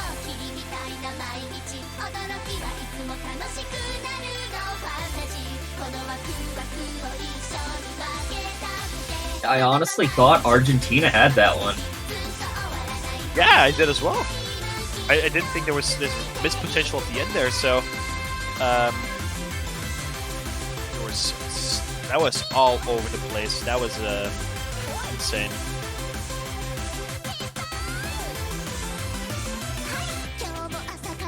But now the big issue is now, what do you pick?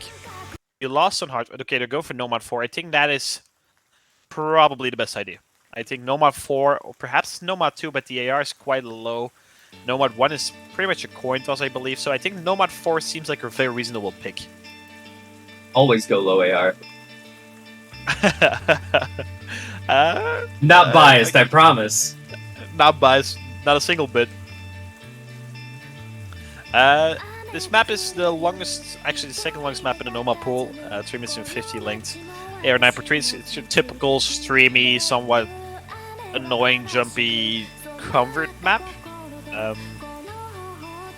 It does a lot of spinners. This could definitely be a spinner battle, and it's like 6 or 7 spinners if I'm not mistaken. A lot of bananas to be caught. And we see Hyang coming back, switching for Rube. The rest of the rosters are practically the same. We have to keep in mind Argentina's winner bracket run is on the line, right? 3 match points, 4 match points if you want to count the TV for Singapore right now. So they are in the driver's seat.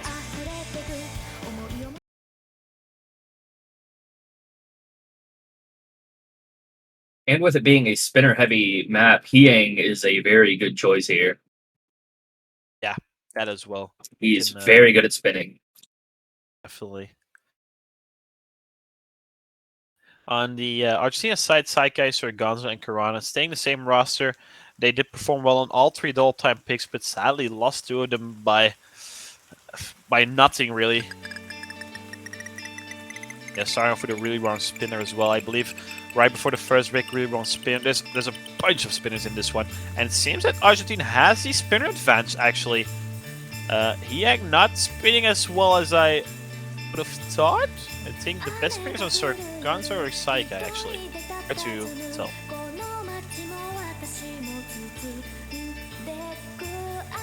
Relatively slow start, and then it picks up the pace, but it's just consistently hard. It's oh yeah, your typical convert streaming map. And now the break comes, and actually Singapore winning on that second spinner. So, all right then.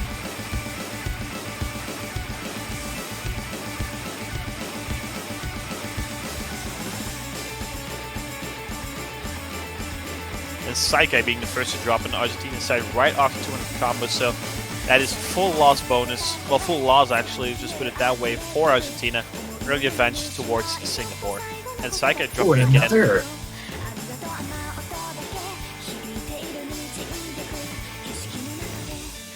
Yeah, that's not looking too great for Argentina at the beginning of this map, really. Could be cracking under the pressure, maybe? That could definitely be the case.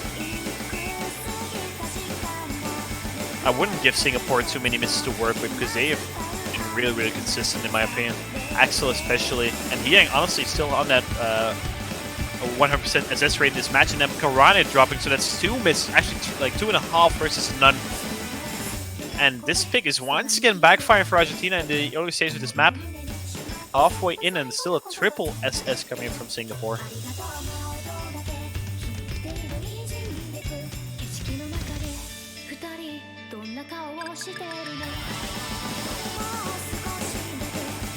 Another spinner, but I don't think it's going to be a spinner battle. Singapore has to start miss for Argentina to come back into this one. It's not looking like it right now. Beautiful performance coming in from all three of them.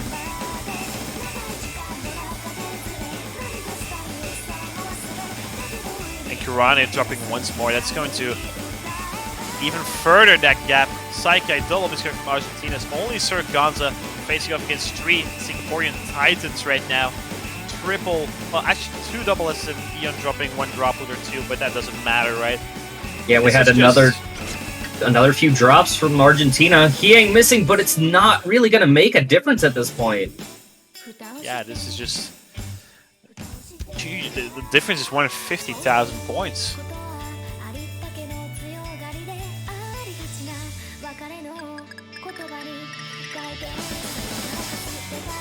And Eon and XL on the bottom side, I wouldn't say carry, but like dragging their captain over the line, I would say. But given that captain still beating 2 Argentinian players, so Sir Gonza is doing everything he can, but this is not looking all too bright for Argentina and their winner bracket hopes.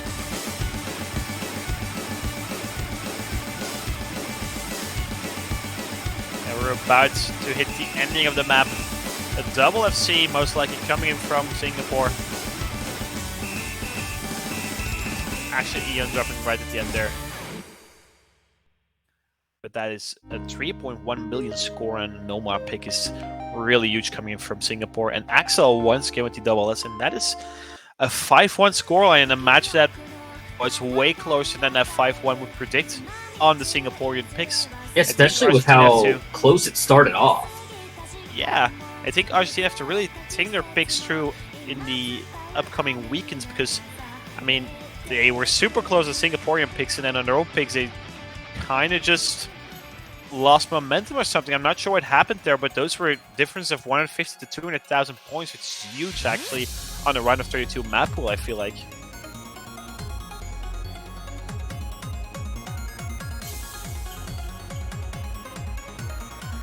And Sir Gonza was the MVP in that last pick, so he did outspin the Singaporeans, but he was not able to carry his team. And that's going to be Singapore winning their round of 32 match and going into the winning bracket in the round of 16, where they'll be facing off against the winner of Indonesia versus... I'm not sure, I can't remember against who Indonesia plays. On the other side, Argentina will be facing the loser of that match that Indonesia is playing in the round of 32 later on tomorrow, I believe. Also, good to mention right now that if you want to support your favorite team, banners are available. So you can go buy one and show support to your favorite team. Definitely. Be sure to check that out on the Yosu website. I think that's going to be it from us for now. The next match at 20 UTC, Canada versus Great Britain. That's in about 5 hours from now. So once again, a little break until the next catch action. Tomorrow is going to be stacked though. There's a lot of matches tomorrow afternoon. So then we'll be having I think a full 7-hour stream in total or something with a lot of catch action. So be sure to check that out as well. Zach, I'd like thank you for commentating this one with me. I think both of us anticipate this to be a little bit closer than it ended up being, sadly. But a valiant effort from Argentina, and I'm quite sure it'll make quite a run in the loser bracket. Yeah, it was a nice match to watch still, even if it was a little bit more one-sided than I think anybody expected. Yeah, definitely. Alright, but we'll be heading off for now. Be sure to come back at 20 UTC for Canada versus Great Britain, JB Hyperions boys. Anyways, Quinn, I was here with Zach, and thank you all for watching, and do take care.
This can't get through.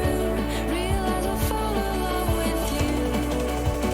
And I'm looking into cold green eyes. And I'm looking into cold green eyes.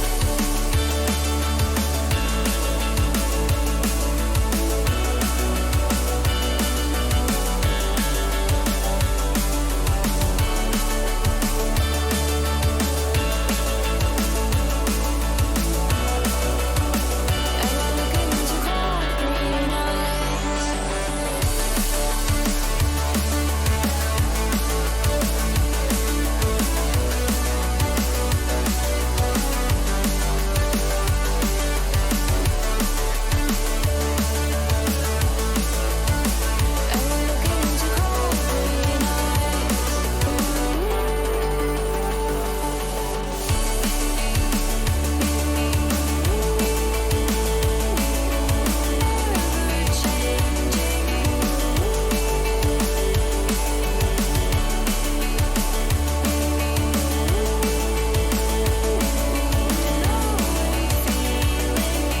Make you fall from the dreamy skies.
Hello, everybody. Welcome back to the OC Catch World Cup 2022. I am Sarkai, joined today by Illumini. How are you doing? Hello, I'm good. I've just returned back to the era of civilization. I was in nowhere. I was in the middle of nowhere for a while, and I'm back. Let's go. Glad to have you back. Anyways, first match, or actually fourth match of the day, but quite a bit of a gap between the last match and this one. We're going to be coming in with Canada versus the United Kingdom. Now these two teams are actually pretty decent. Canada coming in with the number 6 seed, I believe. United Kingdom coming in with, I think, 27, something like that. And this is going to be a pretty interesting matchup. I think United Kingdom have the ability to possibly take a point or two off of the hidden picks and nomads, but I think it's going to be a bit of a uphill battle for them. What do you think?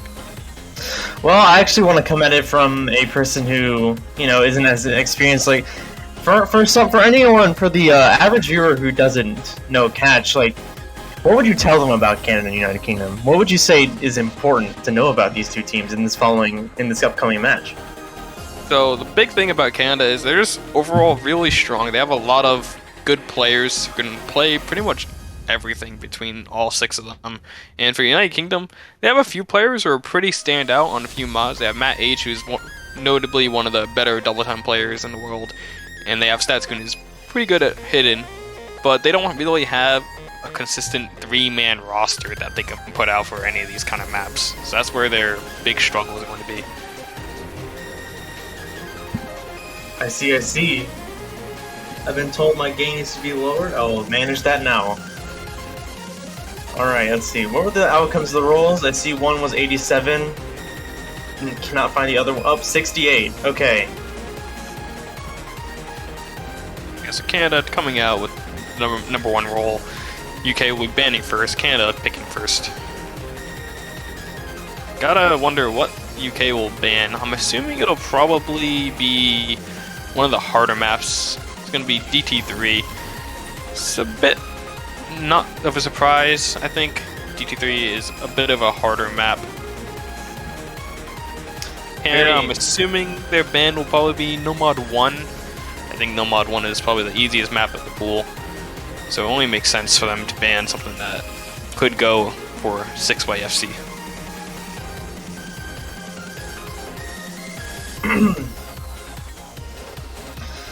So they're gonna ban DT3, yep. Yep. It is so weird seeing MM. That's not something you see in many modes. Oh yeah. Yeah, Canada do come in with the Nomad 1 ban and immediately go straight into Hidden 1. Now this is a bit interesting because Canada, we know them that they're a really good hidden team. But on the qualifiers, they didn't have as good of hidden scores as you would have expected this team to come in with. You would have expected them to come with probably top 4 on both the Hidden 1 and Hidden 2 of the qualifiers, but I think it was a little bit lower for Hidden 2. And meanwhile, on the side of UK, they have Setsukun is really good at low AR Hidden. But this one, being AR9, should be more comfortable for the rest of the players. So as someone who had to take a year off of catch last year, remind me the combo cap is 200, right? Yep. Yes, sir. Fantastic. Something that's interesting to me though is usually coming from a mode where Hidden has its own multiplier and Catch doesn't have the multiplier. It's kind of an extension. It's just interesting to see the difference between Nomad and Hidden in Catch because a lot of people I've been told use Hidden to make reading easier. So it's really interesting mod pool to like observe and catch. A lot of if you ever see me in the commentator booth, I'm going to be kind of questioning things again and poking the person beside me who's more knowledgeable on things that have changed in the past year. Because I mean, I was very knowledgeable. I still play the mode frequently, but I'm not up to date. I've come up to date a lot by participating in the prediction streams and whatnot, but there's still lots of things I want to poke at, and one of the things that's interesting to me is always the hidden mod. And mostly just a visual mod for catch. Lower approach rates, it does get a bit harder, but typically when you're between the approach rates of 8 or when you're between approach rates of 9 and 10 is where you don't really see that much of a change in playstyle. Now, we are going to be seeing Fuhi coming in for a Hidden 1, and that's a bit of a surprise for me. He said he just came in, got back from his pump, so he's probably feeling pretty great. Pump, is that like weights or something? It was his workout, yeah. Okay. That's what I'm assuming, at least. Yeah, a bit surprising to see him come in for Hidden. Usually we'd see another member of Team Canada come in for a hidden map, but you know, maybe he's just feeling good. On the other side, we have Wither Lotus, Matt H, and Setsukun. That's about what the roster you'd expect from side of UK coming in. Here we go into the first map. So 4 minutes long, and as I remembered correctly, there's definitely going to be a lot of room for things to change. Obviously, we're at a lower difficulty overall in the pool, but there's still lots of time for things to shift back and forth if any of the following players just stumble a little bit. There's time for them to recover. Now, the first spin actually does go to United Kingdom by quite a bit, actually. I think like maybe 3,000 points, but it's going to be followed up really quickly by Mr. Matt H on the 80 combo mark.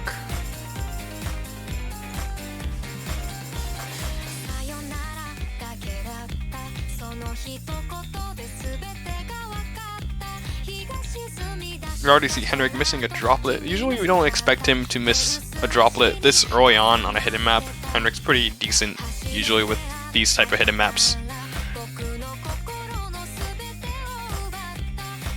All players recovering pretty well after Matt H's first initial 2 misses. Seems to be going pretty well for the side of Canada. They got a little bit more than a gap of a miss, and that's going to be 2 misses now, with the Lotus finding a miss right as the chorus is starting to pick up. Yeah, it's not a good start for the United Kingdom. As soon as Matt H hit the 200 cap, Lotus found a miss. Canada holding strong across the board. Henrik, only person to miss anything on the Canadian side so far. And we are now 1/3 of the way through the map. Statskin finding a miss right on the middle of the course right here. It's a bit of unfortunate. Statskin usually being their kind of rock for these hidden maps. United Kingdom, all 3 players missing once a player hits the 200 combo gap. Once again, Lotus hit the combo cap and Kuhn missed.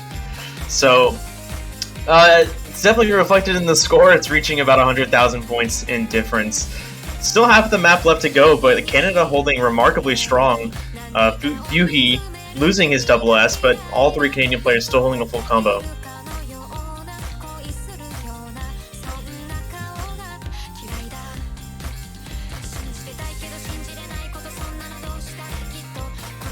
And at this point, you gotta wonder, is Canada gonna miss on something like this? This was their first pick, and there it is, actually. The first miss coming in from Fuhi, but it is traded very quickly with Matt H and Stat Kuhn finding a few more misses right before that.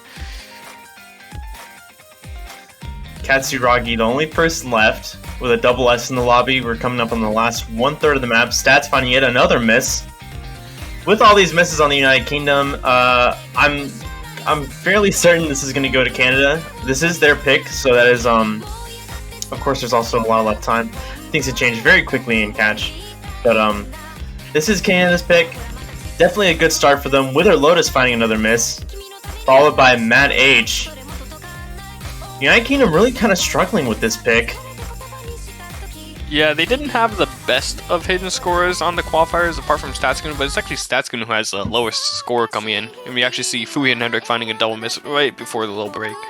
At this point, both teams kind of know that their fate has kind of been decided. It's not going to have a 200k point swing in these last 30-45 seconds of the map, sadly. Unless we see something catastrophic, pretty much. And that'd mean like maybe 30 misses between everybody on the side of Canada. That's probably not going to happen on a map like this.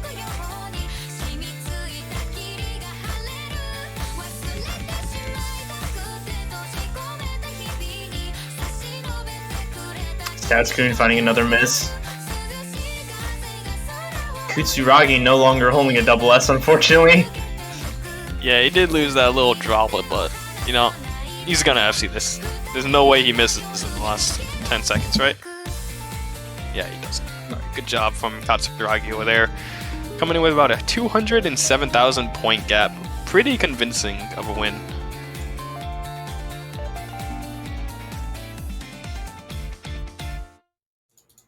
That is a good song. Yeah, it's a pretty popular one at this point. Everybody's heard it at this point, so. Well, that was my first time hearing it. Thank you. Really? That's surprising. That was. I'd have thought that everybody knows this song by now. It's been featured in almost every single tournament that I've known of. And UK coming in with their first big match is going to be Nomad number 2. This is about what we expected for the UK to try to take a point off here. Something more on the Nomad end, and something that could possibly catch Canada a bit off guard if they haven't either practiced or they just find some random misses that they weren't expecting.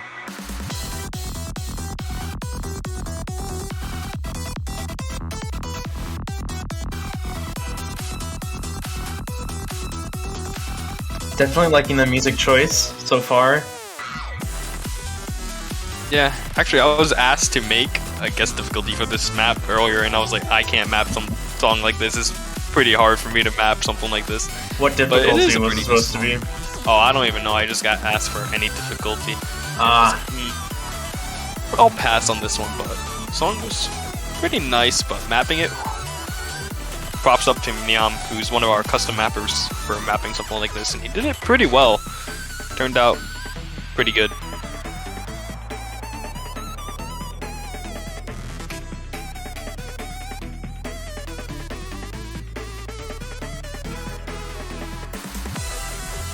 From Hidden to Nomad, both, once again, as I said earlier, somewhat comparable, somewhat static in the catch community. Feel free, this is an actual question on my side. Is Hidden difficult? past AR9, I think. Is that when it gets actually difficult, or You is mean that actually below easier? AR9, right? Actually, I meant over. What do you But mean now by that I think about it, it probably would go below. That would be harder. When you play Hidden on AR9 plus, it's almost like you're playing Nomad. For most people, the only way it gets different is if it's sort of a technical pick. But the Nomad one of this pool being AR9, or the Hidden one of this pool being AR9, not really much of a technical pick, more so of a consistency pick. It doesn't really change that much. So it's only gonna get harder when you go lower in catch usually. Anyways, for this map though, we're going to be seeing a bit of a roster change on the side of Canada. We're going to have Wadbot and Unlucky W coming in for the side of Canada, with Katsuragi, Henrik. You know, the side of UK is all going to be the same coming into this one.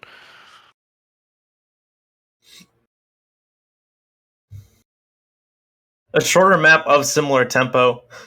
It's going to be interesting. Misses are going to be much more punishing the shorter the map is. I believe it's going to be about twice as many points per miss lost on this one, considering the length and how combo scaling works in catch. But everything's relative to each other.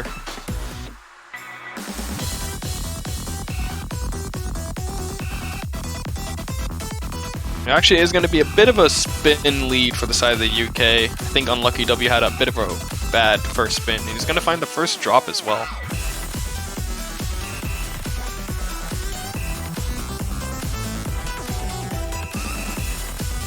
It is before that 200 combo mark, so it's not going to be as punishing as a miss that would happen in this upcoming part after everybody's hit 200 combo, but it's still a miss regardless.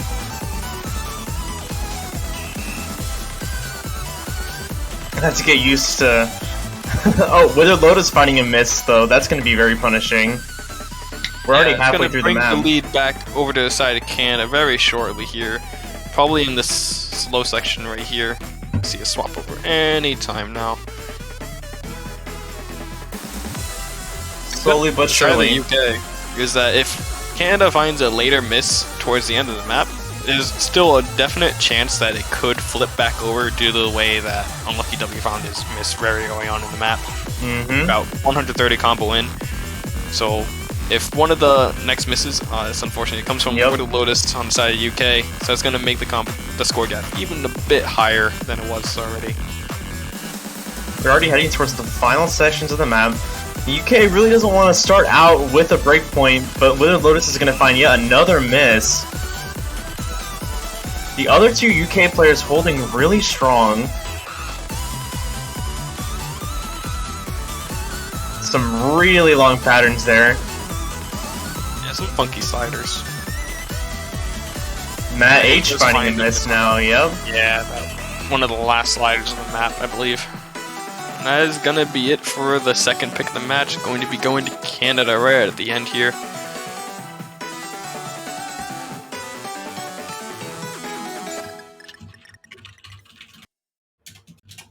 Bit closer on that one, only being about 150,000 points instead of, I think the last one was maybe closer to 300,000. So, seems to be boding a bit well for UK. They're coming back a bit up on that one compared to the last one, but it's really hard to beat the Canadian scores on this map. They only got one miss, so you just needed to pretty much triple FC everything, and you can't even have a miss in the middle. You need to have a miss earlier than Unlucky W, so it's a bit hard to beat those scores. Yeah, it's pretty good FC from Taskin. Taskin being the only person on the side of UK to get an FC, so props to him. It's going to be an uphill battle for the United Kingdom from here on out. Starting off the match with a breakpoint is always it's always really tough. Not only does it immediately put you in that point where you have to overcome, you have to like climb a mountain, but it also is usually a blow to morality, at least a little bit. So that's not good. And Canada coming right back to the Hidden. It's gonna be a bit of an uphill battle here again for the United Kingdom.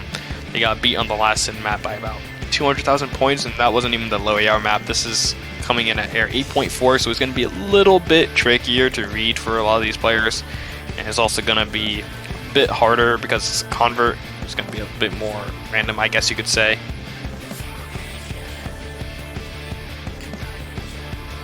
Once again, the GBH JVH said in the chat that UK were gonna pick Hidden 2 anyway, so maybe it's good for them that they picked this. This could, if that's the case, then this could be a good turning point for the UK. At least a smaller turning point for them to respond with a breakpoint themselves, put them right back in the place where they want to be. 2 minutes and 21 seconds in length. One of the higher SRs that we've seen played so far. I believe it's because it's a bit bugged. It shows the standard star rating, of course. Oh, great. Catch star rating is definitely not 5.31. I think somewhere in the mid 3s, if I remember correctly, maybe low 4s. This is one of the cooler modes. We don't care about standard here. They have their own cup of 4 people per team.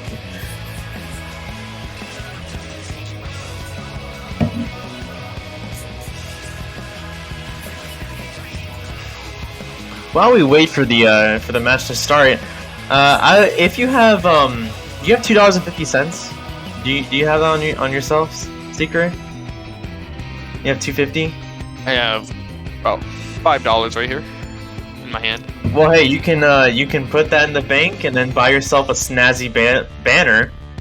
Oh, show their support for your team, or if you're watching this, for whatever team that you want to support, because we love banners here, and they're only $2.50 United States currency. Want to sacrifice a coffee, McDonald's, anything like that? Take a day off and show your support for your favorite catch team. We love it. They're very snazzy banners. And with that promotion, we'll go right back into the match. Yeah, and this little intro here, you don't actually have to move at all. Bit of a little trick for the for about the first 24 combo, I think it was. No teams getting caught out on these farther jumps in the intro.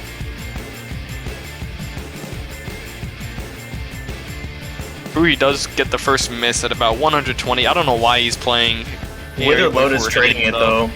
Yeah, it's going to be a bit more harming to the side of the UK considering the miss was after.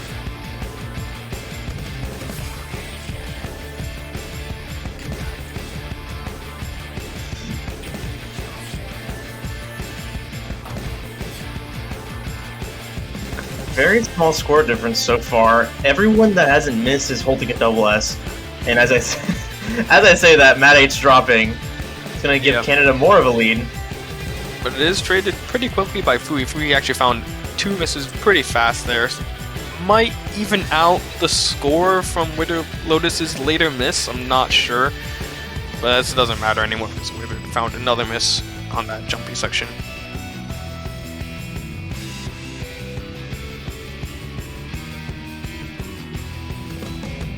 Like you said, this map is relatively short, and the combo is very, very small, especially for the length. I believe it's only about 700 max combo, so every miss is going to be quite punishing. Fui MH trading a miss on that little jump section. Katsuragi and Henrik both with SSs as well as Statskun.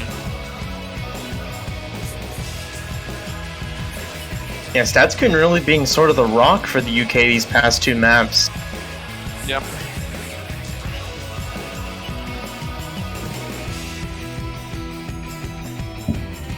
Fui gets a miss towards the end. I don't think it'll matter, but if they get another one very quickly here, it could. It doesn't look like that is going to happen though, so I think this will be the 3rd point for the side of Canada. Kind of pretty close here, considering Fui got a 770k. He does look a bit strong, it seems. But overall, we take those dubs from the side of Canada. You got 2 1-mils, 2 FCs. That's going to come in with the FC as well. Bit unfortunate, Wither and Matt H both found about 3 different misses each. Could have been a little bit better on the side of them, but they were going straight into Mixed Mod 1, not even giving them a second.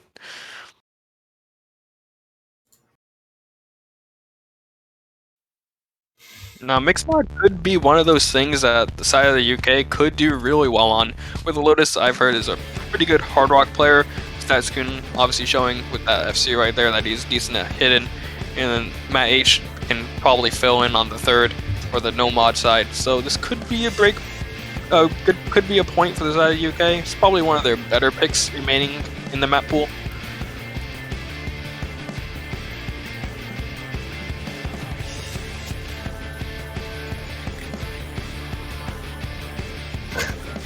The variations of vibes going on.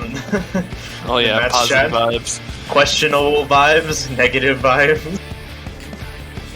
All we know is they got vibes. It doesn't matter what kind of vibes they got vibes. The vibes exist, yeah. Yeah.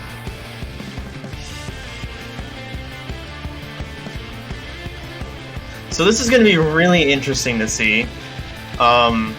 Mixmod does not... For those of you who are not familiar with who I am, I come from Taiko. I love Catch. I've played lots of Catch. I was very involved in Catch for 3 years, and then I took a year off, and I'm back.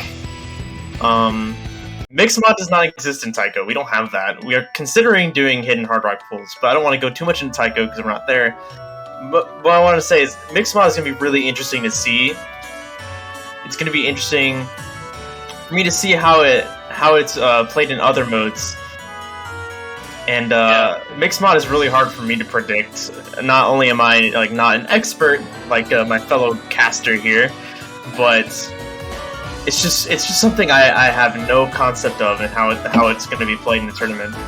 Yeah, honestly, you're not quite out of place here on Catch either, because in Catch this is the first year in quite a while that we're having mixed mod be brought back into the World Cup.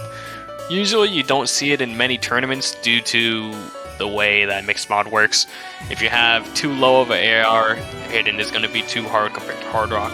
If you have too high of an AR, hard rock is going to be too hard, etc, etc, etc. You can't really balance it that well, especially considering that hard rock gives a 1.12 score multiplier and hidden doesn't give any score multiplier at all. So that means just by the nature of the score multipliers that our lovely Scorpio 2 system has given us, hard rock is going to be weighted about 12% more than any other player. So hard rock player is definitely going to be mattering a bit more. Their misses are probably going to account for maybe, let's say, a few percent more than a no mod or a hidden player would. So you gotta have to make sure that your hard rock player is definitely your best player overall.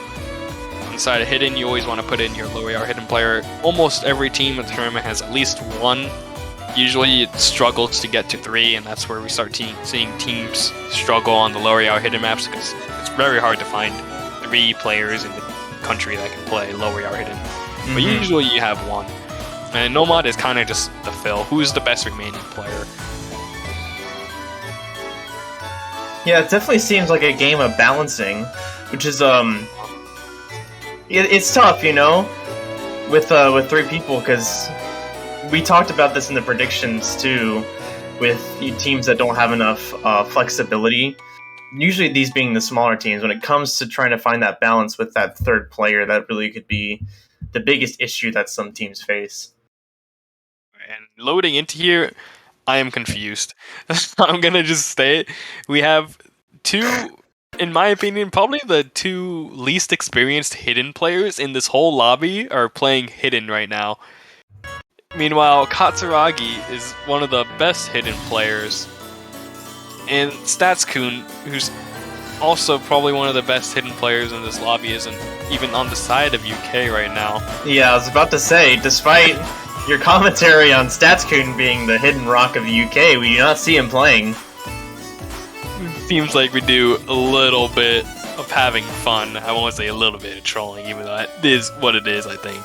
But we're just having a bit of positive vibes, you could say, on the side of both teams. Seem like they're going with a roster that they just want to have a good time, and honestly, respect to both owners. If they're just having a good time, they're just having a good time. But honestly, it's working out for both teams still so far with 3 FCs. Yeah, the only difference between the teams seems that Lotus finding some droplet misses. Yeah. Everyone else holding extremely strong, though. A little bit longer than some of our other maps, not as long as Hidden 1, but about 3 minutes long. So there's a decent amount of time.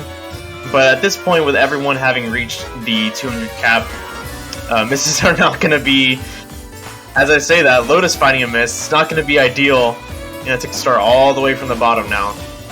Yeah, and that's going to be the miss on the Hard Rock player. So even if one of the Hidden or Nomad players missed from the UK, but it's going to be found up by another miss to Matt H, his first of the map. Yeah, I was going to say, if it's followed up by any miss from one of the Nomad or Hidden players on the side of Canada, it'll be slightly in the advantage of Canada still because of that Hard Rock multiplier. But it does find another miss coming into the mid section of the map. Zagoth getting the third miss of the side of UK. Matt H found it really quickly on that one. Team Canada, they still got 4 FCs. There's a fourth of the map left here.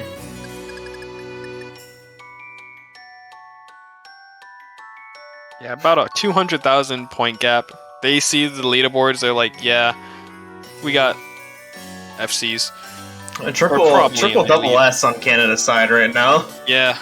Something that I also noticed in the break was Fuhi outspun Katsuragi on Hidden when Katsuragi is playing Nomad.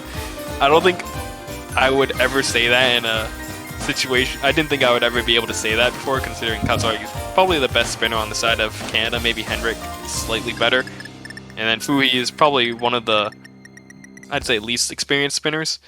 But yeah, that's going to be pretty good scores. We only see one small miss from Ymira at the end of the map. I was really hoping for the triple double S. Yeah, but unfortunately we don't get it today. Some really strong plays across the board on this pick. Yeah. So now we're at a match point situation. 4-0, Canada's pick, Canada's match point. Seems like, unfortunately, Canada has just outdone the UK on everything so far. Hit Hard Rock and Double Time have not been touched, and they're going to touch Double Time 2 now. Sounds like a nice song. Yeah. Coming in with a Twice song. Gotta love K-pop. At least I do, personally. Recently went back to mapping it, actually, as well. Didn't you have Kinda like a great, K-pop but profile picture on Osu for like an insane amount of Probably time? about 2 years, yeah. And I took a break, and I'm just recently starting to slowly get back into it. I know some people are pretty either yes or no to K-pop, but I think the song's pretty good.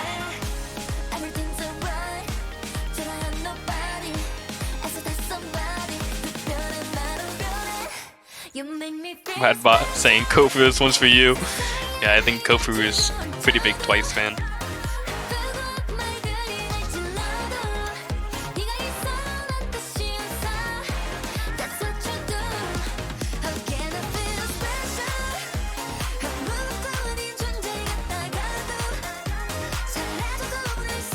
DT is always my least favorite mod, regardless of what mode it is. I just don't like DT. I don't like what it does to Taiko, I don't like what it does to Catch, and those are the only 2 modes I care to play. All it seems is that you're just a slow man if you don't like Double Time. No, it's not even in Taiko. At least, like I can get the speed. That's not the problem. The problem is the accuracy. Oh yeah, understandable. And then when it comes to Catch, it's like I have to get used to the different speeds. It's definitely better in Catch than it is in Taiko for me. But DT has always been my least favorite mod in this game. Yeah, just wait until you get to the higher approach rates and Catch, then it becomes near impossible. Have fun. I believe it. I'm a solid like 4-star player, so Getting there, you're getting there. Anyways, we're about to start the map. Got 3 hidden on the side of Canada. No hidden on the side of UK. Hidden only giving visual effect. No score bonus.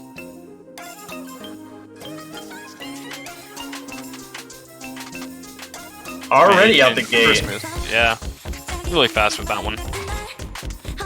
Matt H also being one of the more, I'd say, DT-focused players in this lobby. Everybody used to know him maybe 2 or 3 years ago for his limit testing on Double Time.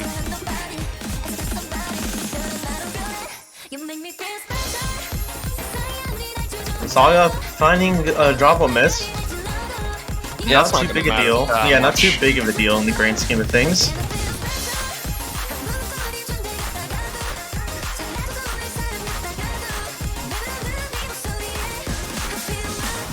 unlucky getting a miss right about the 330 combo mark. That's going to be a bit more of a deal, and UK taking the lead here.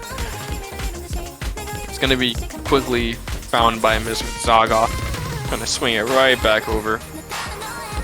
They had a little bit of a dream. They did. For about 10 seconds, but it is slowly faded away. The scores are still remarkably close. We have about half of the map to go.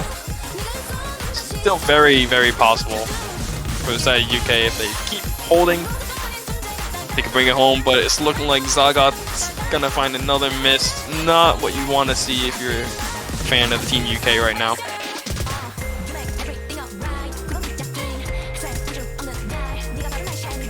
They'll need to find 2 misses between their members to be able to equalize the score. With Lotus, right before the break, they're gonna see it like it's not coming home. It's gonna be really hard to come back from this. Yeah.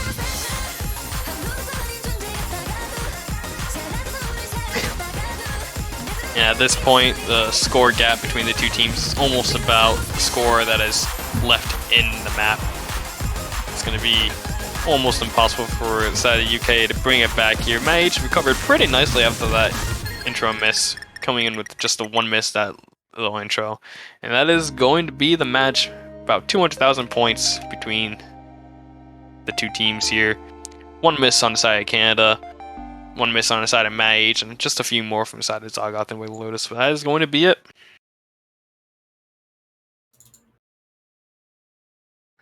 About what we expected from this match. Canada being one of the better teams in the tournament. UK, pretty decent overall, but it's just so hard to be able to compete with a team like Canada on maps like this. Yeah, we had lots of discussion on where exactly we put Canada in our predictions when the tournament started. So definitely probably what we expected, as you said. But nonetheless, great plays on both teams. Very well done to both teams, and congratulations to Canada for winning their round of 32 match. And we will see them.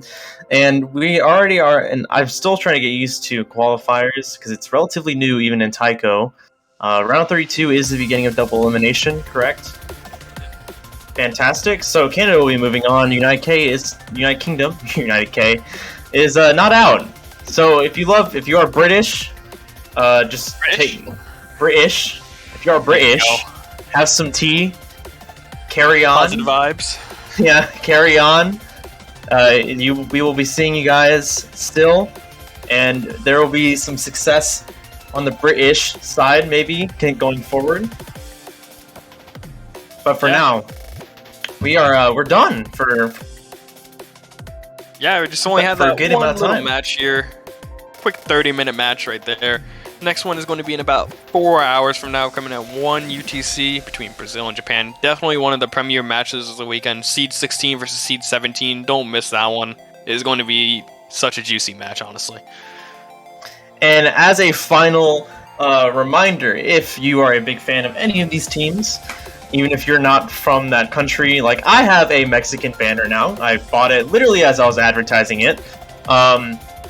Make sure you go to the Osu store and buy a snazzy, fancy, schmancy banner.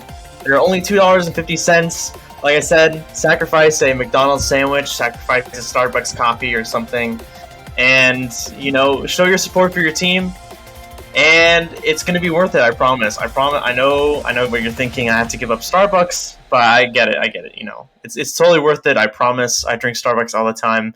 I would much rather have the banner to a cup of coffee, at least for one day. Oh, yeah, for sure. And that is going to be it from us. Thank you guys for watching. We'll see you guys in about 4 hours. Thank you.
Hello, hello, everybody. Welcome back to the OSU Catch World Cup 2022.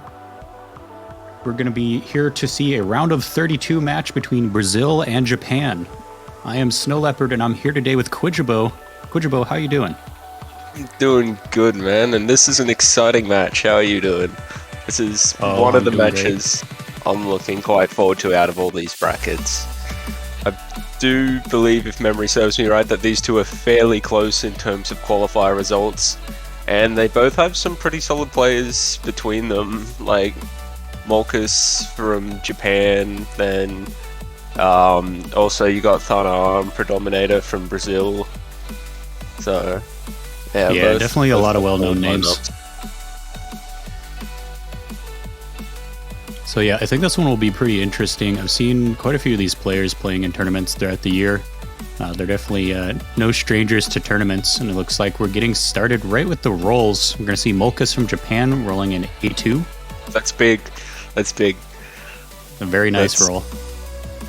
Oh, 85 from Konohana Lucia. So that is going to be a roll win for Brazil.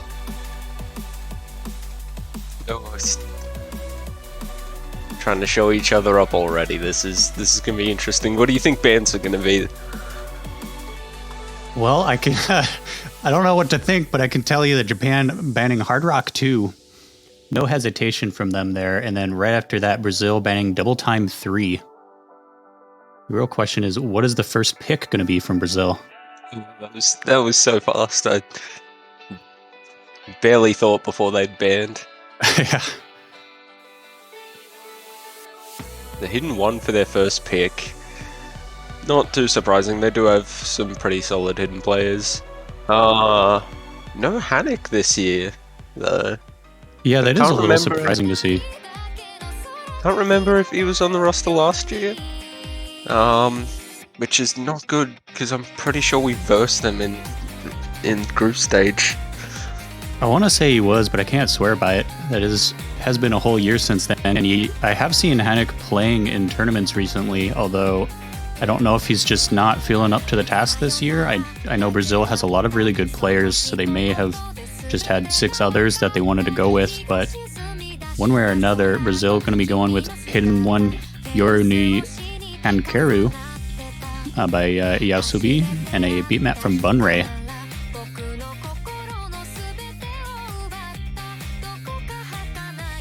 Yeah, not a bad one either.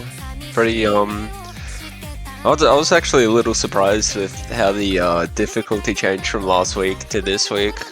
Like jumping from, I was like, whoa, was not expecting this. Yeah, we got a nice 4.31 star rating AR9 hidden map. 4 minutes in length, so actually quite a long one to start out the match. Maybe it'll help everyone kind of get into the groove and ready to go for the rest of the match. There are no warm-ups, so everyone has to come in ready to play, and we're launching right in.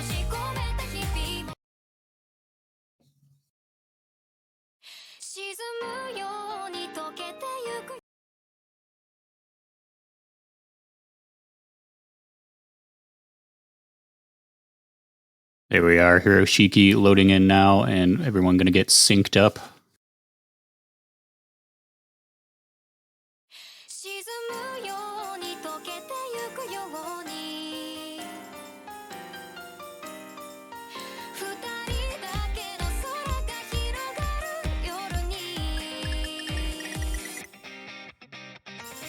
Ooh, so we see Brazil winning the spin there, and Hiroshiki finding the first miss right around 70 combo. Yeah, it's alright. An early miss won't be too punishing, and it is a pretty long song too, 4 minutes. Snowwind gonna drop as well, so just Molkas at the moment. Yeah, like you mentioned with the 4 minute map, that miss not gonna matter too much from Hiroshiki or Snowwind. Yeah, there goes Endo as well. So with those 2 full combos still from Brazil, they'll probably still maintain that advantage. Molkas is down, so they're going to build a bigger advantage now. But it's still early days. We'll have to wait and see. Yeah, we're barely a quarter of the way through the map, and Brazil with a respectable lead, but nothing that can't be overcome through the rest of the map.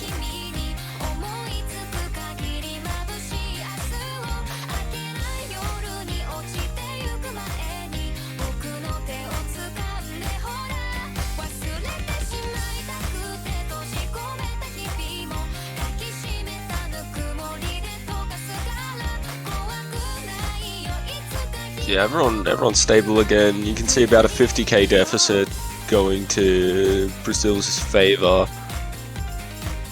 Yeah, Snowwind now going to find a miss. Now. Yeah. No, early days of a match can be kind of 50-50. Endo going down as well. I mean, A lot of teams can get nervous in those first few points, or just tilt when they, think that they get in that brain of, oh no, I've just missed, but I know I'm better than this.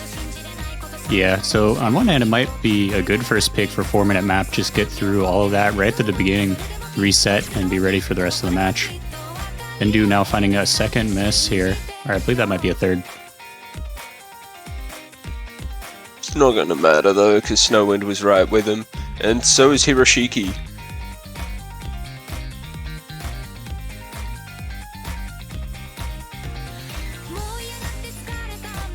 Yeah, Hiroshiki continuing to find another miss here, and things not looking super great for Japan as we get into the last third of the map.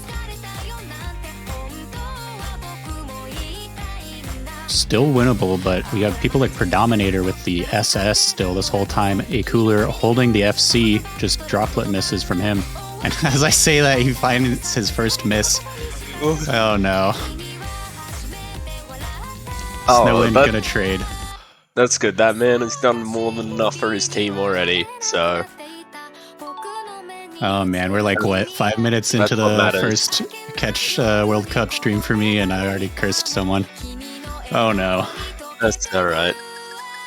I think you'll be forgiven in this case. Predominator down as well now, so... I find that is a common way to lose your combo, is coming out of spinners. Yes, yeah. Oh, I don't know what it is, especially lately. You kind of look around and it's like, damn, like there's no rhythm here. And then you come out and get back into the really rhythm, throw you off. Just bleh. Snowwind will be finding another miss here right towards the end of the map, but luckily not going to really matter too much. Pretty large score deficit, over 100,000. Would take a complete breakdown from Brazil to come back, and even that wouldn't be enough as the map is now over. First point to Brazil, 1-0. Yeah, tidy 100k point there. Predominator really just that one miss, very handy for them, and everyone just all around having slightly more consistent performances. So yeah, it looks like even Predominator finding a miss right at the end there. I didn't catch that one, but fortunate 1x, but beautiful play from Predominator and A Cooler with also just that one unfortunate miss. Yeah, I mean, you sort of find that, the more consistent team wins the consistency-based map, and that was Brazil on this pick. Japan not deterred from Hidden though; they're going to go right back to it with Hidden 2, a long fall.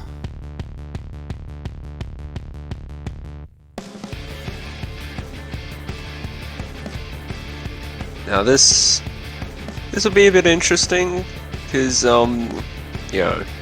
obviously you got a lot of teams who like their converts over their specifics, and I think Japan was one of those. Not 100% on that, but I would assume so. I know they like their hidden, but so does Brazil. Yeah. We're seeing some confidence out of the Captain Mulkus. We see Giro HD coming in for Japan, and our Captain Mulkus saying he believes in Giro HD supremacy. So we'll have to see if this roster swap is what they need to take a point.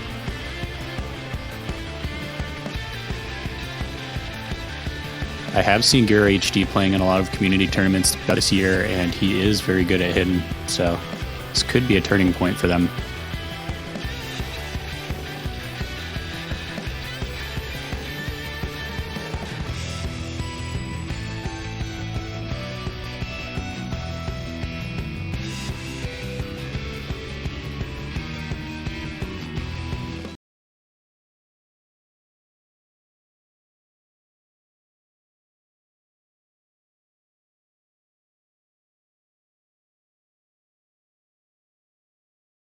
All right, looks like we're going to be loading in for Hidden 2. This one picked by Japan this time.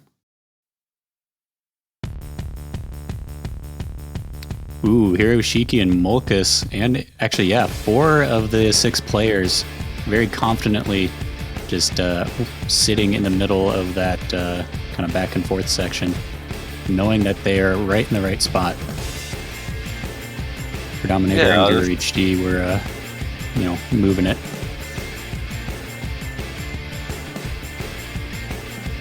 I seen a little bit of that just plate walking last time. Last match that I watched, which would have been Argentina versus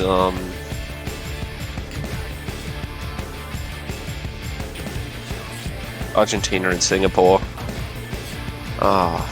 Terrible today. It's all Yeah, good.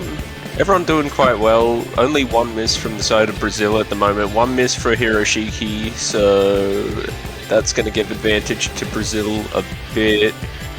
Oh, now Brazil's going to have it. I mean, this is fairly low density, so, not that much combo in the first place, so misses here are going to be very punishing. Like, one miss will probably drop you 40k already, so yeah, you can sort of see that difference already. Like, the one miss for Giru compared to, like, an FC at the moment is like 60, 70k points.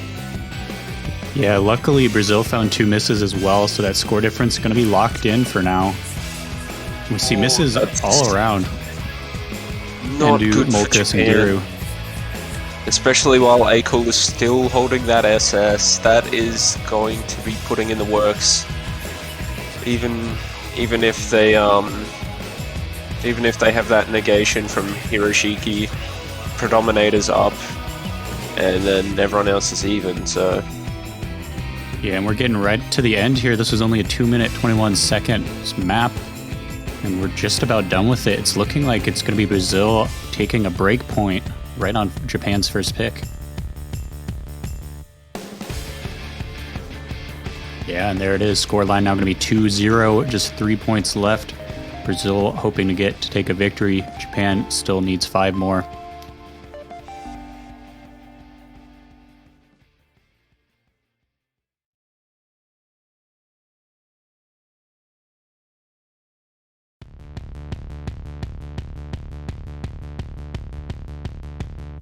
I kind of wonder if they're just gonna flip and go to no mod, or whether they'll try something like mix. And I'm actually quite liking the mix mod pool. Like, it felt like a natural step to sort of add mix mod around CWC now. Like, it did feel like that natural evolution. We obviously had it in a lot of Wesley's tournaments as well, and it worked out quite well there. And I think they're, for the map pool we got, they're very balanced maps, so I think they're pretty good. Yeah, we're not going to be seeing Mix Mod yet, but like you were mentioning, I'm excited to see how that goes. We're going to be seeing Nomad 2 Peer Gynt by Sysmix.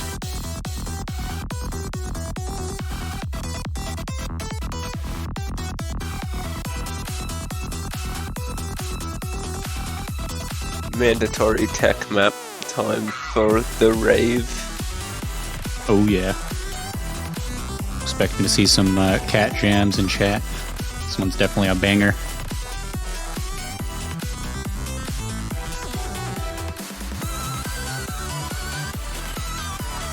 Yeah, I'm interested to see how other teams will do on this one. Because I can't remember if I've seen this. Like, I watched a couple of the matches, like, sort of just went through them a bit last night after work, and I don't think I saw this played. Like, I did miss the last 2 points of Singapore and Argentina, so if they played it there, I would have missed out. Yeah, it's also interesting to see these teams that both opened up with Hidden now switching to Nomad. We can already see some roster swaps. Danar and Konohana Lucia coming in for Brazil. We did see Snowwind coming back in, but now has left. Perhaps can be a 4th player showing up, or I should say a 5th player showing up for Japan. So far, we've only seen the 4. Looks like it might be Snowwind though. I mean, if he feels he can do it, man, we'll take the chance. Yeah, playing on Nomad could be a completely different ball game for these two teams.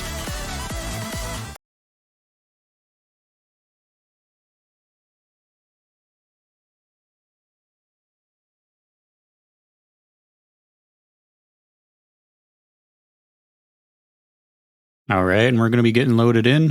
AR 8.8, so actually a little bit low. And just barely over 2 minutes long, so going to be a quick one. Yeah. There's a lot of rhythm to be caught in that 2 minutes. Oh, yeah.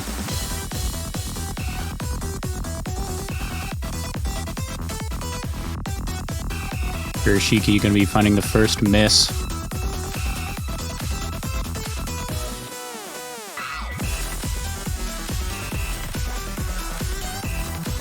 That is alright. There's plenty of rhythm to go, and like players can definitely trip up on this map.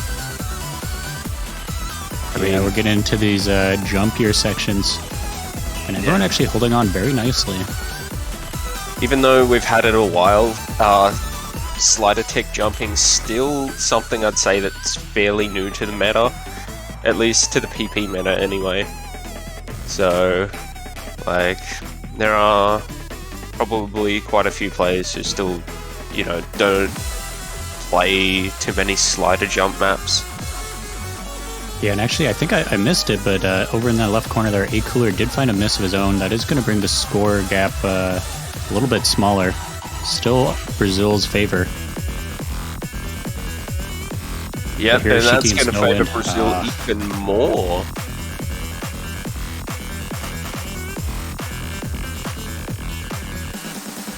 A Cooler will return the favor, but Hiroshiki trading right back.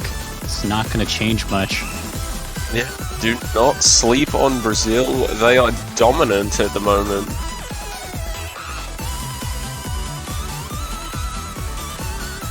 Hiroshiki once again struggling on some of these harder patterns. We are back into that kind of drop section. And A Cooler once again returning the favor. Yeah, I think that point difference though, it's the end of the song, so Brazil will take it home by about 70-80k. Yeah, very nice effort from Japan, but unfortunately Brazil was just too much. It was their pick though, so Japan hopefully going to get their next pick here and go for something a little more their speed. We did see Molkus, the captain, getting an SS, as well as Konohana Lucia with FC, so definitely no slouching by either team, but unfortunately for Japan, Brazil just getting that third point. Yeah, it's the thing. It's sort of the same thing that they had with Hidden One, where it's just like they're pretty consistent, but Brazil was just slightly more consistent. So like no team at all, you know, no team at all sleeping, but just that very slightly better performance by Brazil, just doing the work.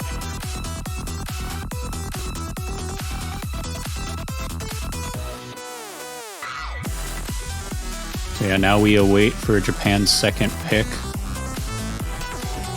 No one's touched Hard Rock or Double Time or Mixed Mod yet, outside of Bandits. I'm gonna go on a limb and say DT2. Ooh, close. Oh. DT1. Oh. Oh, sorry, Mix. Oh, yeah. Yep, sorry. That's what I sort of thought. Like, if I was gonna say a DT map that they would pick, I would sort of say DT2 just because it's like a bit. It's like easy DT1. Yeah, I mean, they're both not fairly going for the easy, but yeah, it's like right into DT1 Wizard's Tower. live.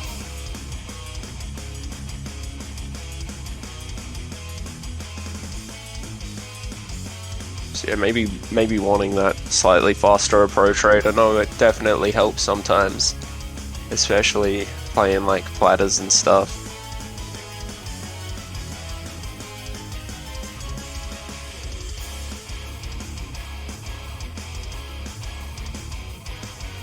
Hey, there we go. We see a fifth player from Japan's roster, Rindao. We are getting info that banners are now up. Let's go. I'm gonna buy my Australia banner right now. Yeah, big plug to the banners. If you want something nice and shiny for your profile page, go and check out the banners. It'll help support your team and support this tournament. Yeah, not only that, but if the team you're supporting ends up winning the Osu Catch World Cup, you get to keep your banner for an extra couple months, if I recall correctly, or until the next World Cup, I think. Yeah, you definitely keep it longer. I want to say it's until the next World Cup. So as we jump right into this double time map, you see Banner had an early miss. Although Rindu now finding a miss as well.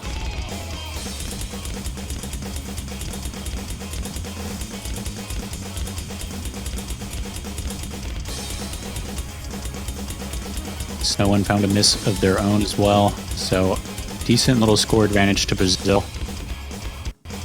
It's only 1 minute and 46 seconds with double time applied, so it's going to be a quick one. Japan needs to make these points up. Yeah, it'll be quick, but it doesn't always feel quick when you're anxious and you're trying to maintain that full combo.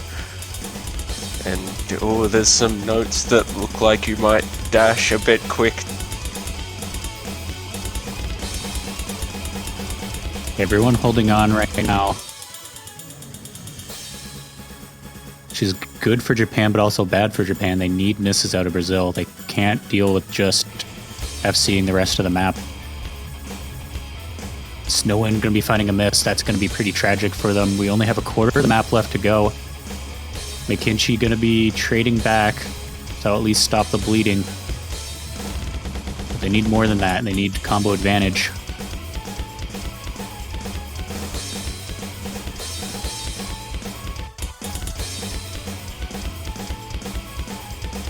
Yeah, everyone staying consistent, and Konohana and Tana are making pretty light work of this. I mean, they're both good like speed players and whatnot, so. Like, Thana R particularly likes Hard Rock as well, so Hard Rock, Double Time, obviously both being like sort of faster approach mods, they'll obviously bleed into one another in terms of skill sets. Yeah, we once again see a similar story. Molkus with an SS, Konohana Lucia with an FC, Thanar and McKinchy 1 miss each, along with Rindu. Snowwind only 3, so really close, but at the end of the day, Brazil scoring a second breakpoint. Scoreline now 4-0. They are at match point, and it is their pick. This is just tragic for Japan. Brazil's just really coming in with a big performance right now. This is huge. Yeah, and they're going to be going for Nomad 4. So will this be what Brazil closes out the match with on a sweep, or is Japan going to go for the reverse sweep here and bring us to a tiebreaker?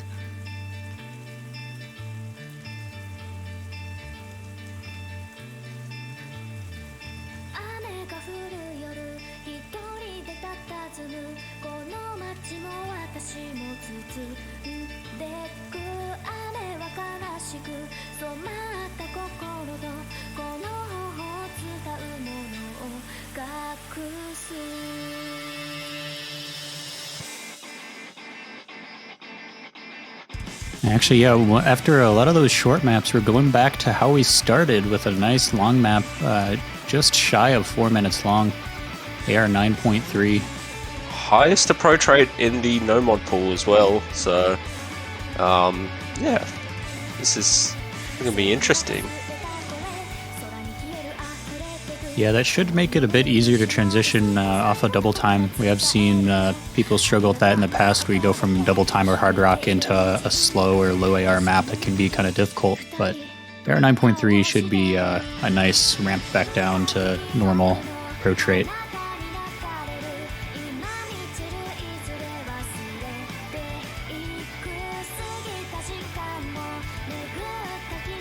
Both teams taking some thoughts about who they want to play this map. We are going to see Snow1 and Rindu coming back in. Still need a third player for Brazil. Yeah. Maybe. Oh, Predominator is in. And Predominator quite good on his converts as well, so not surprising there at all. Yeah. And I'm gonna stick to it. So will Akel. Akel's been like really consistent today as well. Like he's been putting in the work for his team. I think he's played everything as well. I believe so, yeah. He's taken the bottom left of the screen as his territory, just hanging out and doing what he needs to do for his team.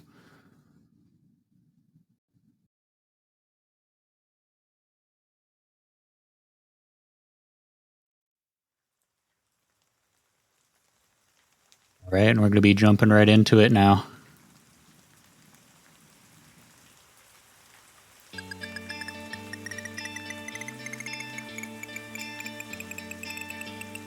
Starting off with a nice little spin battle. Ooh, and it was actually Japan, I think. Just barely. It was either tied or like a single banana for Japan, which I want to say on the first map, Brazil won. Yeah. Not going to really matter in a 4-minute map, but... Yeah, I think this one has multiple spinners as well. So there's plenty of chances for more spinner battling. There you go. Hey, yeah. There we are. So yeah, we can see there is a slight advantage for Japan right now. Oh, Predominator straight with the miss, and it is quite easy to miss on converts sometimes. And once again, you see it coming out the spinner too, so... Yeah, those little break sections can really throw you off if you're not ready for the song to start. Especially when you come into a burst straight out of the spinner. And now we've fairly easy stuff, just, you know, a couple of small slider jumps and mostly alternating patterns. Rindo missed. Ooh. Yeah, he did not dash over to that jump. What was that? Missing in a quiet section might not be the best thing for Japan at the moment, but there is still like 2.5 minutes left of this song, so there's still plenty of time. Molka's going to lose combo as well, so now it's up to the big, strong consistency boys. And Akel is down, so it's just on R right now. Predominator's still holding his combo. And I believe Snowwind's still FCing too, so the consistency boys right now are Snowwind and Thana. Yeah, and they're putting in work for their teams, trying to keep everybody afloat here. Score difference now super small. Yeah, it's just about flickering back and forth.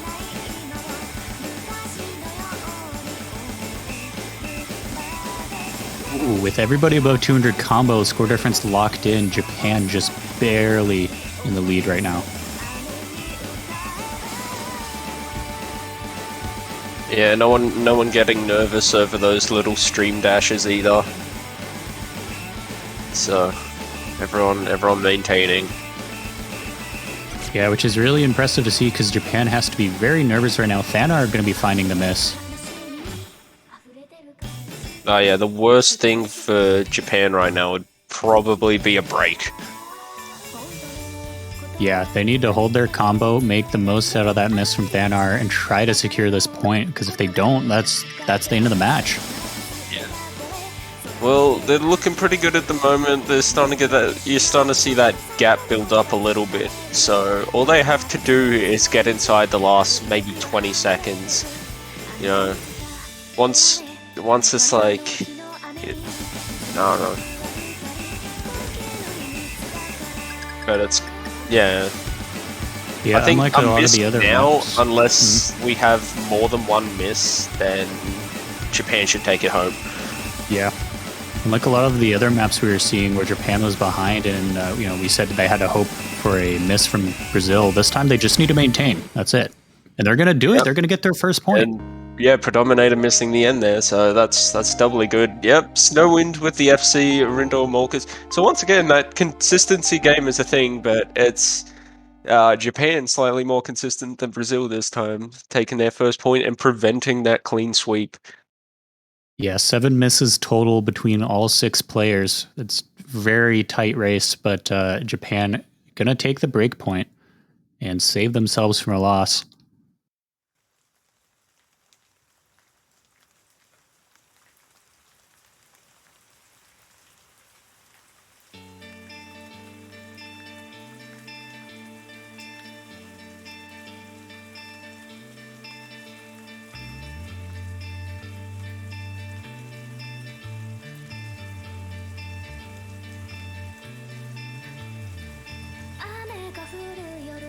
So now we gotta see where Japan wants to take us. They have won on Nomad, they have lost on Nomad, and then they have lost on Hidden and Double Time.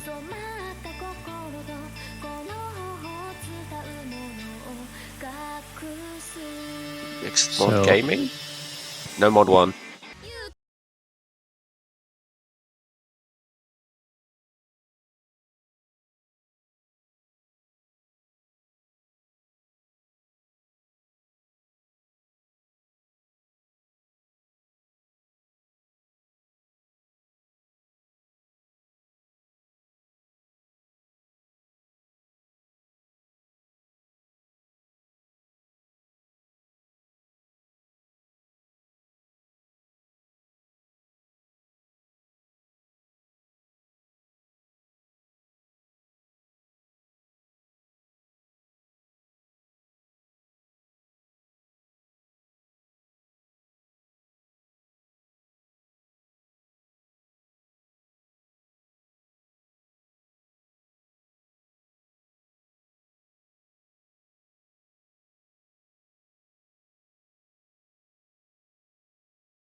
Four minutes, 10 seconds.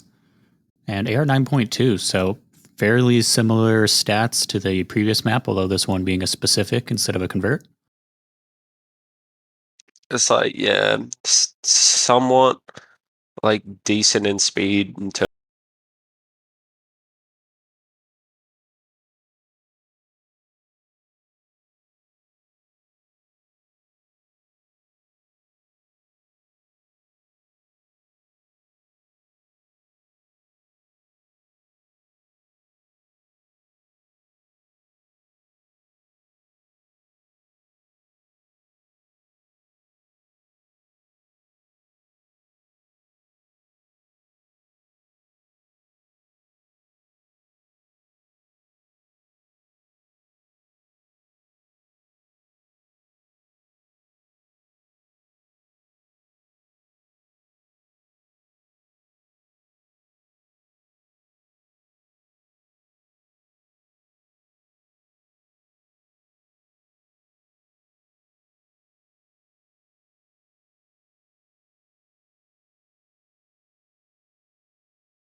It doesn't matter at all. Freeway FC coming in from Brazil.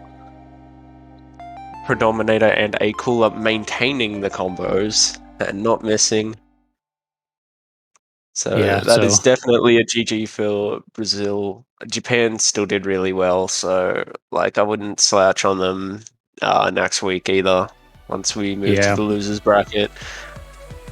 Yeah, like you mentioned, they were really close on almost every map. All these miscounts were in the single digits, so it's Brazil being a slight bit more consistent here, and it's going to be enough to get them that 5-1 victory. Yeah, definitely. So there we are, going to throw it on the screen once again. Congratulations to Brazil for being victorious in this round of 32 match. They will continue to the winners bracket, round of 16. Meanwhile, Japan going to be in the losers Facing bracket. China. I'll be facing China next week in the round of 16, so that is going to be a spicy match for them. Oh yeah.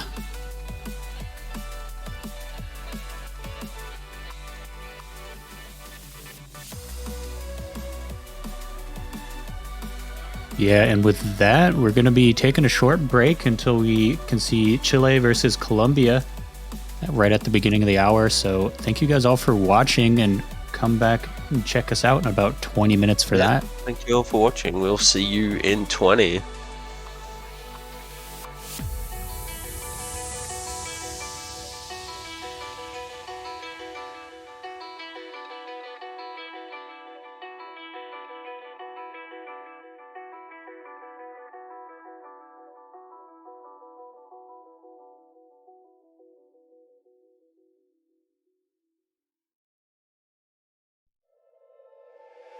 When I feel down, I try not to forget to look around. It's a beautiful place. It's not always easy living in this world, but I know it's up to me, and I am never giving up. I swear I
forget and look around. Just look around. It's a beautiful place.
と苦しいね意味求め合うと悲しいね I wanna kill myself やめてよ zip it もう聞きたくないの傷を見せてって言えないよ覗き込んだって見えないよ I wanna kill myself やめてよ zip it もう聞きたくない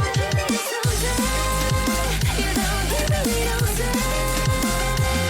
I can't control but I can't control Give me someday More can't control but just can't control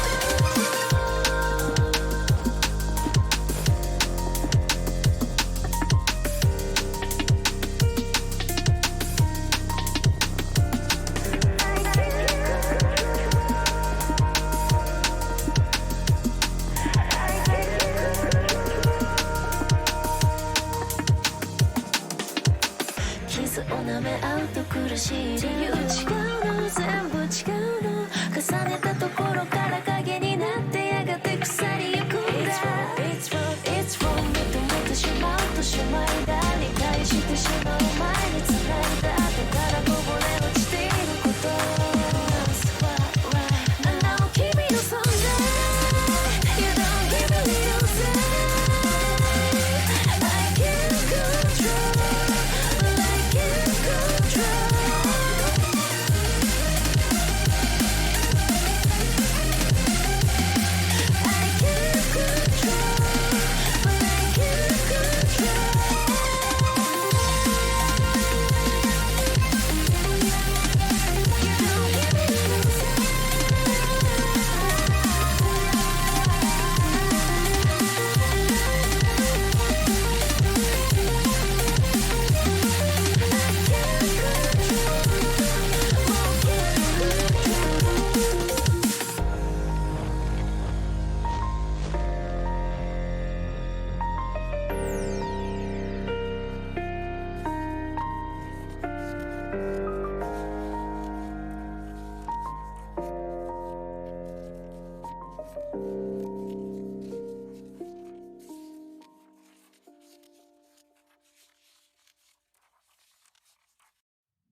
Hello, everybody. Welcome back again to the Osu Catch World Cup 2022 round of 32. This is going to be Chile versus Colombia. I'm Snow Leopard, and once again here with Quidjabo. Quidjabo, how's it going? I'm good. How you doing, man? And I'm doing great. we have the classic lineup for Chile. Elnul, Line QTZ, Nacho or Pekarat, Stark, Arisial, and Leku FAQ 35P. We'll let you win. Yeah. And for Colombia, we got Hoja Halde, Narnia, God Gosu, Adele, Juanzi, and Help Me Please. Yeah, so a few recognizable names from Colombia as well. Like a few people who have been up there for quite a long time. You know, well-known players. I think Stark, I can't remember if he played last year, but I know he's quite a good player as well. He's on leaderboards constantly, and I do believe I've seen him play tournaments as well. So yeah, I believe, should be a fine addition to the team. Man is a Hard Rock double time player. Yeah, Stark, the only new addition to the Chile squad, but definitely a good tournament player. He's been playing quite a bit this past year, so I think he'll make a fine addition, like you said.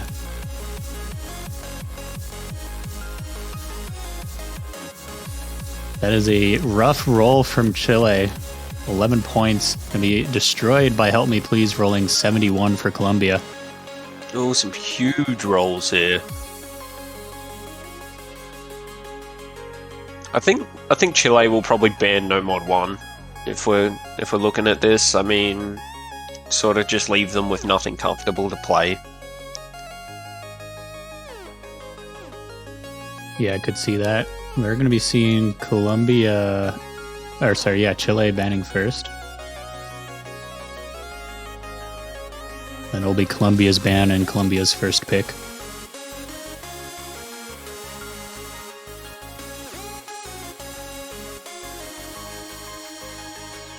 Hey, the prediction's coming out. No Mod 1 is going to be banned by Chile. If I had to guess for Colombia, probably Hard Rock or Mixed Mod. So I'd say maybe Hard Rock or DT3. Ooh. Well, I would have been right if I had to finish my sentence about the convert part, but not the mod. Not the mod. I was very wrong there. Yeah, no happy time in this match. It's going to be straight down to business with the Old Time 3 banned out.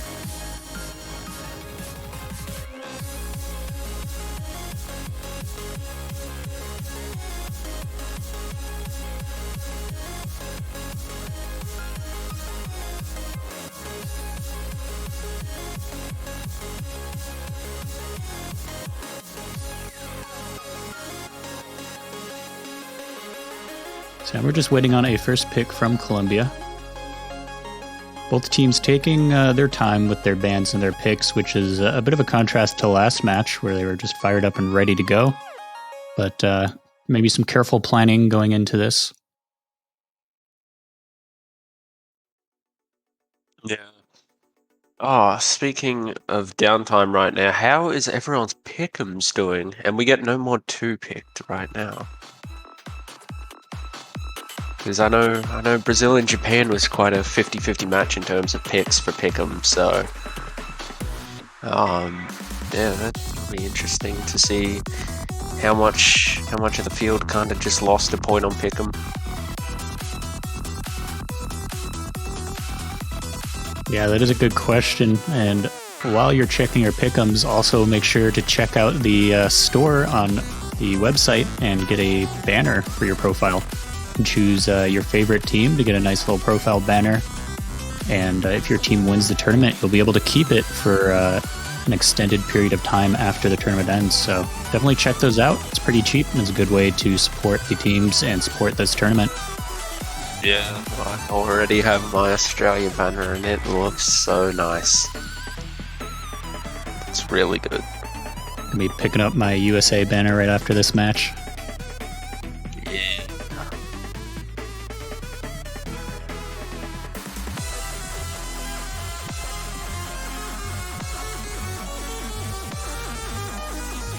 Yeah, we're going to be starting out this match with a very exciting map Peer Gynt.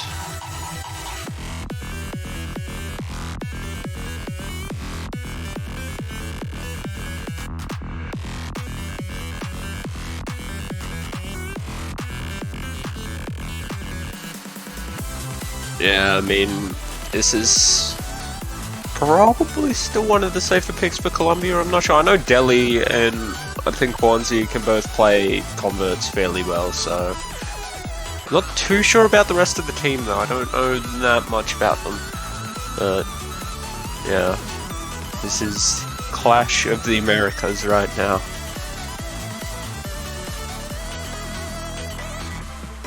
Yeah, two South American squads facing off to try and make it to the winner's bracket round of 16.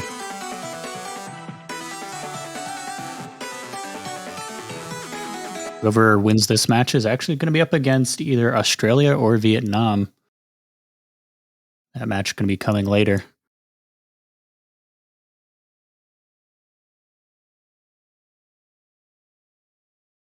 So and let you get a head start as we wait for everybody else to sync up. And there we are.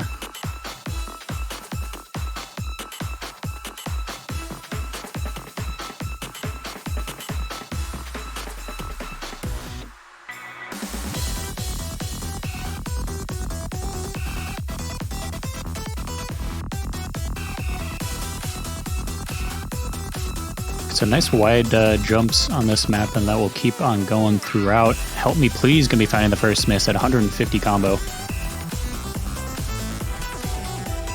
It's alright though. You know, this is probably not the most comfortable like pick, but like I don't know. I'd say the comfort picks for this pool would be No Mod 1 and No Mod 4, but they don't really have No Mod 1 and No Mod 4. They might be a bit hesitant to play if they're not confident on convert. So Delhi and Help Me Please both go down to only Leku on Chile. So yeah, a pretty good start for Chile halfway through the map. It is only 2 minutes, 19 seconds long. There is time to come back. So that's a nice lead for Chile so far.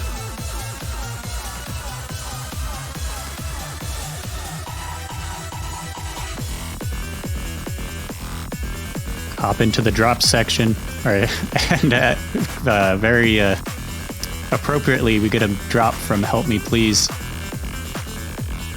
Leku's going to be trading back. Again. Help Me Please trading again. This is a Yu-Gi-Oh! Trading. I don't know. I don't know how they trade Yu-Gi-Oh! Cards. I only know how they unbox them. Oh, Wanzi goes down.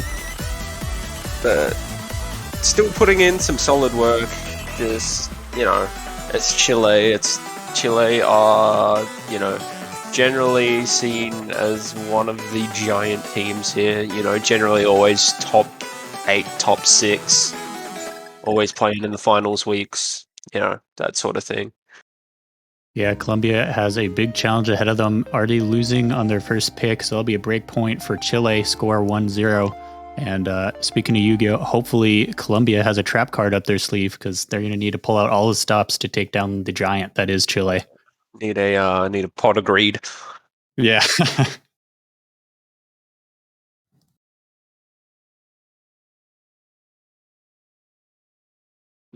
Like a fishing net to get their Exodia out of the ocean. It's true, they do have 5 points they need to win. That could be, you know, 1 point per card. Bring it all together. Gonna feel really dumb if there's more or less than 5. I thought it was 5. Nah, you're alright. That would have been a really long episode if it was more than 5.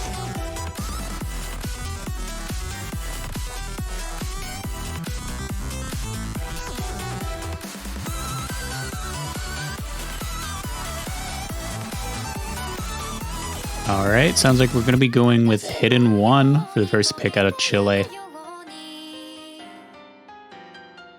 Yeah, fairly straightforward pick here. I mean, we'll probably see Pekarat come in to replace Aristiel, and then they should be good to go.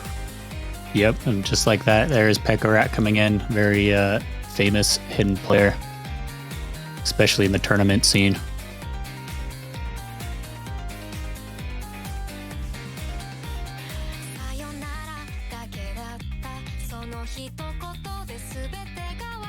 Don't see any swaps yet from Colombia, which is interesting. You do typically see roster swaps between Nomad and Hidden.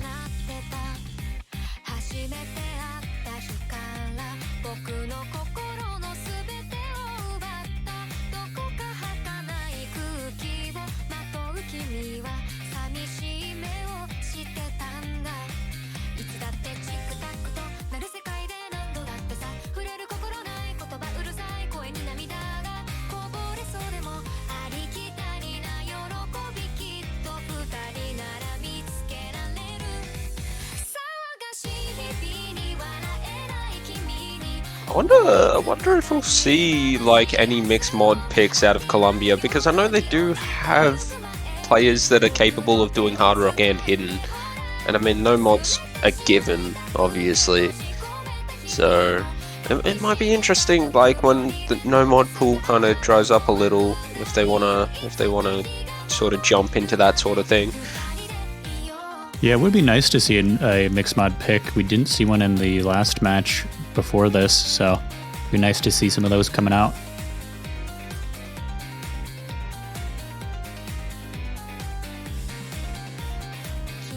Anyone who is not familiar, mixed mod making an appearance for the first time in this Catch World Cup.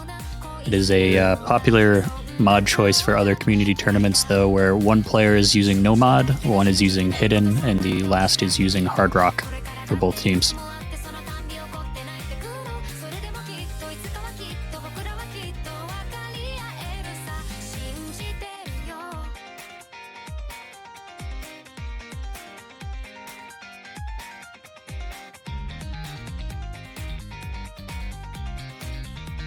All right, looks like everybody's all ready to go. We're gonna get started.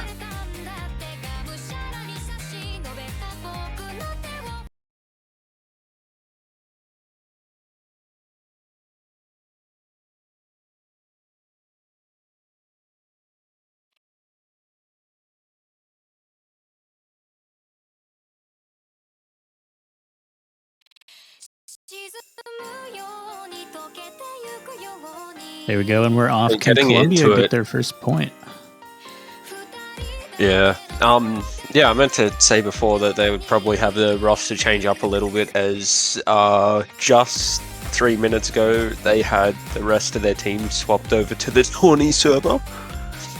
Ah, there we go. So yeah, they had Dre and Godgosu. I heard you pronounce it earlier, so I got scared of mispronouncing it right now. Honestly, I thought I mispronounced it as well. I'm not quite sure. Oh, Delhi's gone down.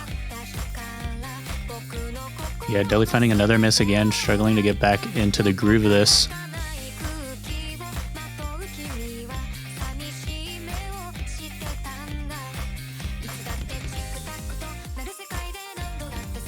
Wanzi now going to be finding a miss as well, just Hojaldre holding his combo. Man is the hidden gamer. And lines down, yeah. Leku and Pekarat right there. And 2 FCs to 1 is always a dangerous combo. Yeah, that's really all you need. You don't have to be the best, you just have to be better than your opponents, with now the third player of Colombia finding a miss. Yeah, it's a bit of a shame, but there's still plenty of map left. It just depends on how consistent Leku and Pekarat are.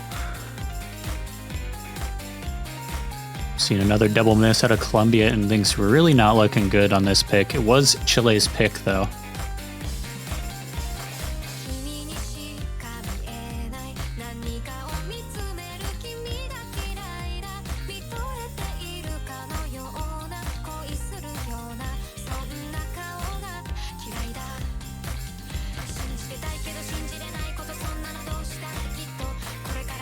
Everybody back into the groove of things. Actually, no, Dele finding another miss right before 200 combo. That's just very tragic for Colombia. Yeah, that was a heavy miscount too. It looked like he sort of lost sync with his rhythm, so he, missing like 5 or 6 there. But he's back into the groove of it now. He's sort of re-established himself by doing that, so restoring combo. And Holdre, yeah, also going down. Down Yeah, again. finding another miss. Colombia just really not having a good time on this map. Lang QDZ also going to be finding a second miss, but Pekarat and Lehu just holding on to those full combos. Yeah. The very solid performance, and I think the thing for Colombia is just try to do their best, and hopefully they beat their personal bests in practice. Be like, hopefully they beat, hopefully they set some good team scores by their standards. Here we see Holdre again finding another miss right around that spinner section. But at this point, it's not going to matter. The map's coming to an end, and there's a massive score advantage to Chile.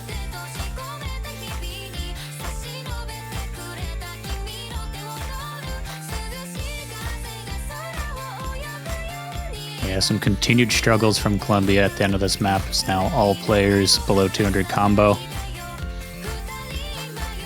Yeah, it's alright. Still a solid showing. I mean, Hornsey got 950k, so... And no one went below 800, so definitely not a bad showing from Colombia. And Chile coming in with those 2 FCs, so that was a crushing performance from them as well. Yeah, not the end of the story yet for Colombia. Scoreline only 2-0. It's first to 5, so they just need to reset and get back into it. And it is going to be their pick now. So they have a bit more control over what they're going to play, what they feel good about. Hopefully they can get that first point.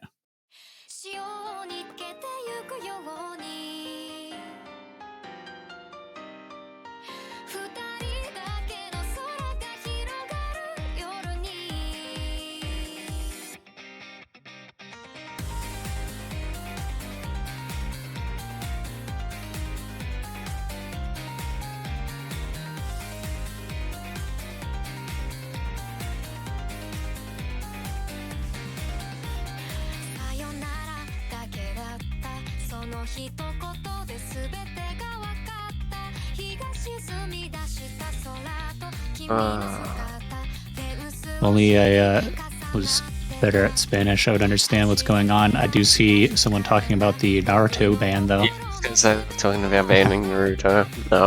Because, I don't know, they didn't want to pick Naruto. That's all I can really piece together. I can't speak too much Spanish either. Do see lots of talk about Nomad, though. Sounds like they might be landing on a Nomad pick. See a lot of Nomad 4. And yeah, it is going to be Nomad 4, Amini Utabe. Definitely butchered that, but that's alright. Map from Coco. Can pronounce that at least.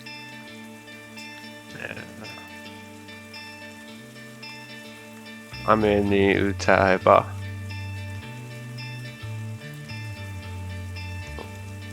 And I mean, whether or not I got it right, I mean, Hey, all that matters is you gave it your best shot. Yeah. So we're going to be seeing a long map, 3 minutes 50 seconds, AR 9.3, and this is a convert Nomad pick.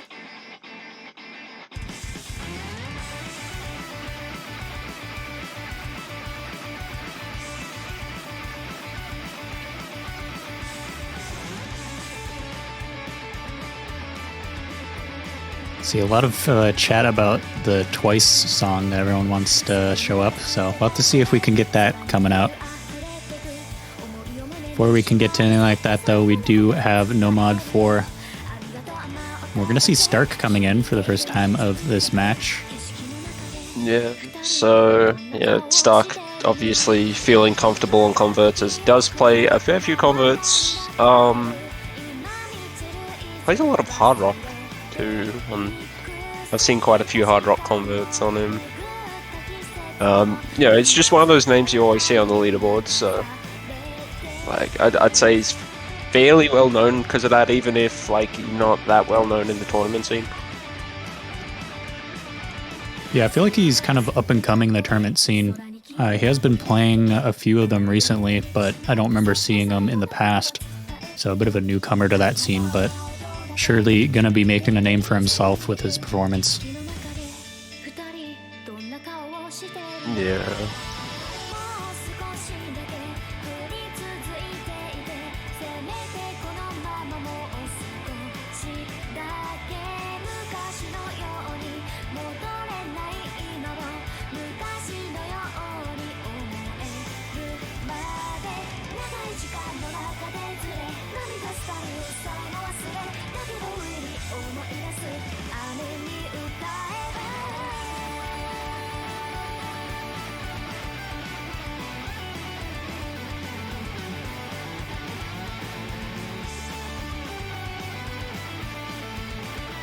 All right, looks like everybody is ready to go. We got the start command, and we're going to be hopping right into Nomad 4.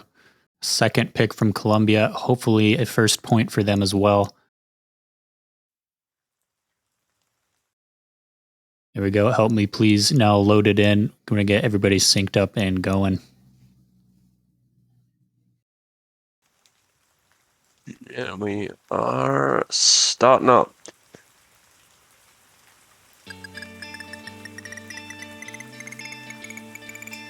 Yeah, two player change to the roster this year for Chile. Thought it was just Stark. I could be wrong though. You might be right actually. I don't know. It might be a little hard to tell because last year they all had VTuber names. All the names, yeah. Except for Eldenel. Yeah, and Leku.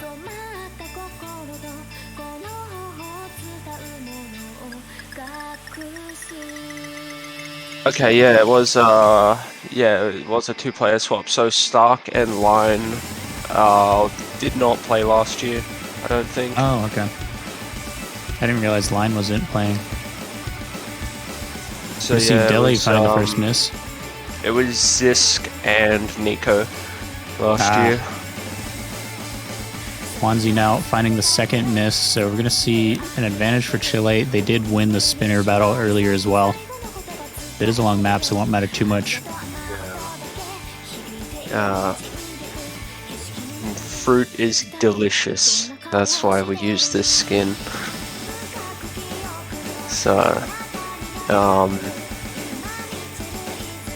yeah, Chile will probably maintain the advantage. If I did, I think Colombia is well capable of doing like a 2.85 mil in this. So I think we could see that out of them. Yeah, we did see that miss from Lechu earlier, although Dele going to be finding a miss now.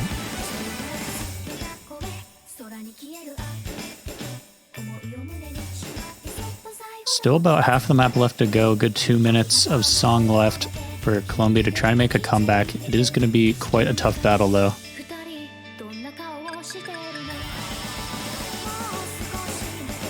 Currently about 120,000 score advantage to play.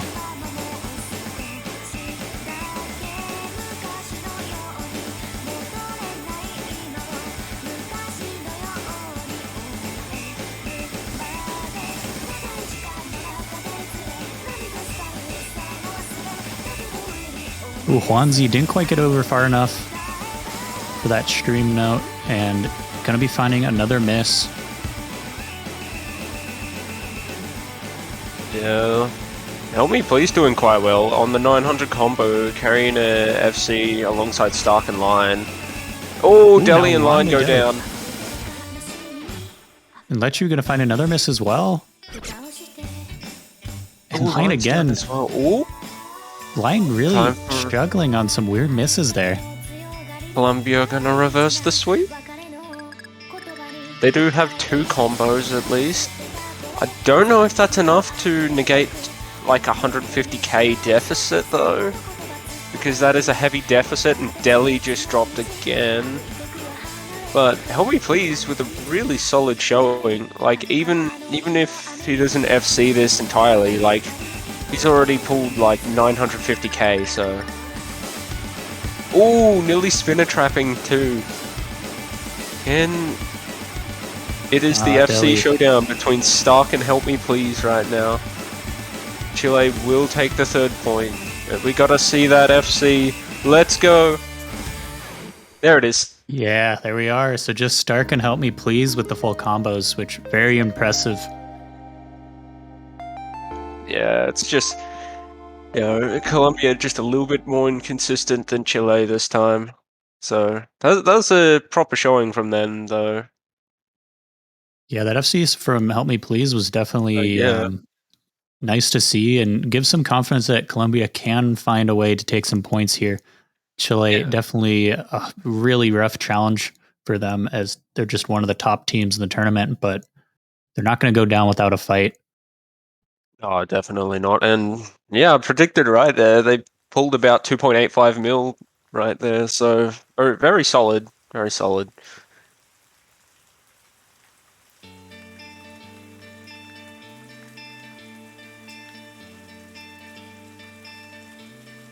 Gonna be Chile's pick next. I was about to say Hard Rock 1, but I was coming from gonna Delay say, from Colombia. Is Delay asking them to pick Hard Rock 1 or predicting that they'd pick Hard Rock 1? We'll have to see. I know chat has been wanting to see Double Time 2. Whose request will win?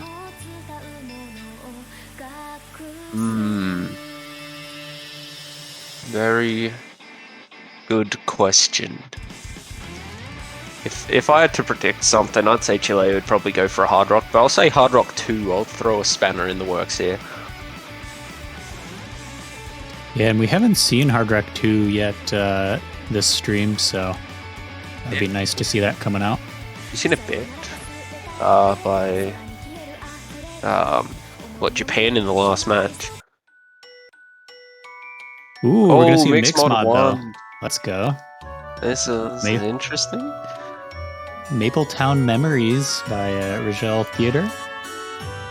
Gonna be an FD Fluorite map.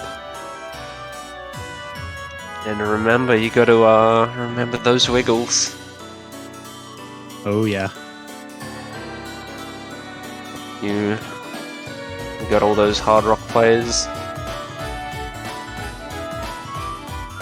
So I'm thinking it'll probably be Stark going with Hard Rock, and then maybe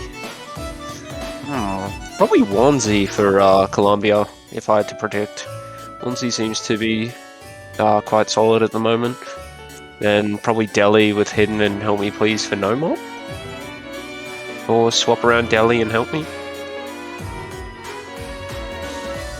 Yeah, that's an interesting question. I mean, we did see Help Me Please get a FC on that last No Mod pick, so definitely could expect to see No Mod out of him.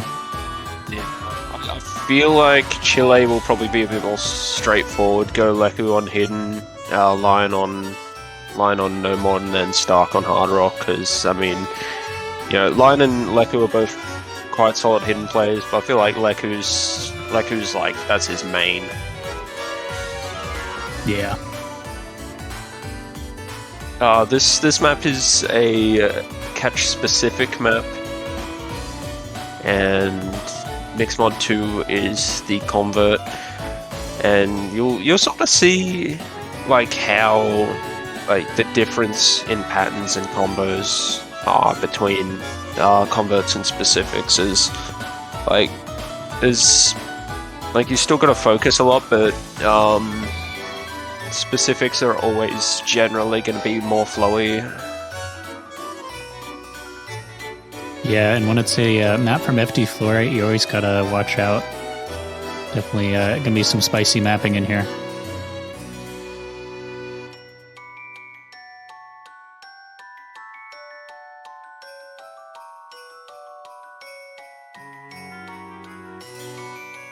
So we're going to be hopping into it. Scores 3-0. This is Chile's pick. They're going to be trying to get themselves to match point.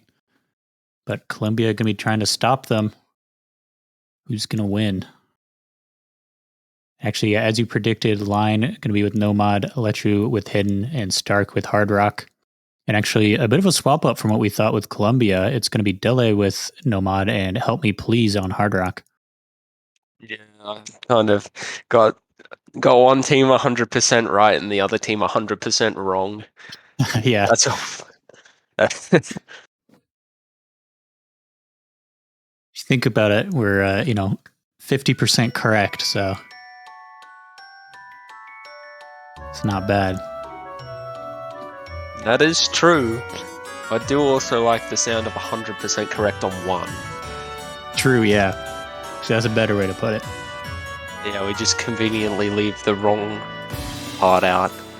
50% of the time, we're 100% correct. Exactly.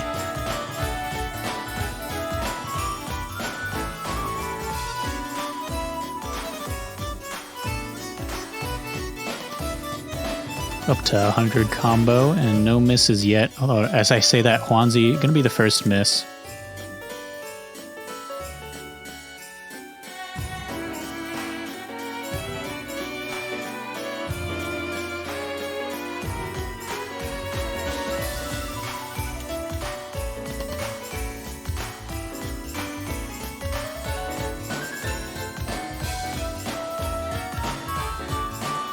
But yeah.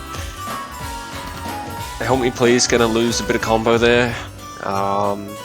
Still three-way FCs coming out from Chile. I feel like this map's fairly, like most teams are gonna be fairly consistent with it. There is that one or two notes in there that's a bit like, I don't know, annoying to hit. Like it's like if you don't time it 100% right, 100% of the time you're probably gonna miss it. Dele now finding a miss, so no FCs left for Colombia. Help Me Please going to be finding a miss as well. Meanwhile, like you said, Chile rocking the triple SS.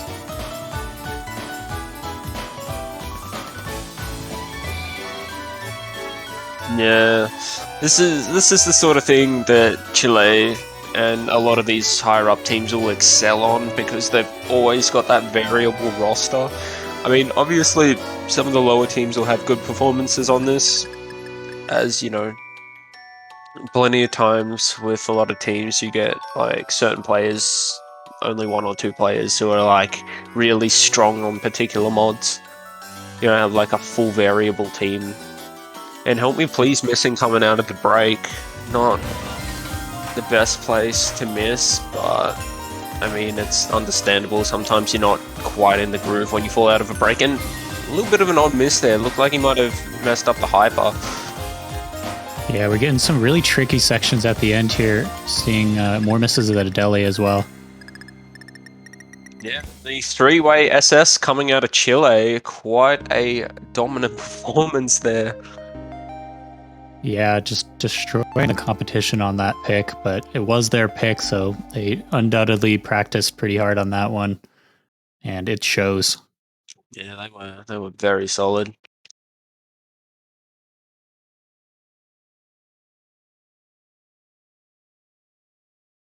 And it looks like Hard Rock 1 is going to be picked from Colombia. They're getting pretty hyped up for that one, so... Yeah. Chat in shambles right now. No Twice. There is still a chance, but if you guys want to see Twice, you need to be cheering for Colombia now. Because they need this victory for it to still be possible. It's alright. Someone might pick it in the next match, perhaps. Yeah, we still have plenty of matches left to go in the round of 32, so...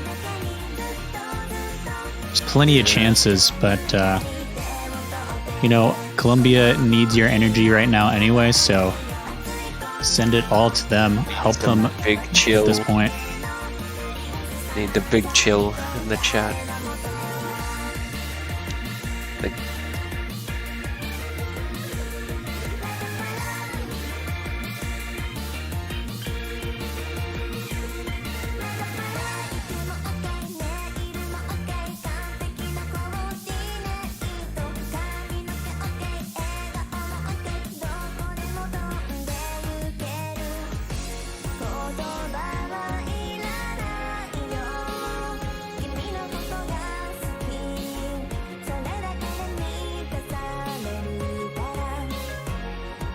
So every time I glance over at the chat, I just see people saying, twice! Twice! They want it. Will any of these teams give it to them? Now that you've said it, now I'm noticing it. now I'm just, that's all I can see.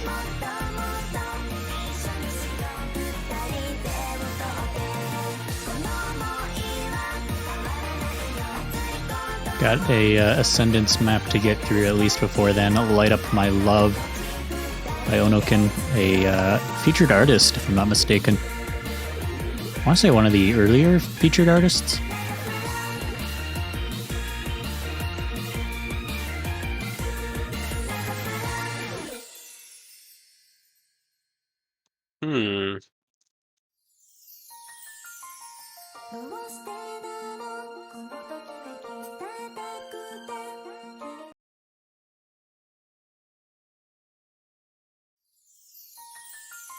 All right, as we get everybody loaded in, there's going to be no roster swaps. Lion, QTs, XZ going to be taking Hidden.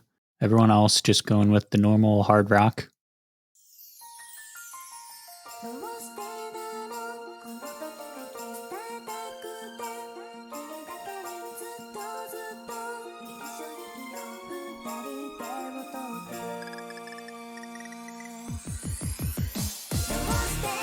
Looks like a very slight spin win for Chile. Not going to matter because Hwanzi going to be finding that first miss around 70 combo anyway. This is only a 2-minute long map, so that could hurt. But there is still plenty of time to make up for it. And it's low density, so they're going to lose huge points for every miss that any players miss. And I know that, I think it's somewhere around the 400s to 500s, there's kind of a wide note that you've got to be careful of. You've got to remember to time it, because if you just go for it, you'll probably miss it. Yeah, we'll have to see if anyone gets tripped up on that. Tilt note. It's like an edge dash or something. Yeah, it looked like he mistimed that a little. Yeah, I think that was 2 misses there back to back.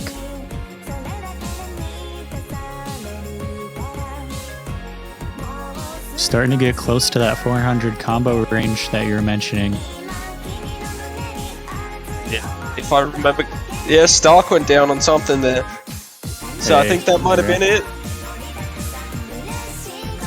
Fortunately for Colombia, though, Dele also missed shortly before that. Or actually, no, that might have been the same note.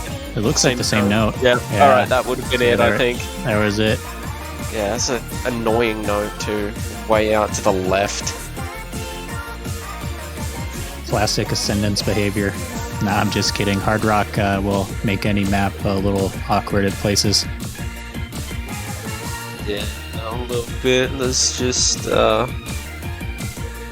good Ascendance map that I liked back from a tournament would have been someone in the crowd from AXS when they used the Rain as a DT pick. That was a fun map. Yeah, gonna be a 5-0 victory for Chile. Yeah, very strong performance from Chile.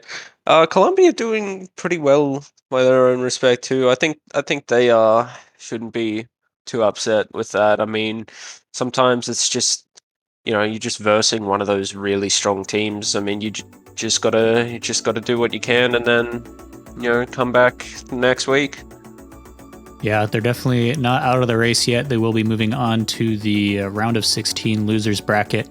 Meanwhile, Chile moving forward to face either Australia or Vietnam in round of 16. So, yeah, that'll be interesting. That match will be in 10 hours from now, roughly. 10 hours, 20 minutes. So, yeah, keep an eye out for that one. Yeah, I believe that is 11 UTC, if I'm not mistaken. I think it's 13 UTC. Oh, is it 13 UTC? Yeah, I believe so. Yeah. Ah, yes, sir. Yeah. A lot of matches happening there, or just the 3. So you got Indonesia, Malaysia, Taiwan, Turkey, and Australia, Vietnam. But 8 hours from now, we'll have Belgium versus Poland. That'll be an interesting match, another interesting one. You got Korea and Portugal, Italy and the Netherlands, Russia and Norway, and USA versus Ukraine. Yeah, so We'll have lots of Sakurai gaming in 13 oh hours. yeah, lots of exciting matches coming up. So stay tuned and come back at 13 UTC for that Australia versus Vietnam match. Until then, that's going to be it for us. We're going to take a break and come back for that next stream. Yeah, and make sure you catch all the matches before that too. Absolutely. So until then, thank you guys all for watching. This has been Snow Leopard here with Quidjabo for the Osu Catch World Cup 2022, and we will see you guys tomorrow. Or tonight if for you're in me, Australia. later for you. Yeah. Time zones, how do they work? Yeah, Southern Hemisphere.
when I might go rip up the bass.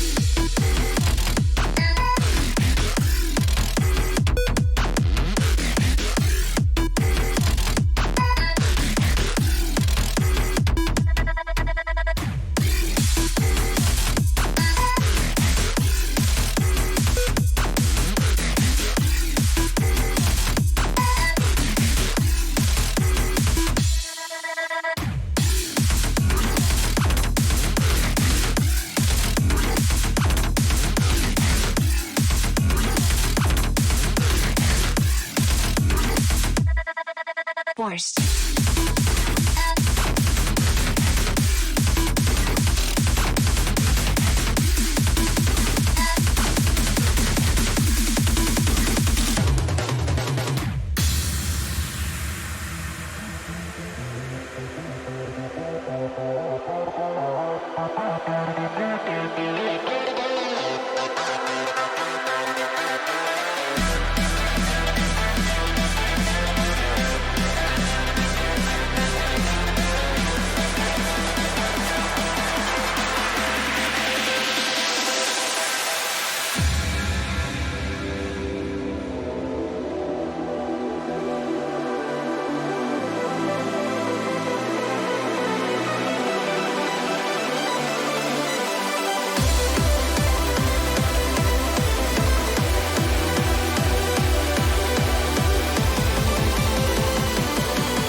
Hello everybody, welcome back to the 2022 OsCatch World Cup. Round of 32.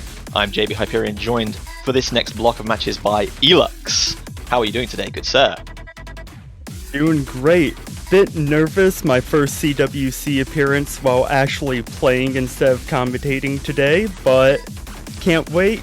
Looking forward to the matches that we have up ahead. Yeah, we got a cracker to start things off. Belgium versus Poland, two of the closest teams in the seeding that we saw. And I think if any match was a tiebreaker potential, this is certainly a contender. I would have to agree, JBH. Belgium placed 14th in qualifiers, with Poland not far behind, placing 19th. There are a couple maps that Poland outscored Belgium on, but for the most part, Belgium was looking like the clear favorites so far in this matchup. Yeah, Poland's new players, Trigon and Moors, performed really, really well, like better than we could have ever anticipated new players to perform. But their more veteran players of Leku and Boba didn't quite kind of perform up to the standard we maybe were expecting, which put them in the bottom half of the draw. If they can up their game, then they could be a really, really close test for Belgium. And looking at how Belgium did in the qualifiers, they had the edge around Hidden, and it kind of went both ways with double time, so I would expect to see Belgium trying to go get a few points in Hidden right off the bat. Yeah, without Fob, Poland's hidden ability has been a little bit reduced compared to previous years. Still a reasonably strong team in Hidden, but Hard Rock I think is a bit more their speed. Looks like double time is being completely eradicated. Poland obviously deciding they wanted to ban first and getting rid of Feel Special, DT2. For their part, Belgium taking out DT3, Happy Time. So yeah, a lot of speed has been taken away. So pretty much just the one map left in that pool, Wizard's Tower, a kind of very speed heavy but small movement double time pick. And with both teams banning double time, it makes you think if DT1 is going to be a toss-up.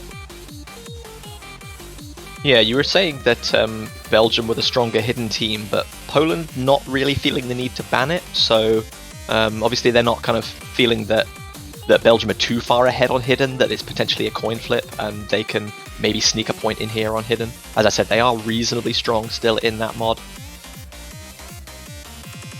We're just going to wait and see what Belgium's first pick is going to be.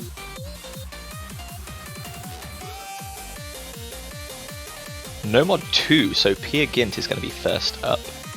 So the kind of lower BPM but quite technical Nomod specific.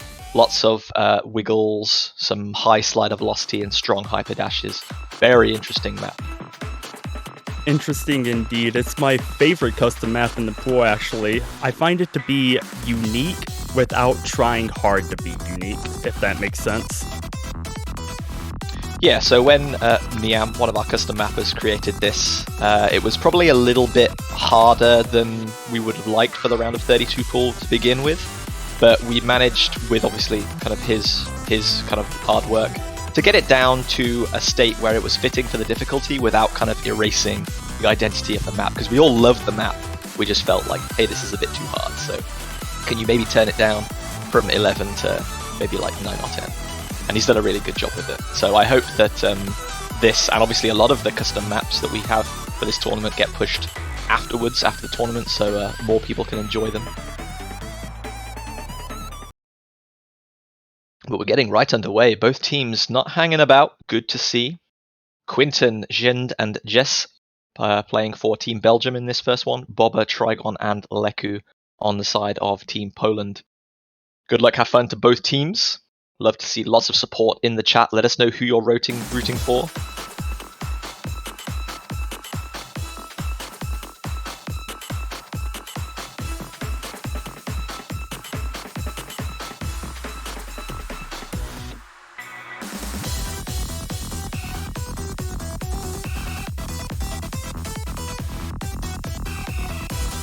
First 100 combo down, and all 6 players holding a double S so far. Nothing much to be said, all tied up.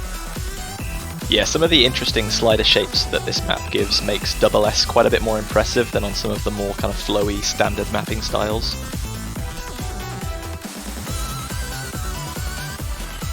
And everyone ended up hitting that hyper tick.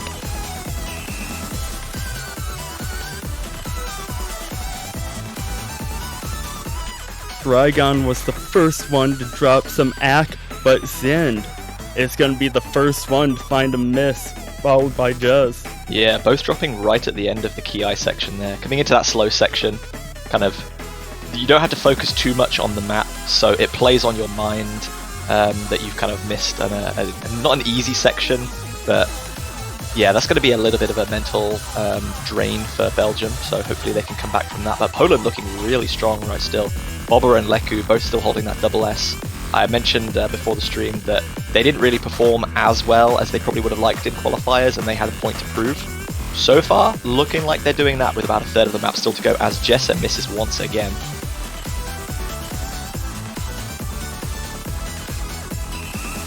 Couple more misses being found on the side of Belgium, as Zind and Jessa seem to be struggling a little bit, as Leku is the first one to drop on the side of Poland, but Belgium is going to need a lot more than that. Yeah, no triple FC to begin for Poland, but otherwise this has gone pretty much as perfectly as they would have wanted. Belgium first picking this Nomod 2, obviously feeling fairly confident. Quinten with the double S doing really good work for Team Belgium, but the rest of their team unfortunately not quite able to keep up. So Quinten does take the honours with the double S, but Bobber and Trigon also FCing on the side of Poland. So they're going to be winning this one by a little over 200,000 points. So we have an immediate break point with Belgium losing their first pick on Peer Gynt 2. And Poland wasting no time at all, wanting to keep this momentum going straight into Hard Rock 1. Yeah, I kind of thought that Hard Rock was going to be where they went to straight away. Very strong Hard Rock team, been playing the mod for a very long time. We saw there Jian saying sorry, nerves, but that's very typical of like your first match, especially in a tournament as large as the World Cup, when your very first match after qualifiers is against a team of Poland's caliber. Even if you do have the seeding advantage, doesn't mean anything. We see some substitutions coming in. Autoella's Fanboy and Cape Noob coming in for Belgium, and Skylia coming in for Poland with Cosmit. Yeah, Cosmit's coming as well, yeah. So 2 swaps on each side, Quinten and Leku remaining for their respective teams.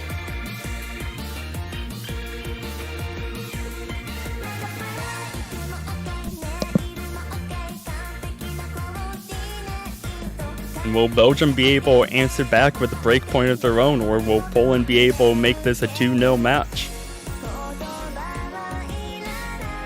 Yeah, that is a good question. You kind of feel with how evenly matched these two teams are that if one team gets an early run and wins several points in a row, it might just give them so much confidence to run away with the match entirely. But if it balances back and forth where one team breaks and then the other team breaks back, then nerves could play a massive factor for both sets of players.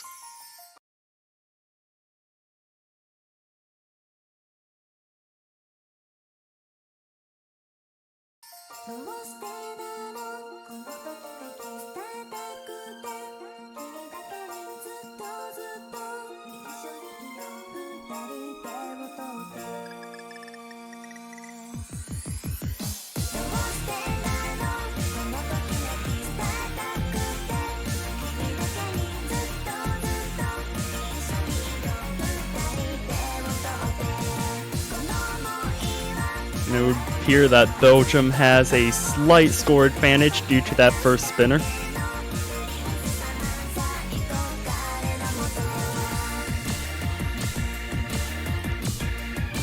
Cake Noob being the first one to find some accuracy drop, but all 6 players still FCing as we get into that first 200 combo mark.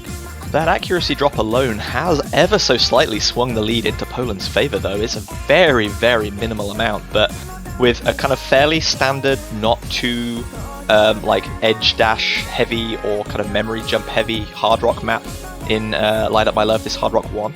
If both teams kind of progress to the end here with this, then it could be a very tiny victory, and that would be really bad news for the mental state of Belgium.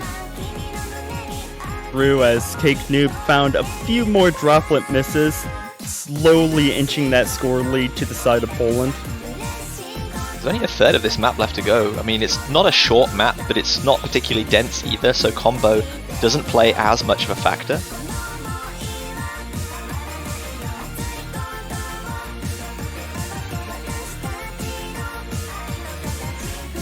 And Cosmit with the drop though.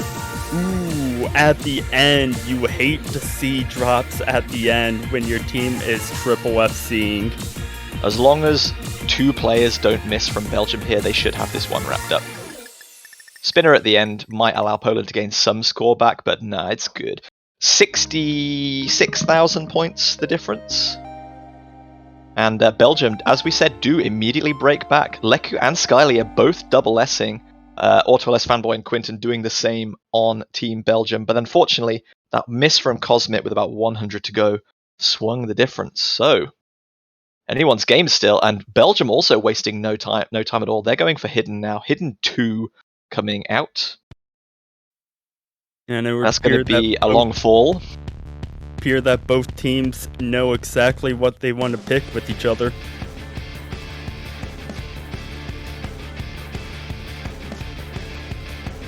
Yeah, I think both of these teams, and especially Bobber and Quinten, the 2 captains, are players that strategize quite heavily. They have plans within plans. They know exactly who's going to be playing what, how to counter every kind of variety of pick.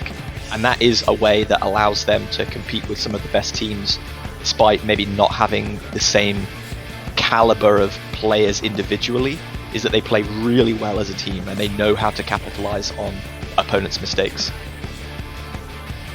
And if there's any Final Fantasy XIV players watching the stream, you know exactly where this song is from. A Long Fall, the Twinning. Personally, my favorite song in the pool, and I know it's Trosk's as well. Quinten, Seend, and Jessa for Belgium. Bobber, Trigon, and Leku for Poland. Let's see how Poland can do on this low AR Hidden without Fob. Yeah, Trigon coming in for Hidden is no surprise at all. guys are really good at lower approach rates. So a couple of wigglers, a couple of standstills. You can stand still at the beginning and still catch everything, but wiggling is more swag, so I give you more virtual points if you wiggle.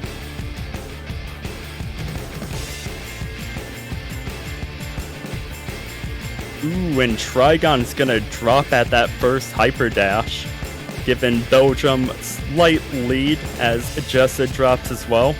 That's gonna kind of balance out the score a little bit. Both misses were before that 200 combo mark, so plenty of maps still to go.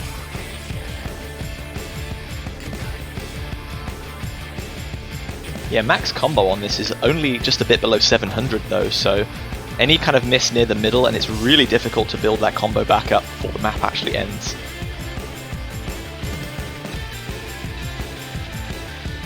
You can see Poland have now taken the lead back as Trigon hits that combo cap. Jessa is going to be just a little bit behind, but the score difference is so minimal as we come towards halfway. Jessa going to drop again though, right as they get to 200 combo. That's really unfortunate. And Leku is gonna trade that drop. That's actually going to keep the score difference still so close when they eventually build back up.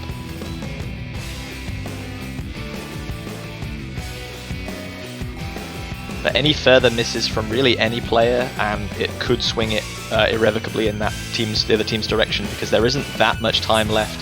Leku dropping on that large dash chain though, but Xiend missing as well.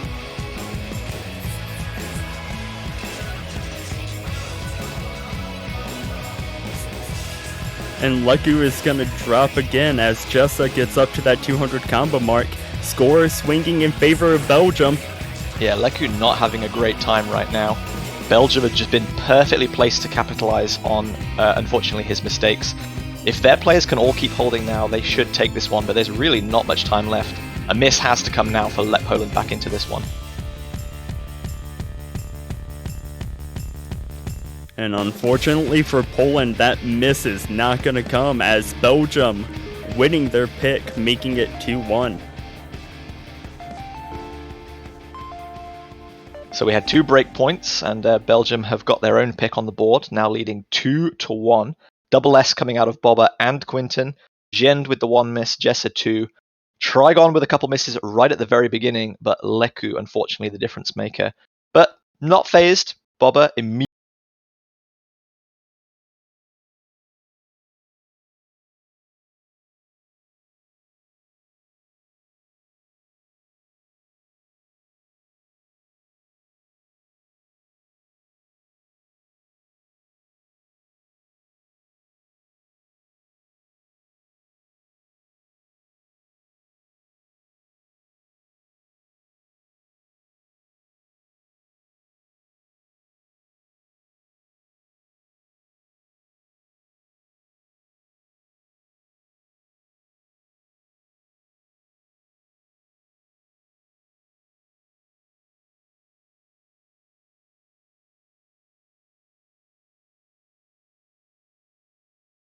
Mixed mod's still a little bit confusing to all of us. First time we've seen it in the Catch World Cup this year.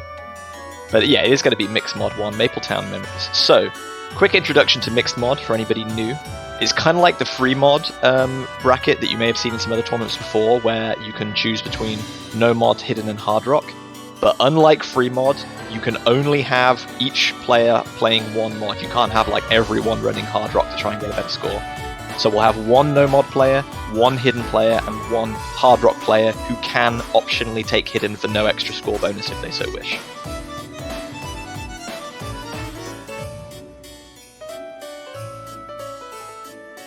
And barring any substitutions, it looks like it's going to be Autoella's Fanboy, Xiend, and Quinten for Belgium, Skylia, Trigon, and Bobber for Poland. Yeah, the players have shuffled around a little bit in the lobby. See, some of them are still kind of playing from the previous map but have moved into different slots. Hopefully they're being very kind to us and are going to be playing kind of opposing mod positions on the team, so maybe the hard rock players will both be at the top, hidden players on the sides potentially. We'll see in a second. There was some discussion about that this morning, which I think would be very helpful.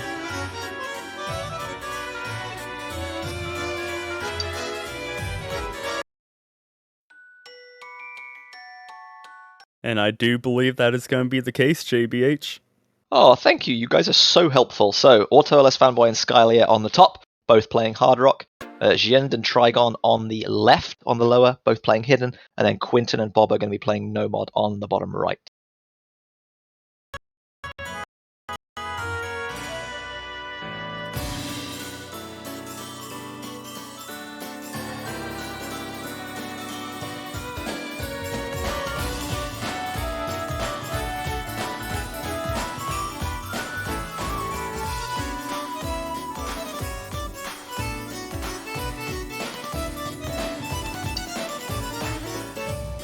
Ooh, and Quinton is going to be the first one to drop in that kind of dense wiggle section. However, it was before that 200 combo mark with plenty of maps still to go. Yeah, I think this is a really interesting pick for like the mixed mod bracket. Quinton just not quite dashing a little bit for that little tap there. It's a swing-heavy rhythm song, so you'd think that no mod would be kind of like overly easy and Hard Rock and Hidden were where all the difficulty is. But there's a lot of wiggling, small tap dashes, direction changes, and rhythm changes as well that still make no mod quite challenging and require a little bit of focus. So Quinton maybe a little bit burnt out from having to play all of the previous 3 picks. Skylia are going to be dropping there for Hard Rock though. Sorry, continue. I was going to say that's actually huge as Quinton gets up to that 200 combo mark. But AutoLS Fanboy is going to drop as well, trading that Hard Rock miss. Yeah, so whilst in the previous maps we've been looking at, obviously everyone's playing the same mod, everyone's getting the same score. Hard Rock has a 1.12 times multiplier. So one Hard Rock miss is obviously not going to be equal to, say, one no mod or one hidden miss.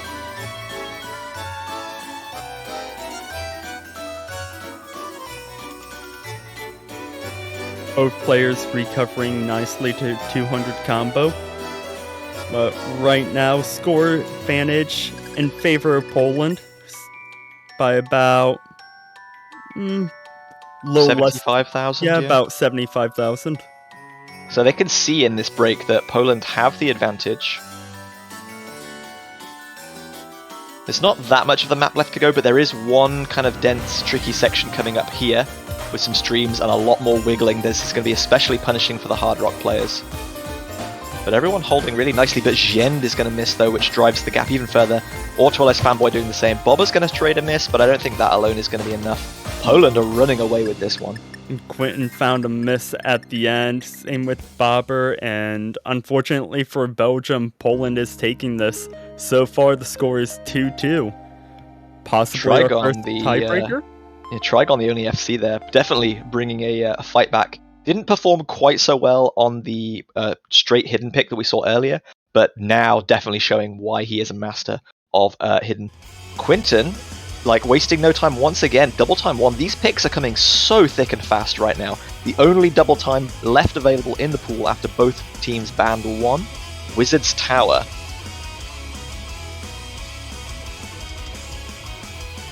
And in the qualifiers pool, Belgium had the score advantage over Poland in DT1. However, Poland outscored Belgium in DT2. So, guess you can kind of say this is going to be the best 2 out of 3 matchup here with that. Verti suggesting Poland mapper buff. Verti, one of our custom mappers for this year's CWC, hailing from Poland. Thank you again very much to Verti and all of the map pooling team for making these great custom maps for CWC. Bobber looks like he's going to be moving Cosmit onto the team. First time we've seen them appear. Well, at least in a little while. Gonna be AutoLS Fanboy, Quinton, and Cake New for Belgium, Skylia, Leku, and Cosmit for Poland. So far, 2-2. Possible tiebreaker. Tiebreaker hype, not just yet, but it's still possible. Both teams seeming to be very evenly matched.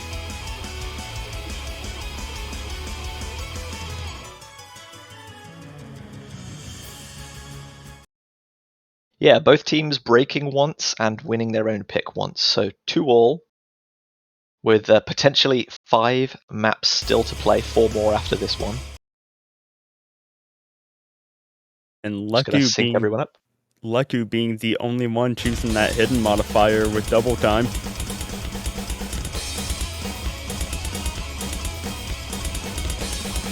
Yeah, this approach rate 8.3 goes up to 9.9 with double time. A lot faster than we're used to seeing in early stages of CWC. AR8 is kind of a comfortable double time approach rate for most people who are at least a little bit familiar with the mod, but 8.3 a little bit more punishing as Leku sees an early drop just after that 200 combo mark.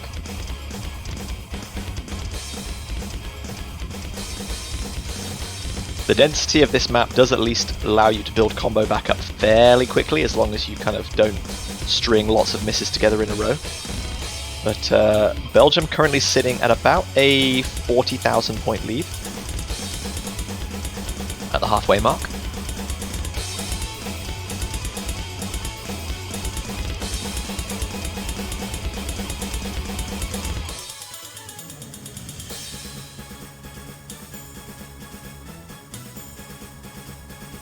Even this calm section is not particularly straightforward.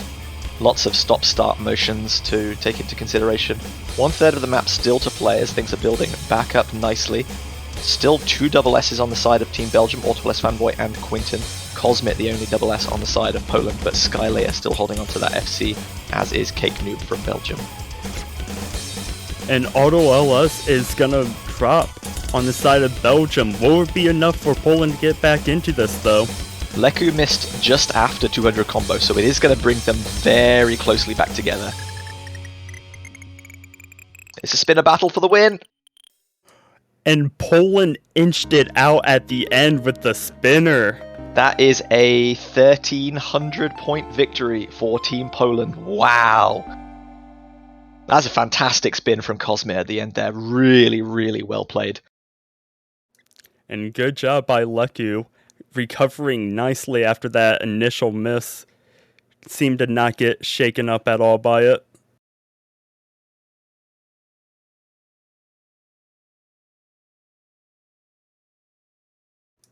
And Poland wanted Mixed Mod 1?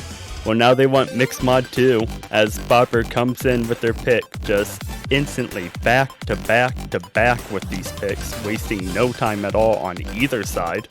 Yeah, so same rules apply, 1 no mod, 1 hidden, 1 hard rock, but this one is very, very different from Mixed Mod 1 that we saw. It's a converted difficulty from OS mode, so you'll see a lot different rhythms and patterns. The BPM is much, much lower. Circle size is higher at 4, so 5.2, very comfortable hard rock circle size. And approach rate is slightly lower, 8.7, which makes hidden a little bit more challenging for reading.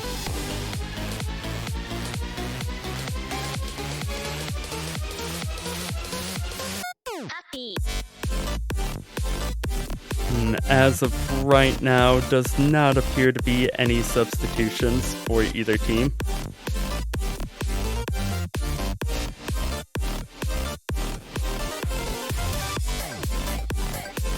Unless I looked away and they quickly made substitutions. I think Skylayer's come back in for Leku, but I think that might be the only one.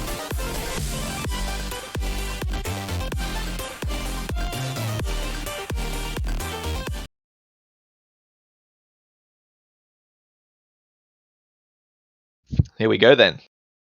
Game number 6. Poland currently leading 3-2. Best of 9, so 2 more wins required for Poland and 3 for Team Belgium.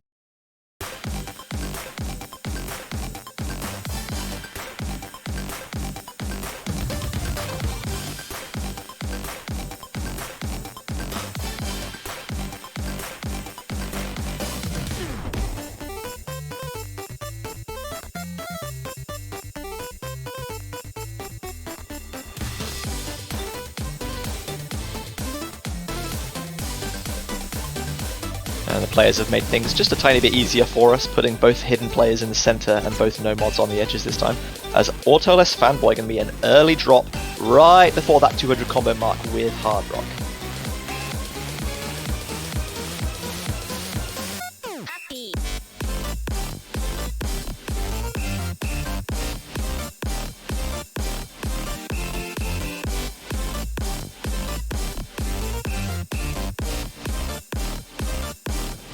You can see there's a lot more focus on kind of stop-starting motions.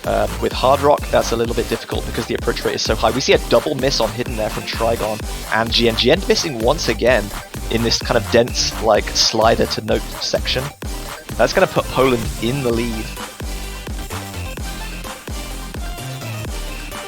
Halfway through our pick, so far Quinton the only one on Belgium with a full combo, as Auto LS Fanboy just misses again, followed by Shind and Auto LS Fanboy. Trigon building back up to 200 combo. Skylia and Bobber holding strong though with a double FC on the side of Poland. Yeah, Skylia's double S on Hard Rock is really, really big because of that mod multiplier giving more score.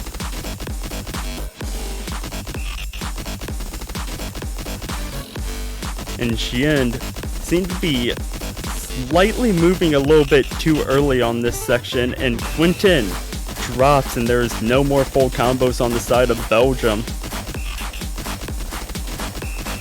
Yeah, both Quinton and Giend moving just a little bit too slowly, maybe struggling a little bit to adapt to the slower approach rate, thinking they need to go faster than they do. And the BPM is of course way, way lower as well, down at 128. So it is very easy to just dash away from slider tails and things a little bit too quickly. We do see misses from Trigon and Skylia there, so a little bit of a dent in the potential score for Poland. Bobber still holding on to that FC though, and they have such a massive lead. No chance back in for Belgium here, and it's match point now for Team Poland, 4-2. And what looked like both teams just going to be trading blows was instantly stopped as Poland started taking a commanding 4-2 lead here as we approach match point. So all match long, we've seen them rapidly picking, knowing exactly what they want to do next. Now perhaps Quinton and Belgium have to think a little bit, because any wrong move here, any point that Poland take between now and the end of the match is game over for them. What's still available? There's plenty of Nomods still available. I believe Hidden 1 is also available, and Hard Rock 2. So we've got no mod converts, we've got a long consistency-based specific with Hidden, or we've got a Hard Rock convert. Those are the 4 choices available to the players.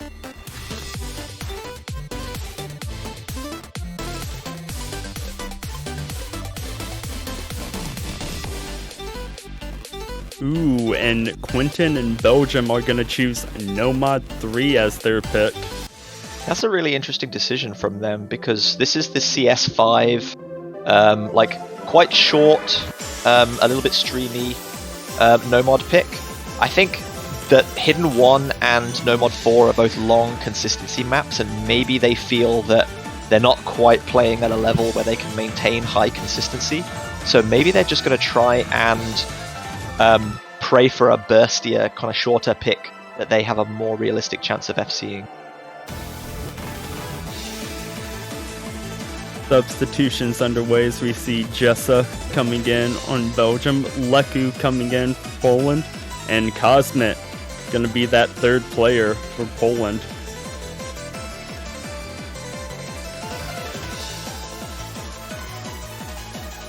So far have yet to see a tiebreaker this Yeah, weekend. we've yet to come even remotely close to a tiebreaker. This right here is the closest that we've come to a tiebreaker right now, because of our 6 previous matches, only 2 opposition points have been scored. So 2 5-1s and 4 5-0s. Kind of to be expected in round of 32, because we're pitching like the first and second seeded teams against the 31st and the 32nd. But this being one of the closer ones, we're still hoping, without too much bias of course, for a comeback, just because we want to see that tiebreaker.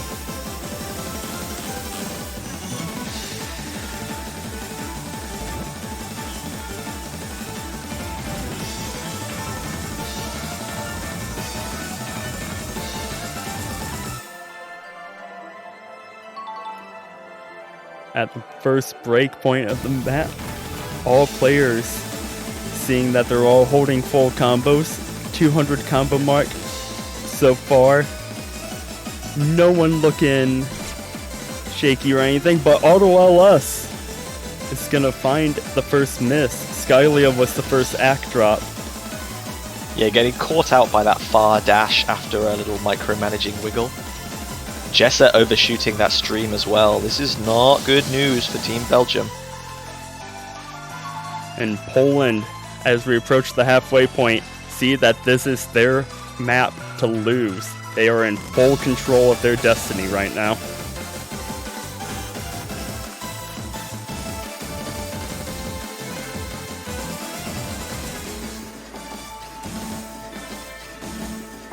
You can tell the nerves and pressure of the only remaining FC on the team getting to Quinton there, just dashing a little bit too quickly on that double kick slider section. Barring a catastrophe for Team Poland, this looks like it's going to be their match to lose. Going to be taking this one 5-2 most likely, as Quinton drops once again.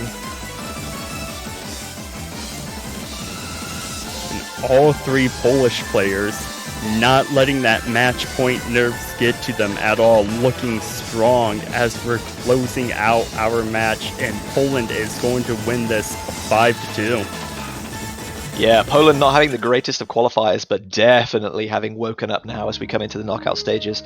Really, really solid triple FC for them, putting a statement on it with Cosmit and Leku, scoring that double S. Skylia, I think, with just the one droplet miss. Belgium, 1, 2, and 2 misses, respectively. Not a bad performance by them at all, but shows that seeding is not everything, and unfortunately for Belgium, their streak of encountering and losing to Team Poland in multiple previous editions of the World Cup continues. So Poland will be the first team to beat a team of a higher seed. They're going to stay in the winners bracket. Belgium down to the losers bracket. We'll obviously see them again next week. But that's GG. Well done to all the players. Have yet to see a tiebreaker. Holding my breath. Holding my breath. I want to see one before the weekend ends. Well, there are still plenty of matches to be played. So hopefully we'll get another chance later on. Just because we kind of prophesized that this was a potential tiebreaker match is definitely not meaning that it is the only one where that might be the case. So do kind of keep your tinfoil hats on and pray for some more tiebreaker hype in future games. I will go sacrifice some apples and bananas to our fruit catching gods for a tiebreaker. But there you go, there are your winners. Team Blue, Poland, on screen. Congratulations to them.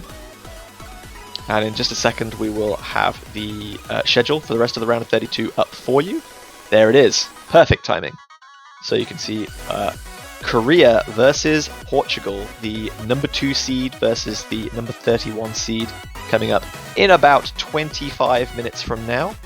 And then we've got a huge block a little bit after that, with 4 matches going on simultaneously. Italy versus the Netherlands, Indonesia, Malaysia, Australia, Vietnam, also could be a very close one, and Taiwan versus debutants Turkey, all coming up at 1 PM UTC. I'm interested to see how that Indonesia-Malaysia match is going to go, personally. Yep.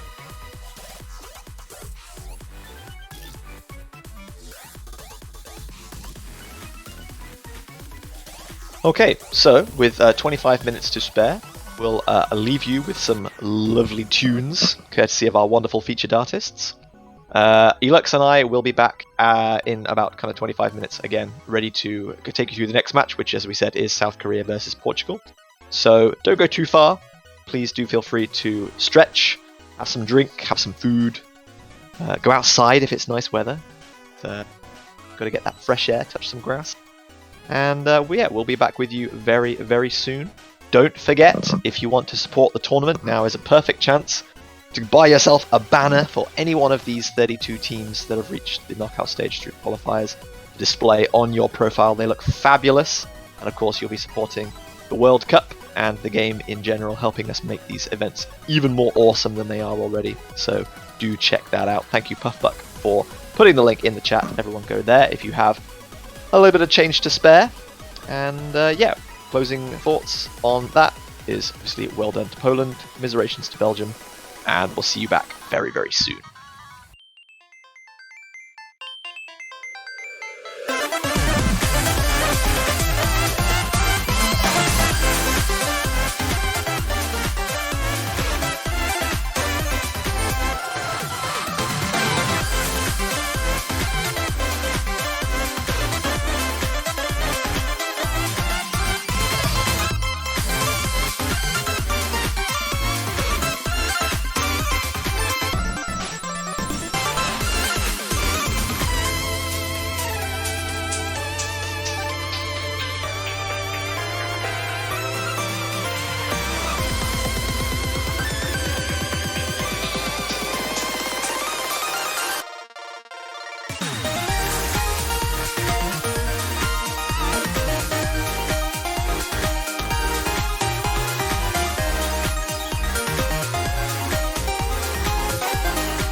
Of an alien source are approaching from the sky. Radio contact has been attempted but cannot be established. Instructions are to prepare for an attack by an unknown enemy.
beasts as far as the eye can see. A plague on the surface, a disgusting swarm in the skies.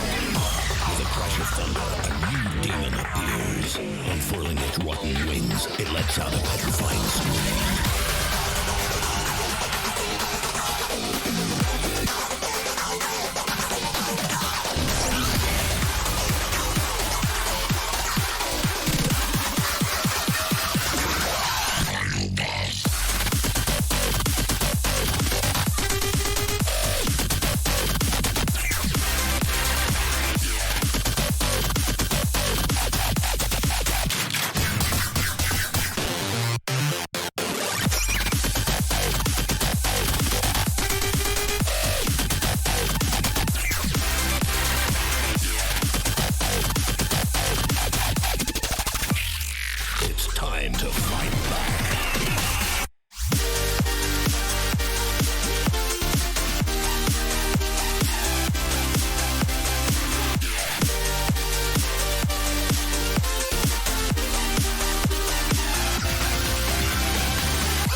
Hello, hello, hello. For those of you who stuck around and those just joining us, welcome to Us Catch World Cup 2022. I'm Elux, and joined with me still is JB Hyperion.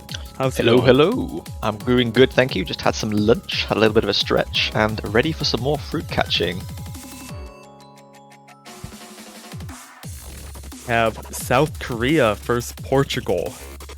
I feel for Portugal having to go up against the defending champions from last year, but I love an underdog story. I believe in them. I full faith that they're going to win this. I love my underdog stories. Yeah, I love an underdog story too, but I'm also a man of statistics, and when you've got 6-time and defending world champions against Portugal, a team that qualified for the first time in, I think, 4 years this year, they've got a bit of an uphill struggle to contend with a team like South Korea. Yeah, but statistics ruins all the fun in it. Where's the suspense? Where's the surprise? It looks like Portugal may have at least won the roll with a 47 to Jisan's 23.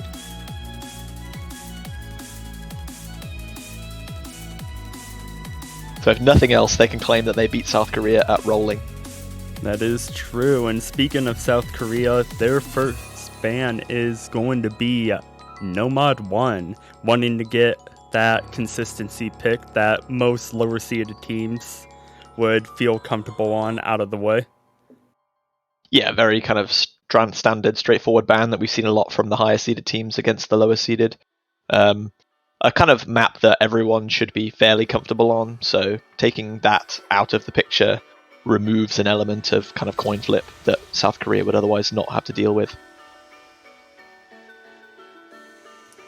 And Portugal banning Mixed Mod 2 and choosing Hard Rock 1, getting straight into it with Hard Rock pick. I like it. Yeah, that's a bold choice from Portugal. I mean, there are really no kind of easy picks against a team as well-rounded as South Korea, but starting out with Hard Rock 1 is, yeah, I got some respect for that. Coming out confident and coming out swinging. I respect it.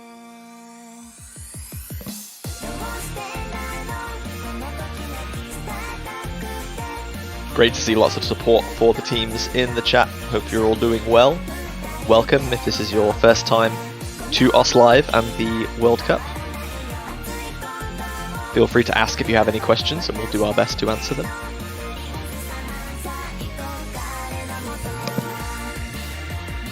And while we're waiting for players to get situated, for those of you who missed our last match, Belgium vs Poland, it was a back and forth match in the beginning, but eventually Poland started running away with it and ended up winning 5-2.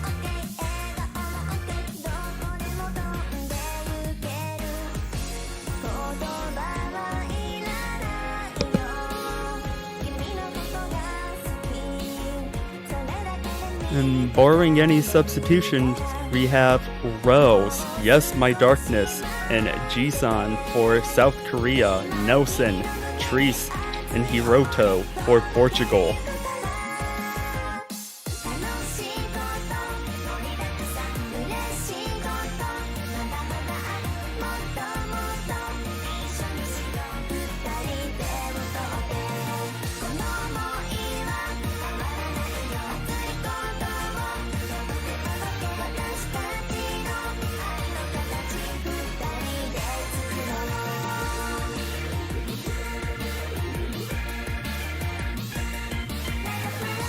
I'm seeing some Portugal support in the chat. That's what I love to see. We love our underdog stories.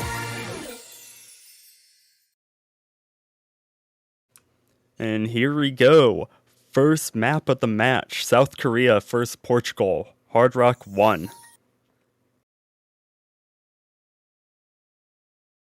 Yeah, fairly standard, like half jumpy Hard Rock map.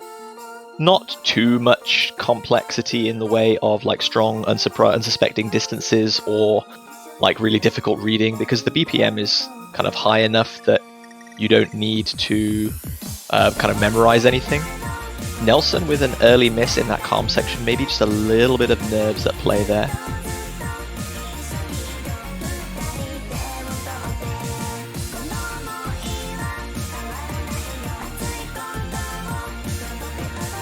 Nelson struggling a little bit, perhaps because of nerves, finding another miss.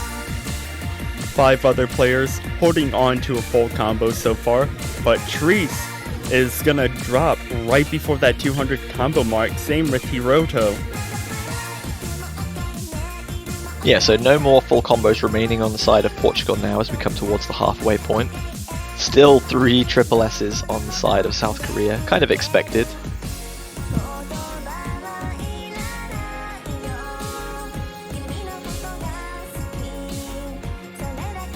Nelson with another drop, just having a rough time getting a combo going on this map, it seems.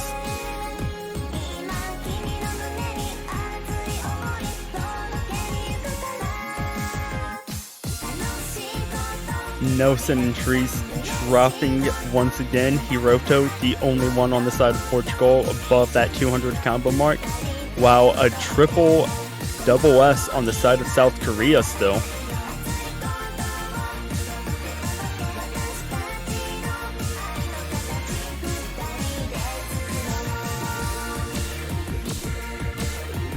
Hiroto finally dropping a big combo for Team Portugal, so unfortunately this one is going to be quite a sizable margin for Team South Korea's victory.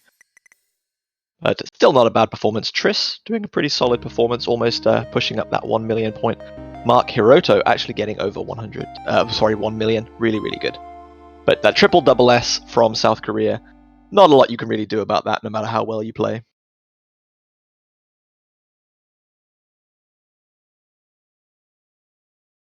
And again, mad respect to Portugal for choosing Hard Rock 1 against South Korea right out the gate.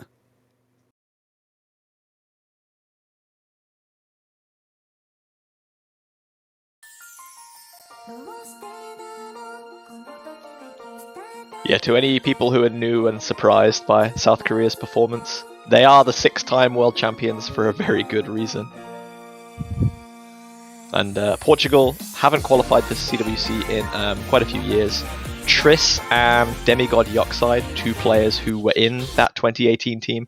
Their other 4 players, brand new, never played in a Catch World Cup before.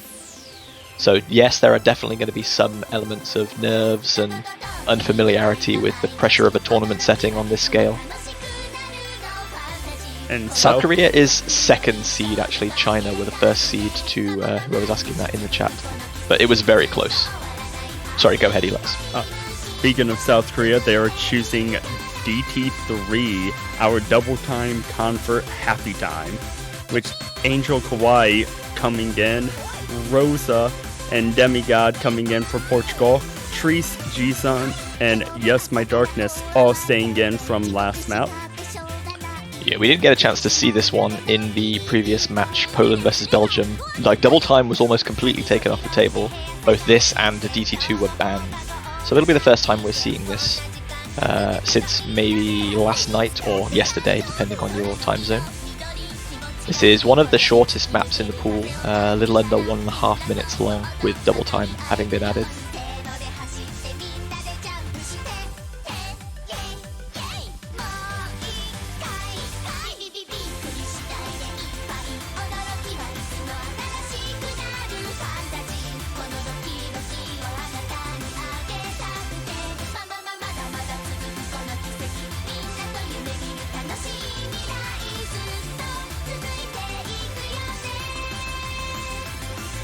Just waiting for all the players to ready up, and then we'll be getting underway with game number 2.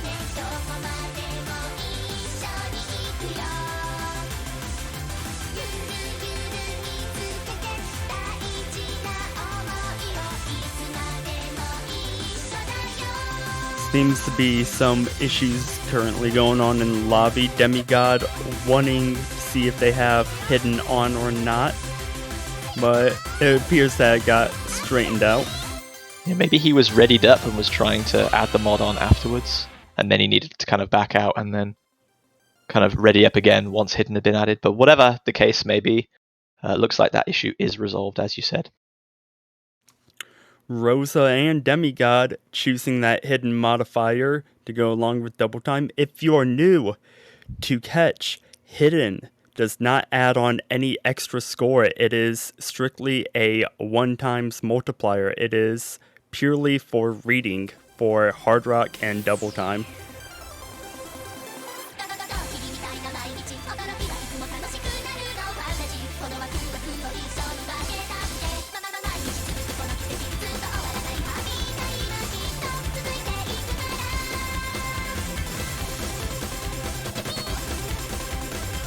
Rosa is going to be the first one to drop, followed by Demigod and Triss. No full combos left on the side for Portugal, while South Korea looking strong as ever. Yeah, no kind of major mistakes from Portugal there. They were just kind of tapping along those little stacks, unevenly spaced, and got caught out a little bit. Miss from Triss and a double miss from South Korea. Both Angel Kawaii and Yes My Darkness missing on that large screen jump section. So the continued double S or FC dream is over after one map. Demigod Yokside breaking once again. Jisan the only full combo remaining with that double S in the lobby right now. Triss back up to 200 combo. Demigod dropping once again. Jisan still holding on to that double S.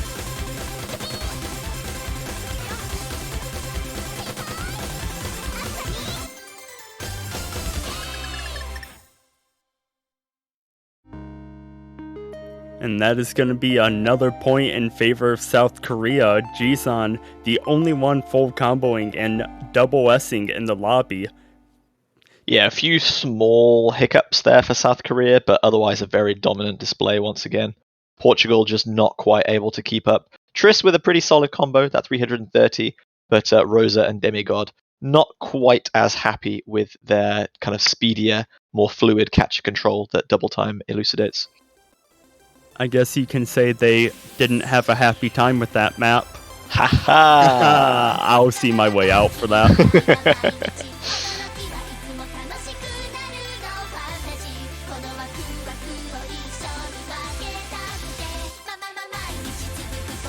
So we've seen some Hard Rock, some Double Time.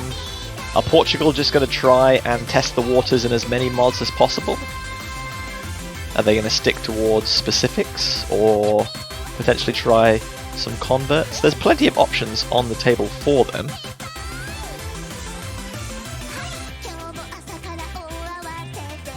They were pretty confident with that Hard Rock pick, but now I do not blame them for thinking a little bit. I can see them definitely going Nomad 2 on this.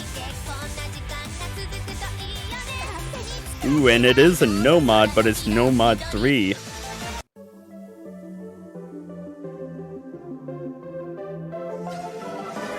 So yeah, Astria Nasobe, the streamy circle size 5 pick, converted OS difficulty as we said. So it's going to be a little bit of a roster change around for South Korea here. They have some kind of more old school players that are very well suited to convert play. So yeah, Biol coming in there. No Dre Star though. It's a little bit of a surprise. We see Hiroto coming in for Portugal.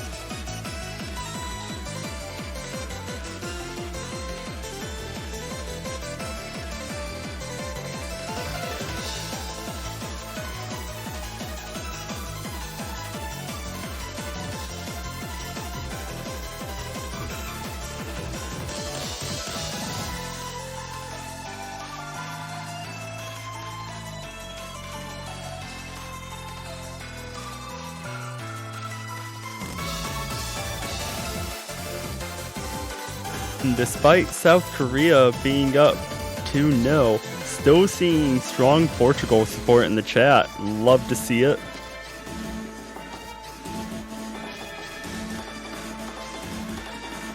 Okay, looks like Jisan has decided to give Draystar a little test appearance.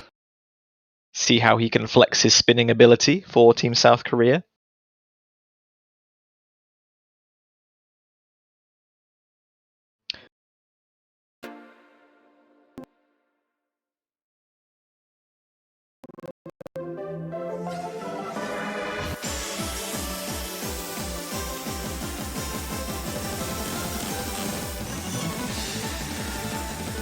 Hiroto getting caught up, slightly underjumping on that first hyper dash.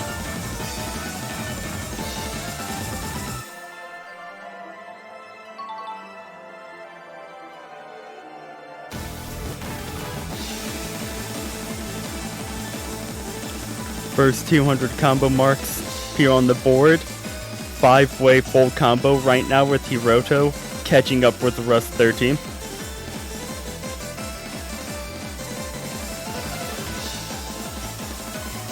And we're gonna see a triple miss, one on Draystar for South Korea, and two with Chris and Hiroto for Portugal. Yeah, Hiroto also getting caught out there by that little inverted repeat slider. The kind of big hyper dash into a strong direction change slider, quite difficult, like a bit of a difficulty spike compared to some of the kind of slower streaming sections that come before it, so not too surprised that it caught a couple of players out there.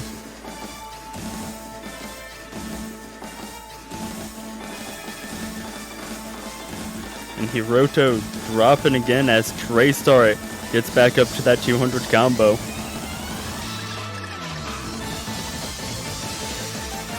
And Triss is going to drop. Rosa, the only one full comboing or any combo on the side of Portugal right now as Hiroto tries to climb back up. Still a two-way double S for South Korea.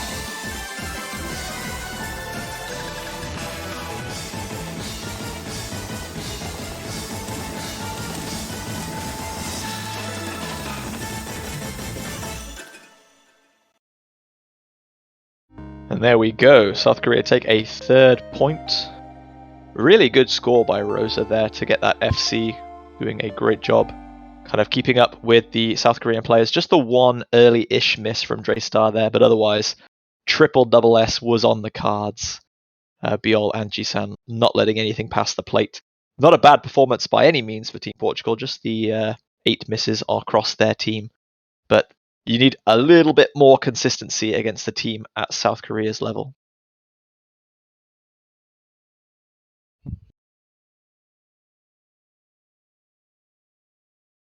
And the score is now 3-0 in favor of South Korea. The board open to them. Still have both hidden maps still to go. Still have our Mixed Mod 1 to pick. No Mod 2, No Mod 4, and DT1 and DT2 left to go. See how they get what they go here. I'd like to see South Korea pick hidden here, just so we see a bit of variety across the whole board. I don't think Portugal are going to pick Mixed Mod 1, given that it was Mixed Mod 2 that they banned earlier on. And even if South Korea win, they will still get a 3rd pick of their own. But it's always helpful kind of for us to know who's performing well on what maps and what types of mod and things by seeing a little bit of everything played in the early stages.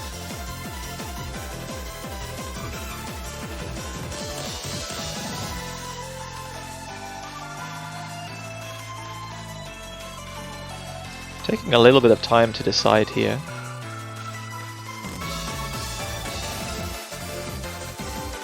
See someone in the chat asking what is Mixed Mod. So unlike, and speaking of Mixed Mod, we have Mixed Mod 1. Yeah, You'll get to see timing, firsthand. So Mixed Mod is new to CWC this year. Instead of the traditional every player playing on the same mod bracket, we have one Hard Rock player, one hidden player, and one no mod player on each team.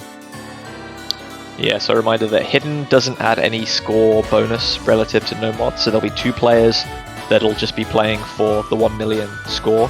Hard Rock does have a 1.12 multiplier though, so the Hard Rock players' combo and misses will be weighted slightly more importantly in the kind of scheme of the pick than everyone else's.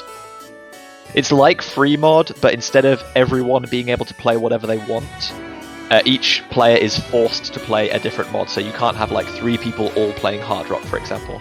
You must have 1 no mod player, 1 hidden player, and 1 Hard Rock player who can also optionally take hidden if they wish.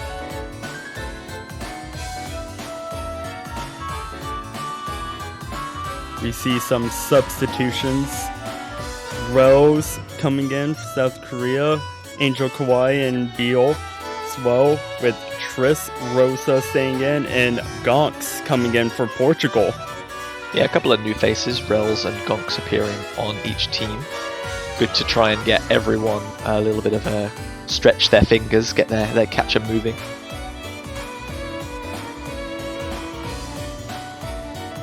Like, whilst the scoreline is probably going to be a convincing victory for South Korea at the end of the day, both of these teams will, for different reasons, want to have their eyes set on the next round of matches, which will be a lot closer.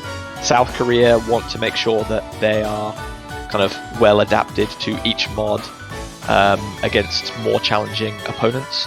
Portugal, because it's a double elimination tournament, they won't be sent home if they lose today. They'll go down to the losers bracket, and hopefully they'll end up with a much more closely competitive match next week. So they'll be looking at practicing and seeing what they're strong on and weak on, so that they have a better chance of winning in a future match. And it appears they want to make things a little tricky for us, JBH, mixing the hidden and no mod slots around.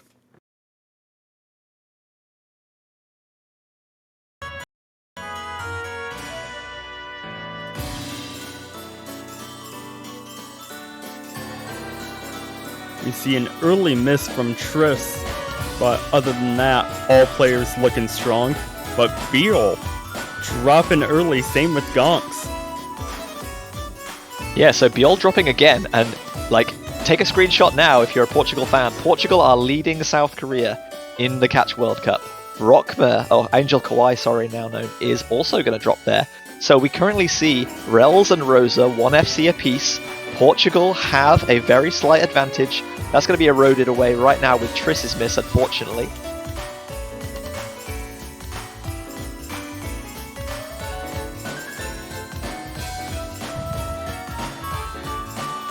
Gonks getting back up to that 200 combo mark, same with Beal. Angel Kawhi catching up with the rest of his team as well.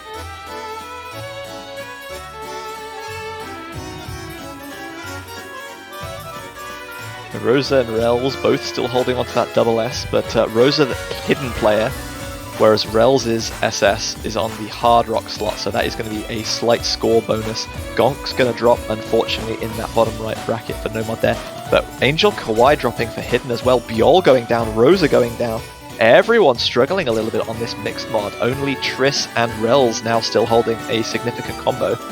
But Rels breaks with the hard rock. And if Triss can hold on here, that's huge. Portugal are back in the lead with a third of the map still to play. What is happening? Magic is happening right now, JBH. Rosa unfortunately dropping there. And Triss has gone down. No, the lead swings back in favor of South Korea. And Gonks dropping right before that spinner. But Portugal at this break, seeing that it's still a close match. There's only 17,000 points. A little miss. Rels drops right at the beginning. There is enough combo left that could be a deciding factor. But unfortunately, the 200 combos on the side of South Korea are probably going to keep extending the score lead a little bit.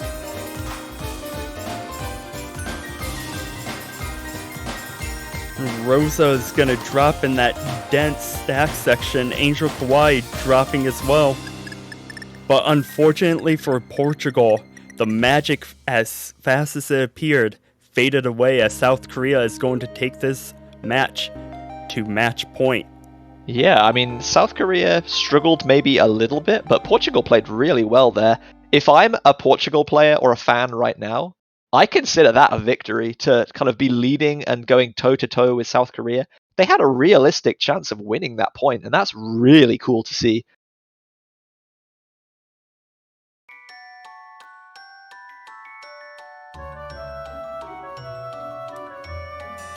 Match point with Portugal's pick. I do not blame them if they want to take some time to think about this.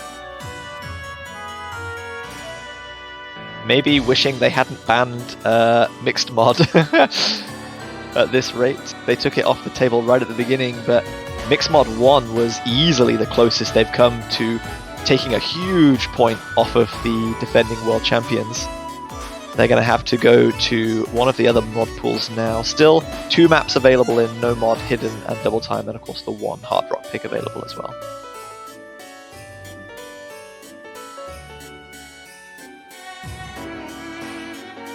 So if you're a Portugal fan, this is where you kind of put in the energy for the reverse sweep. 5-4 Portugal. Are there any believers? A 4-0 reverse sweep would be a story.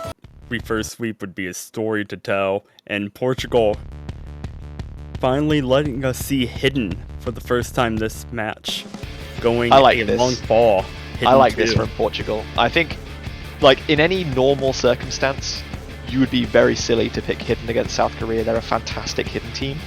But Triss is intelligent. He's kind of captaining the team well. He knows that it's important to play the long game, give your players experience of the map pool and the different mods. So I think this is done not with an air of trying to get a point off of South Korea, but to lead the team and get them the experience they need going into the next round of matches.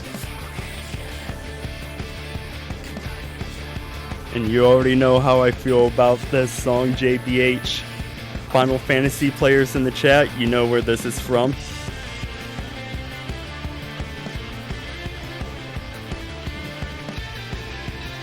You see Rio, Yes, My Darkness, and Draystar on the side of South Korea. Rosa, Triss, and Demigod for Portugal. Portugal wanting to get a point on the board. South Korea looking to end this match with a 5-0.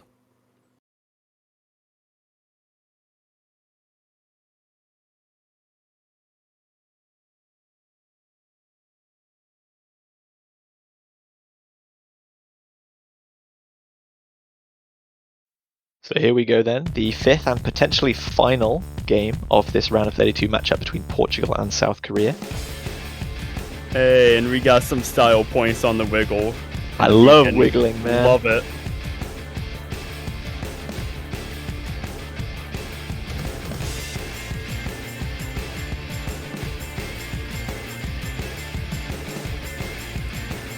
No one getting tripped up on that first hyper dash.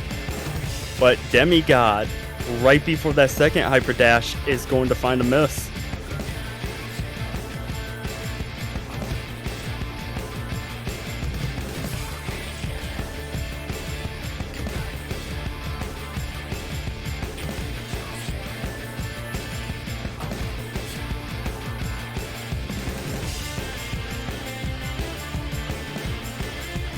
And Triss is going to find a miss as well.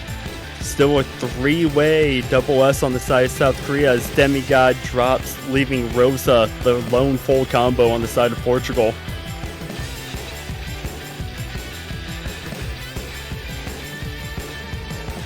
And that full combo is gone as Triss and Rosa missing about the same section. South Korea holding on strong, but Biol being the first one on South Korea to miss. Yeah, just dashed away from one of those 1-1 dashes a little bit too quickly in the slow section. Very easy to do, even for experienced players, when you're playing with Hidden and a lower approach rate, this 8.4. Triss and Rosa getting caught out by that little spooky 1/2 dash and hyper dash chain there.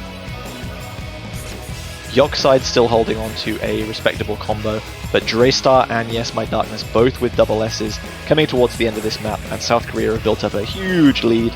So this one is going to be going the way of the defending world champions.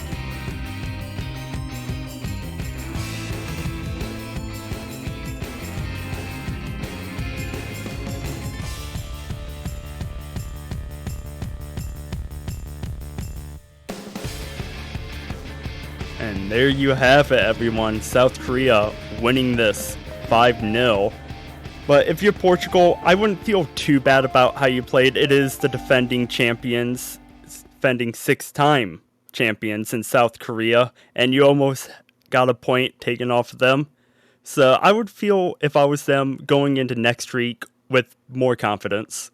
Yeah, I mean, it's always a little bit of a harsh, tough to ask someone, hey, you haven't played in the World Cup for like nearly 5 years, and your first match is against South Korea, who've won CWC 6 times before, and I don't think I've ever really finished lower than like 5th, for example. But that's still a really, really good performance by them. They put up a strong showing, their players did generally really well overall, and as you said, Mixed Mod 1, for large portions of that map, Portugal were actually in front, and there was an honest belief that they could have taken a point there. So I consider this a really good performance for them, and hopefully they've learnt a lot going into next week's matches. Reminder that this is a double elimination tournament, so since we're in the first round, nobody who gets beaten today, who loses, is going to be sent home from the tournament. Everyone will get to play at least one more time in the losers bracket if they are defeated. And here is a summary of what's happened so far. You can see on the left the matches that have taken place. Korea joining the winners circle in the round of 32 winners bracket against Portugal. Coming up next, we have 4 matches simultaneously, which is going to be a bit of a nightmare for us to keep you updated on them all. They're all coming your way in about 30 minutes. Italy versus the Netherlands, Indonesia versus Malaysia, Australia, Vietnam, and Taiwan versus Turkey. So, in the next 30 minutes or so, do feel free once again to stretch, have a drink, have some food, go talk to some friends, tell them all about the World Cup, and then in half an hour to get their butts back here for some more fruit catching. And in that half an hour break, you could stop by the All Store and pick up a banner showing your support for your country, who you want to see win it all. It will be displayed on your profile. I have yet to see the banners this year, JBH. How do they look? They are fantastic as always. Flight has done a superb job. I highly recommend, for the price of only about $2.50, that you go pick one up and obviously help support your team, but also it helps reinvest back into the World Cups and OS as a whole, making these tournaments fantastic, and allowing us to do all this that we do, and show it to you. So if that interests you and you've got a bit of change to spare, then obviously do show some support for your team and for the game. But otherwise, whether you buy a banner or not, you're of course incredibly welcome to hang out with us again in 30 minutes time for the upcoming block of round of 32 matches. I think Elux, you will be departing, but I might be remaining. Indeed, that is correct. I'm gonna have to get the nerves out of my system and get ready for my upcoming match. Yeah, this man is an experienced commentator. He's been in the booth with me many times, but it is his first match as a CWC player for Team US. So everyone show some love to Elux, say thanks, and also good luck for his match against Ukraine later this evening. Most important thing is to have fun, though. Absolutely. I'm gonna try my best and just looking to have fun. Can't wait to actually play a tournament with the boys. Yeah, win, lose, or draw, it's all about having fun and showing what Catch, this wonderful game mode, and your wonderful countries are all about. So yeah, we'll have more of that coming up soon, as we've said, but I think we're going to take a little break here. You'll be able to listen to more tunes in the interim from our fantastic featured artists, so do hang around if you don't have anything urgent to do, and cat jam out with us. We'll see you all guys very soon. Thank you for watching.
Hello everybody, welcome back to the OsCatch World Cup 2022 round of 32 matches. We've got 4 matches taking place right now, all at the same time. We'll try our best to keep you updated on how they're all going. I am JB Hyperion and I'm joined now by Chilia Pair, one of our tournament organizers. We're going to become catch experts, isn't that right? That we're going to attempt to be. Hello everybody, good morning, good afternoon, good evening for the later times watching. Exciting match today. We have Indonesia versus Malaysia, as Mr. JB mentioned as well. We do have 3 matches running in synchronous with this one. The Italy versus Netherlands match, Australia, Vietnam, and Taiwan, Turkey, all at the exact same time, this 13 UTC block here. Yes, clearly there's some kind of lucky time that everyone wanted to reschedule to the exact same time, which is a bit unfortunate for us that we can't show you them all at once. But yeah, it's all about the players and when works best for them. They've all got to get their best chance of going through to future rounds, so please understand. Lucky or unlucky, we will have a streamed match here today, and hopefully a lot of these other teams will have a chance to get streamed on one of the other weekends. This is a double elimination tournament, and as such, they will have a losers bracket potential match to get streamed if they do in fact find themselves losing to their opponent this week. Indonesia's generally been a pretty strong team in the tournament. They got knocked out in semifinals last year by China. Knocked down to the losers bracket in the round of 16. Of course, that was back when we ran group stages. They have generally kind of been, one of the mid-tier teams in this tournament. They've only made 1 roster switch this year. They actually switched out Soliloquy for Urabe Mikoto this year. And then Malaysia had a little bit of a rough run the past couple of years. They went 0-3 in groups last year. They did not end up qualifying for the round of 16 in the tournament.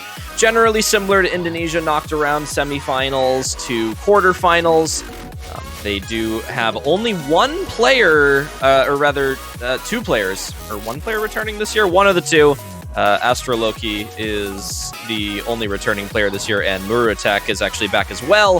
However, he's not the captain this year. They've opted to switch.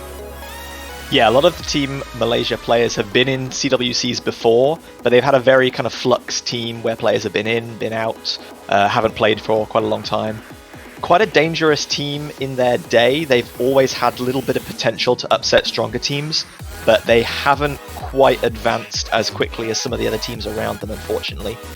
Indonesia, very, very strong team, as Chilia mentioned. Hidden, definitely one of their strongest suits. Dika completely destroyed qualifiers, the best performing player according to the wonderful statistics in the qualifiers, so definitely a player to watch out for. I think Malaysia did win the roll with a 45 to 30 something or other. Indonesia banning first, getting rid of Nomod 1. Very sensible. A lot of the stronger teams have been banning the Nomod 1 pick. Very consistency focused, quite a simple map that everyone should be fairly comfortable with. So just taking that little bit of a coin flip emphasis off the table early. Malaysia, for their part, getting rid of Hidden 2, the converted pick along fall. So no Final Fantasy 14 cat jamming going to be going on there, unfortunately. And Hard Rock 2 is going to be the pick coming in. Monolithia, Fractal Dreamers. Good strong pick for these 2 teams to start off here. Of course, the ban's a little bit sensible, as you mentioned. A lot of these early stages with slightly more consistency favored maps really requires a lot of focus and a lot of control at the beginning, rather than that raw skill ceiling that we look for a lot of the time. And as such, very much contested picks going to be banned out, rather than specific kind of niches that fill each individual player here. And Indonesia going to hope to start off strong on their first pick here on Fractal Dreamers Monolithia. Just over 3 minutes long here.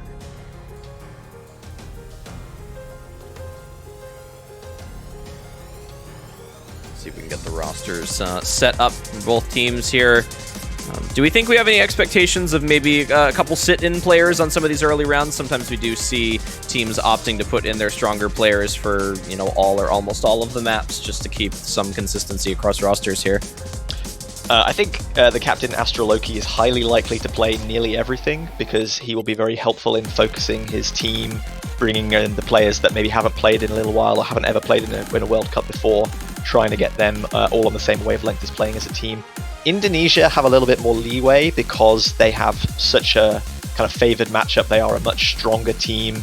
They achieved much higher placement in seedings coming in 4th. I think they might feel fairly comfortable using this as a way to give all of their players a little bit of an experience of all the different mod pools and brackets that they might come into contact with later on, and they'll still feel reasonably comfortable that they can kind of reliably pick up points. Well, that'll be good for them, and we'll get into our first pick here. We'll see how both of these teams are feeling today. Generally, on paper, in terms of what we're looking at for this map here, is a slightly stronger Indonesia team, not necessarily speaking as a team on these early stages, but it is their own pick. It's their opening pick of the round of 32 here. They're looking for something strong to get themselves up on the board without much contention from Malaysia. And I think that given past performances, they're going to look pretty good on this as David Beth finds a early miss along with loot. Yeah, kind of hard rock patterning in catch has this kind of annoying tendency to slightly displace notes to either the left or the right at almost random. It'll be the same every time you play the same map, but there's no kind of indication if you've never seen a map before whether a note is going to be displaced or not. And there was a stack there where the first note in the stack got shifted quite a long way to the left, which made a strong hyper dash into a sharp little tap dash back to the right that caught some of the Malaysia players out. Oh, unfortunate at the start of the map here. David Be, Astroloki finding another couple misses here. Loot also found one just prior. Malaysia not looking too hot on the hard rock pick here. Of course, Astroloki also running hidden with that little slight added extra difficulty for him there. Dika and Urabe Mikoto both looking really good on this one. Nanamaru just dropping combo once on there. It's going to be right back into things right now, putting up just over 350. So no issues for Indonesia right now, halfway through the map. Looking very strong, very clean on this first pick here. Yeah, I'm not quite sure why Astroloki opted to add Hidden here. He's not a player who kind of religiously plays with Hidden. Maybe this is just a particular map where Hidden is a bit more kind of comfy reading for him.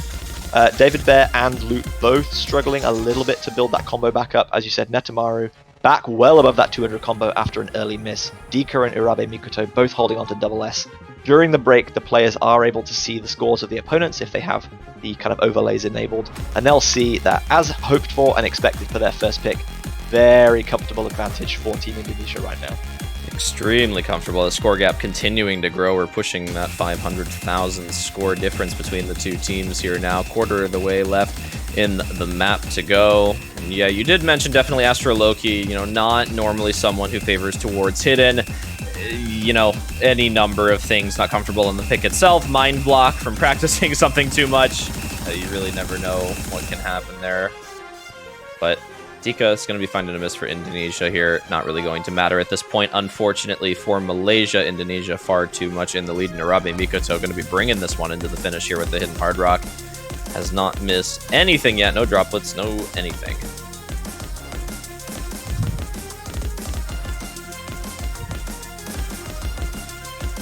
Nice and slow outro here. Continuing into the finish, and with that we have, after a couple more misses from Malaysia, the final score of the first map.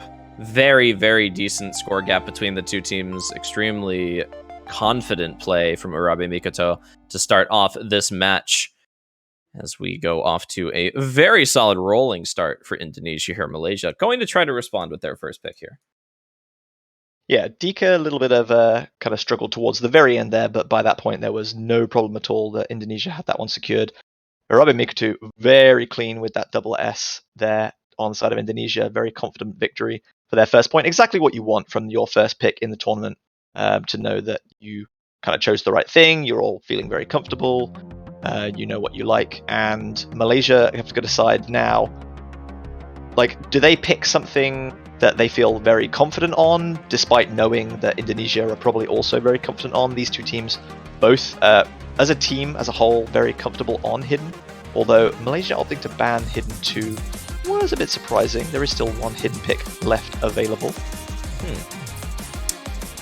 Well, slightly longer pick in Yoroni Kakeru as well. Again, you kind of go back to some of those more consistency favored maps when you get to the really long ones there.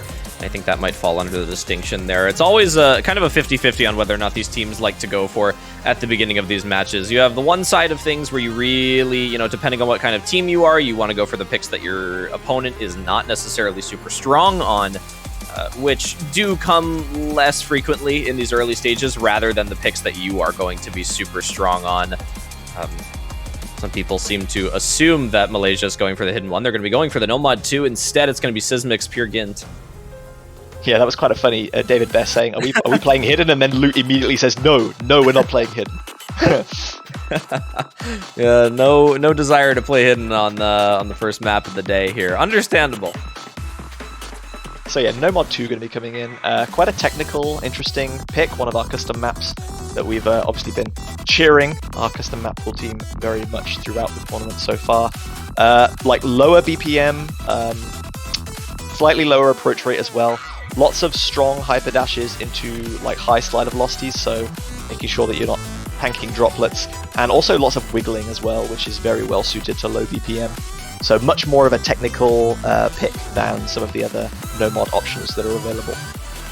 A lot of teams having quite a bit of trouble on this in some of the matches yesterday. Really, again, like you mentioned, a very technical pick doesn't come quite as easily to our stronger players as someone might like it to, especially for a round of 32 matchup here, when the pools are, still relatively comfortable for players of this caliber here. So we'll see if Indonesia, Malaysia fare slightly better than some of the teams yesterday on this. Eyes on Malaysia right now, of course, being their first pick of the match. They would like to start this one off strong. A breakpoint to go at the beginning of the match here would not be something that they want, but we'll find out in just over 2 minutes. We'll get the rosters locked in here. Kagari gonna have a little bit of trouble loading into this one. We're gonna get them right in as we start the map.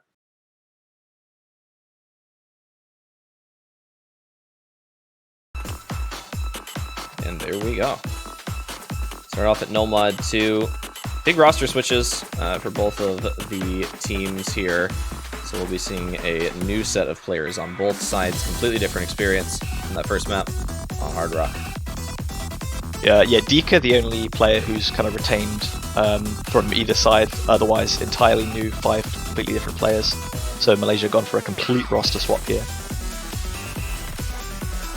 Well, it's working out better for them so far. Oh, and as I said, unfortunately, Kagari going to find an early break. Won't matter too much in the grand scheme of things if he's able to recover well from that, but they are going to have to hope from a break from Indonesia at some point. Marutatak caught out there. You can see just as they start the Ki, there's a hyper dash into a really high slider velocity, and he just tried to dash away a little bit too early to preempt that, and unfortunately missed the hyper entirely. So that created quite a few misses there. Kagari also with a couple of drops during the Ki as they come to halfway. Ricky still with the double S, but a triple double S still riding strong on Team Indonesia. Very strong from them. Not the situation you want to see out of Malaysia here. Kagari, Marutatak, both sub 200 combo right now. Significant amount of breaks. Kagari, I believe, is on 2 or 3, and then of course you had a little bit of a misstep from Marutatak there. Not an advantageous point, especially on a shorter pick like this, being just over 2 minutes. Kagari, unfortunately, completely going to miss section there. Proneko gonna find a break for Indonesia, but as we've seen here so far, just a slightly stronger overall roster from Indonesia, as Ricky finds a break as well. Yeah, so no FCs remaining on the side of Team Malaysia now. The score gap is growing quite a bit. Marutatak built up a nice combo there as Dika, not someone I was expecting to be dropping on many of these round of 32 picks, does break combo. Madoka Ayukawa still holding on to that double S. Kagari taking another couple of drops there as well, but this one is definitely well in favor of Team Indonesia again. Very strong for them. Madoka Ayukawa gonna bring it into the finish with the double S here, and there it is. Very strong performance. Again, Indonesia just consistently having one player on the roster in for each of these picks that is super confident, super comfortable on these opening points here, and that's just the advantage. That's giving them a slight edge over Malaysia in this match. Malaysia, not doing too terribly here. You know, maybe 1 or 2 breaks on 2 of their players here and there, but it's enough combo drops to lose that potential score gain that they would be getting. Of course, you know, every time you drop combo, it's just more and more lost there. So really looking for less of those slight mistakes here, just some more consistent performances overall. And I think this is just a difference of Indonesia having a slightly stronger 3-person roster for each of these picks. Yeah, not only that, but Indonesia are a team that even take the kind of earlier stages of these tournaments very seriously. Some teams take a while to kind of build, where their skill ceiling takes a while to be reached. Indonesia have a high skill ceiling, but also perform really well right out of the gate and immediately get into that high gear. So as a team that is trying to maybe take points off of a stronger seed, Indonesia are one of the harder ones to do because they don't kind of not necessarily take group and now round of 32 stages that seriously. And if you're strategizing and playing really well and you tactically choose, you might be able to score a point off them here or there. Unfortunately, they are one of those teams that you just have to straight up be better than them if you want to take a point off them. I definitely do see that trend a lot, you know, especially in Catch World Cup and, you know, a lot of the other World Cups or even community tournaments. You see, you've got those early stage teams. They really come in here. They know what they're doing. Like you mentioned, they practice. They all the preparation that you need to do. You know, they get their sleep before the match. They get breakfast, dinner, whatever you need to do. Players are ready for these early stage maps in here. And they're going to be going in for the Hidden One next. Not super surprising given what we've been talking about for Indonesia here. Just a slightly more consistent team at these early stage matchups here, being a little over 4 minutes here and fairly comfortable BPM as well. There's really not going to be too much to slip up on if you're going to be, if having practiced this and you're feeling good on everything today. Yeah, absolutely. So Indonesia currently 2-0 to the good against Malaysia. To bring you what's going on in our other matches, Italy currently 2-0 up against the Netherlands. We've seen some hidden and some mixed mod. Australia, same scoreline against Vietnam, some hidden and some double time. And Taiwan also currently 2-0 up against Turkey, having seen double time and hard rock. So a little bit of variety, but 2-0 scorelines all across the board in the matches that are happening at the moment. Well played to the teams up with 2 points now. Very unfortunate to lose a break point that early for our other half of teams. However, still 3 points to go in order to win in all of these matchups here. Of course, being a round of 32, we are only looking at a best of 9 here. So not a whole lot of room for mistakes. You let up 1 break point, it's kind of okay. Once you start getting to maybe 2 break points, you're in a dangerous position here. So we're going to keep an eye on all of our other matches, especially this one up on the stream right now. See what's going to happen with this second pick here. Indonesia in a bit of an advantageous position. They're going to be able to get up to 3 points here if they're able to take their own pick. No break point necessary. Malaysia really going to look to try and prevent the consolidated break point this early on in the match. See what happens here. We had a little bit of a struggle with the hidden hard rock on Astro Loki on some of these opening picks here. Not going to be doing too hot at the start of Hidden 1 as well. Unfortunately, going to find a very early break here. Sub 200 combo, not going to be the end of the world again, and a longer map. So there are room for mistakes here. Assuming, however, that Indonesia does make mistakes as Ricky also finds a break. Yeah, it's a bit unfortunate that you have to kind of hang all your hopes on the opponents making a mistake, and Indonesia being a team that, especially in early stages, do not often make mistakes, but you have to at very least be in a position to capitalize on those mistakes if and when they do happen.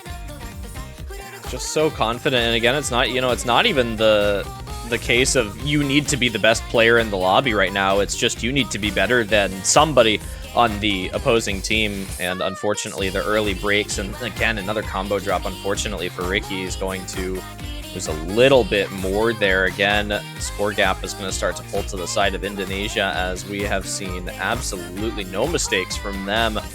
We're going to approach the halfway point in the map after this Ki here, and rather this big chorus, and we'll see what happens after that. But given the fact that this map doesn't really have any extreme difficulty spikes in it, again, very consistent, we mentioned, you know, you really got to hope for just some unfortunate slip-up from Indonesia, but given how they've been playing so far, That is asking quite a bit. Yeah, this map's very much a slow burner. It does increase in difficulty very gradually throughout the choruses as we get further along. But the kind of watchword is definitely consistency about how kind of good can you maintain your catcher control, especially when nerves are building for Malaysia, kind of thinking like, can we get a point anywhere? Indonesia, for their kind of side, not a team that would feel particularly nervous on a group stage or a round of 32 map, precisely because they practice them extensively and are a very strong team early on. But yep, like everyone has their day, and whether it's practice or nerves or technical difficulties that can introduce breaks. But you, like I said, you've got to be there to capitalize on them. But if your opponent's not making a mistake, then all you can really do is say we tried our best. And Indonesia right now, they don't look like mistake is a word that even exists in their vocabulary. That's a triple double S still right now. Very strong from them on the hidden one here. Really, absolutely nothing you can do about this. Very unfortunate for Malaysia. Muru Attack looking really good on this pick again here. Just a couple of droplet misses. Lewind actually going to be finding a break from Indonesia. Unfortunately, Ricky and Astro Loki are going to find breaks to trade it at the exact same section. Muru Attack looking very strong for Malaysia right now. Unfortunately, the one-person show is not going to be quite enough against this Indonesia team today as we approach the last couple seconds. They all got caught out a little bit by kind of strong hyperdash into a sharp direction change. You're like thinking like, oh, I need to change direction because this next one's a strong motion. But you end up dashing away from that slider tail just a bit too quickly, unfortunately. As you said, Muru Attack doing really, really well here with just, I think, a single droplet miss in that 1200 combo. Lewind building back up, Astro Loki doing the same, but Ricky, just as he was getting up to 200 combo, missing again. Muru Attack does finally drop. No full combos remaining on the side of Team Malaysia now. Very unfortunate for Muru Attack. I was hoping we'd see a full combo from one of the Malaysian players today, but it was not meant to be. As we finish the map here, still a very respectable scoreline between the two teams here, a little bit closer than what we've seen on some of the previous picks here. But again, it's just Indonesia having such a strong roster on all of these maps so far. At least one double S on one player through the first two picks here, and we're actually going to see two on the hidden one here. So an extremely confident pick to consolidate the breakpoint against Malaysia. And now we're going to kind of start to hit the do or die point here. This is where Malaysia really needs to turn things around a little bit. They're going to need a strong pick in order to get themselves right back into this match where they need to be. Yeah, so the saving grace for Malaysia right now is that with one hidden pick and one ban, there's no more hidden exclusively remaining in the mod pool. They could still see some hidden in that mixed mod pool. You can see down there Mapletown Memories and Happy, where at least one player will have to choose hidden. So yeah, there's one hard rock, 3 double time untouched by either team just yet, and then 2 no mod, which are both converted OS mode difficulties. Well, we'll see what they end up going for here. Hidden pool is gone. Nothing to worry about in terms of being forced to play the hidden modification anymore. They ended up going for the no mod 2 to start, so maybe something a little bit more technically intensive for them if they're going to look for that route, or maybe because of the unfortunate loss of their first point, they're going to take it a completely different direction for their second pick here. Again, plenty of maps left in the pool. There's really not too much to worry about. A lot of variation here. Looks like they are still looking... Oh, nope, I see it. There we go. Yeah, that was Astro Loki, Astro Loki rolling 2. I think that was simulating a coin flip between 2 potential picks, maybe, and they ended up with the 2, which is going to be the Mixed Mod 1. So we were talking about Mixed Mod. It's new to the Catch World Cup this year.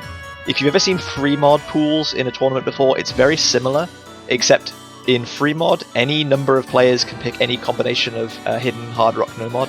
In Mixed Mod, one player must have no mod, 1 hidden, and then 1 hard rock. So it's a little bit more restrictive in what combinations you can go with. You can't straight up beat a team just because you all choose hard rock and they don't. Yeah, we'll call it force mod if you wanted to, I guess, have another way of thinking about it. You are required as a team to have the, of course, mixture of all the modifications possible here, and see how that fares for Malaysia here. Again, they've looked, it's kind of an interesting route for them on a pick like this. They really didn't look super strong on their Hard Rock players on the opening Hard Rock pick here. And on the hidden map, they did look a little bit better. So I guess in terms of your mod players here, you're really hoping that you have one person that's just super strong on a pick like this with their desired route here. They've been looking pretty good on anything no mod today. There really hasn't been too many major slip-ups, but it's definitely been the modification-oriented picks here that have slipped them up. So an interesting route, again, to go for the mixed mod here, but hopefully they're more confident on it than what they have shown on some of the previous picks here. Yeah, the interesting thing about mixed mod from a strategy perspective is you don't necessarily need 3 players all to be good at a particular mod. Like if only one person on your team is good at hidden and one person is good at hard rock, then maybe mixed mod is actually something that works out a lot better for you, rather than having 3 people who all had to play hidden, but only one of those people would consider themselves like a main on that particular mod.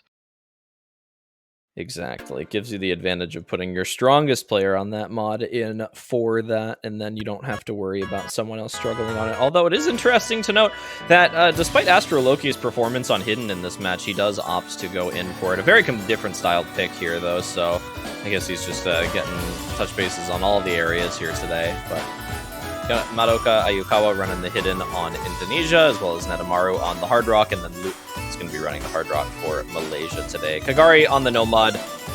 Smart thing here, you know, you do see a lot of the more confident players running the no modification here just for maybe a guaranteed, full combo or double S on something potentially here. Astro Loki again, gonna find the first break of the map on the Hidden here. Interesting, and this is kind of what I was worried about here. It has not been feeling too good on all these Hidden picks today, so to throw him in on something like a multi-mod here with Hidden is not something that Malaysia maybe wanted to do.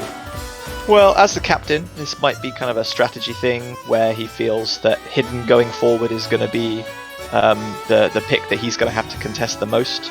So best get some tournament experience in it in a match that you're maybe not necessarily that favored to do that well in anyway.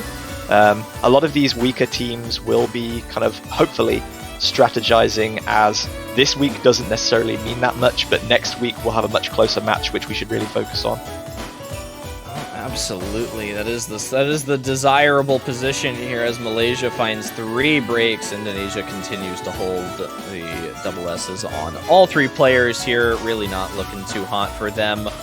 And I think we're about to see what is most likely going to be a second break point. Astro Loki going to find one more break there.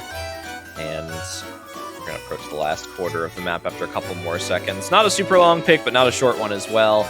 Just enough time for a couple of breaks to make the difference, of course, having no full combos on any player.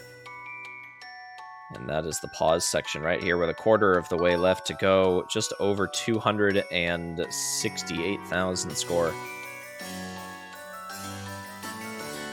So coming into the final kind of chorusy type section at the end here, we've got some little repeat slider sections that are going to become quite difficult to wiggle with Hard Rock, so keep your eyes on Loot and Netamaru, the 2 screens at the top there, to see some of that wiggling.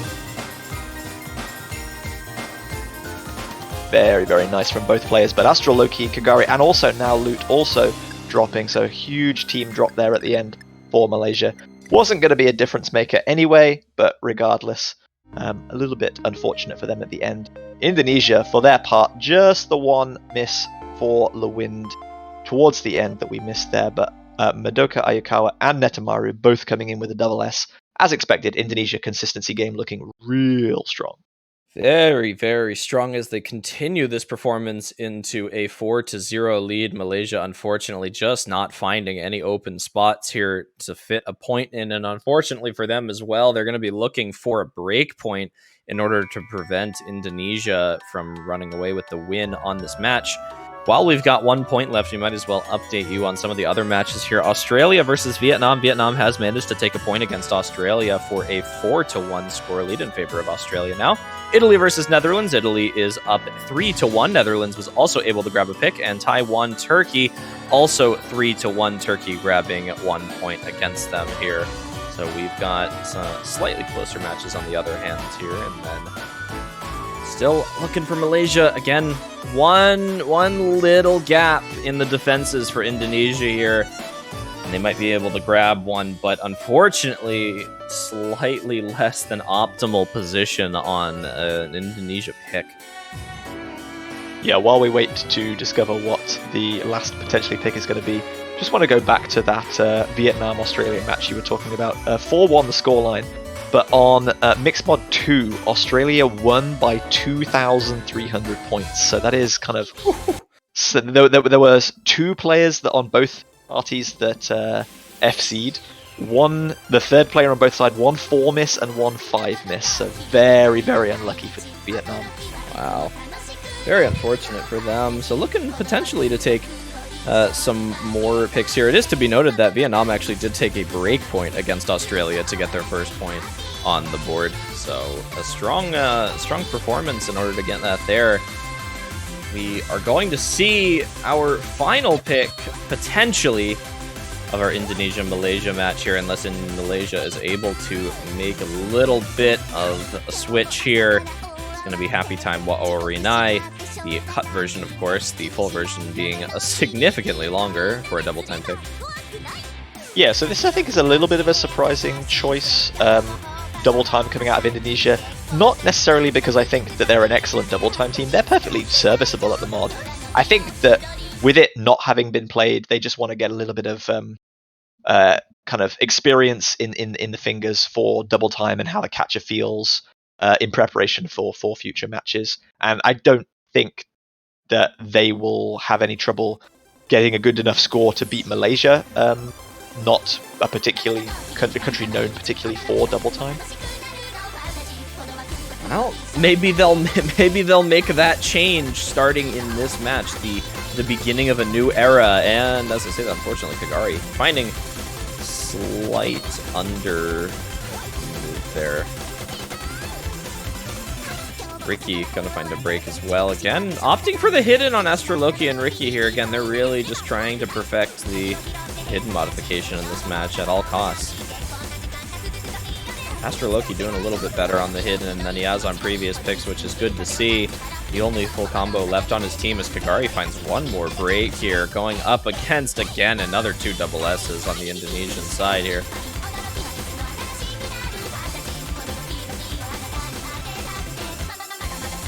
Dika finding a drop there for Team Indonesia, but it's traded by 2 misses, Astroloki and Ricky on the side of Malaysia. Well, unfortunately for Malaysia, Astroloki was their only player left who had not broken combo yet, so slightly more effective miss from them here.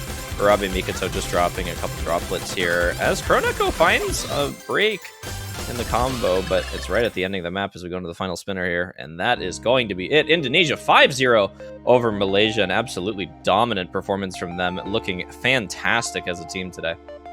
Yeah, so definitely to be expected for early stages. Indonesia coming out strong. Very few occasions where any kind of player missed more than one time, and I think at least somebody FC'd in every single pick of the 5 that they played, which is fantastic for them. Malaysia, the scoreline says 5-0, but I think they can be a little bit more happy with their performance than that suggests. It's given them a lot of evidence of where they need to practice and what they might end up picking into their round of 16 losers bracket encounter next week. As we said, double elimination tournament, so no team that loses today will be out of the tournament for good. But there it is, Indonesia, who'll be remaining in the winners bracket. You can see them on screen right now, so congratulations to them.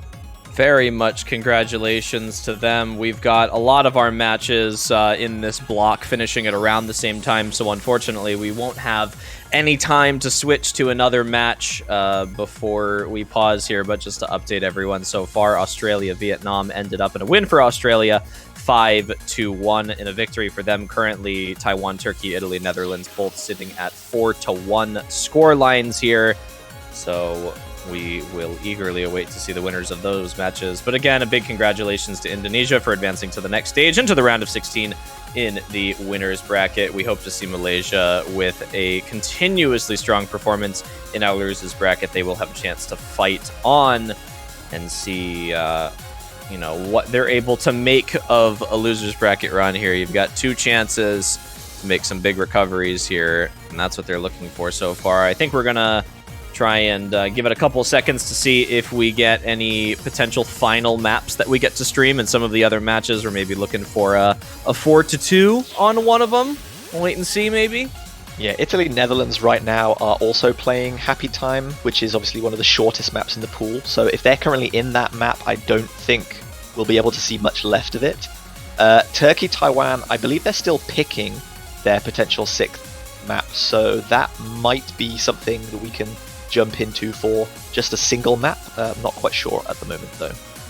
Yeah, we'll have to see. Italy, Netherlands in their final pick right now. Italy seems to be winning their final pick here, so I think that match likely to end in a 5-1 victory for the Italians today, and then that Taiwan-Turkey match here going to be running through a long fall right now. They're going to be on that hidden 2 pick. And that has just recently started, so not a super long one there. But I think, and that is it. Yes, Italy has defeated the Netherlands 5-1 in a strong performance, and we'll see this last Taiwan-Turkey map here because we are just in time for the start of it. So we'll get to catch the ending of this match. Yeah, so congratulations to Italy taking that one 5-1 against the Netherlands. So Taiwan on match point looking for their own 5-1 victory against Turkey. Turkey having never qualified for the Catch World Cup before. I think Zeus is a player who definitely should have been in a World Cup team before. He's very, very qualified player. But just haven't quite had the players available all at the same time available for the World Cup, as Flandre Scarlett is the first to drop, giving Taiwan an early lead. But Tsunami actually also dropped at the same time. I missed that one entirely, as SW4 misses as well.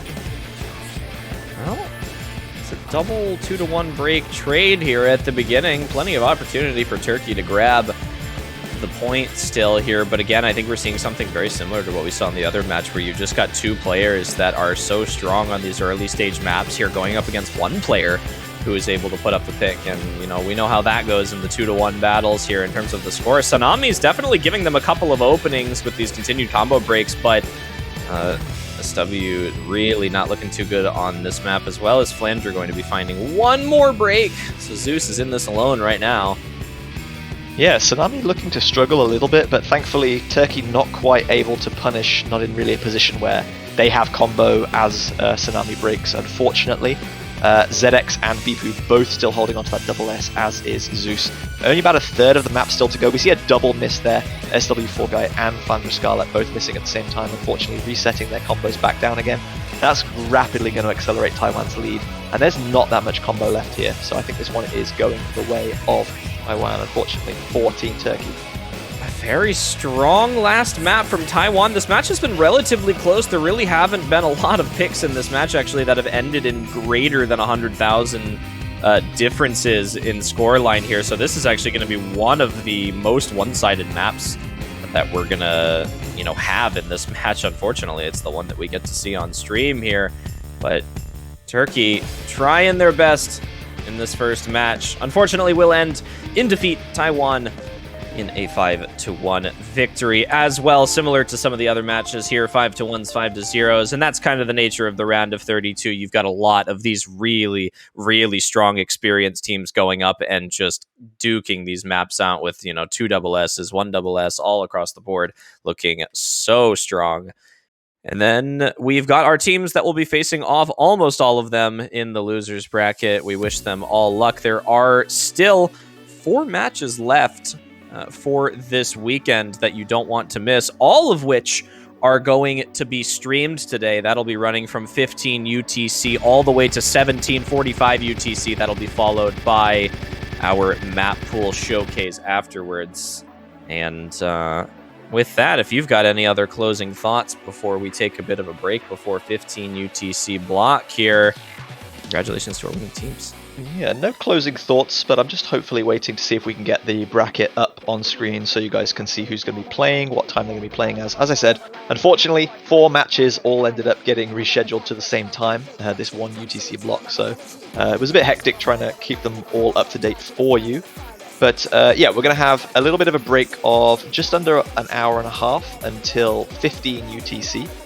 And then we're going to see the Russian Federation play Norway, United States seeded third, playing Ukraine, who are going to be qualifying for the World Cup for their first appearance since 2013. A very long time since the World Cup if you're a Ukraine fan. Germany versus Finland could be quite an interesting close match. Those two teams seeded very close to each other in qualifiers, and then rounded out right at the end with Mexico versus Sweden. You can see all those matches on screen now, as well as a lot of the previous matches that we've seen already in this round of 32 weekend, if you haven't caught up on all that's gone on. Yeah, feel free to take a look at the match feed if you want to follow along with any of the matches. Of course, if you're in the official O server, we do have our World Cups channel where we've got all of the points going back and forth being logged out there. Don't forget that we also have banners up in the store right now. If you want to support your favorite team, support the tournament, and see if you can get yourself a swanky banner going up there, then please feel free to head over there if you want to show your favorite team some love as usual. But again, as we mentioned, that's going to be it for us for this block. Now we've got just about a little over an hour before our next block of matches. That'll be returning at 15 UTC. I have been Chili Repair. He has been JB Hyperion, and we will see you later.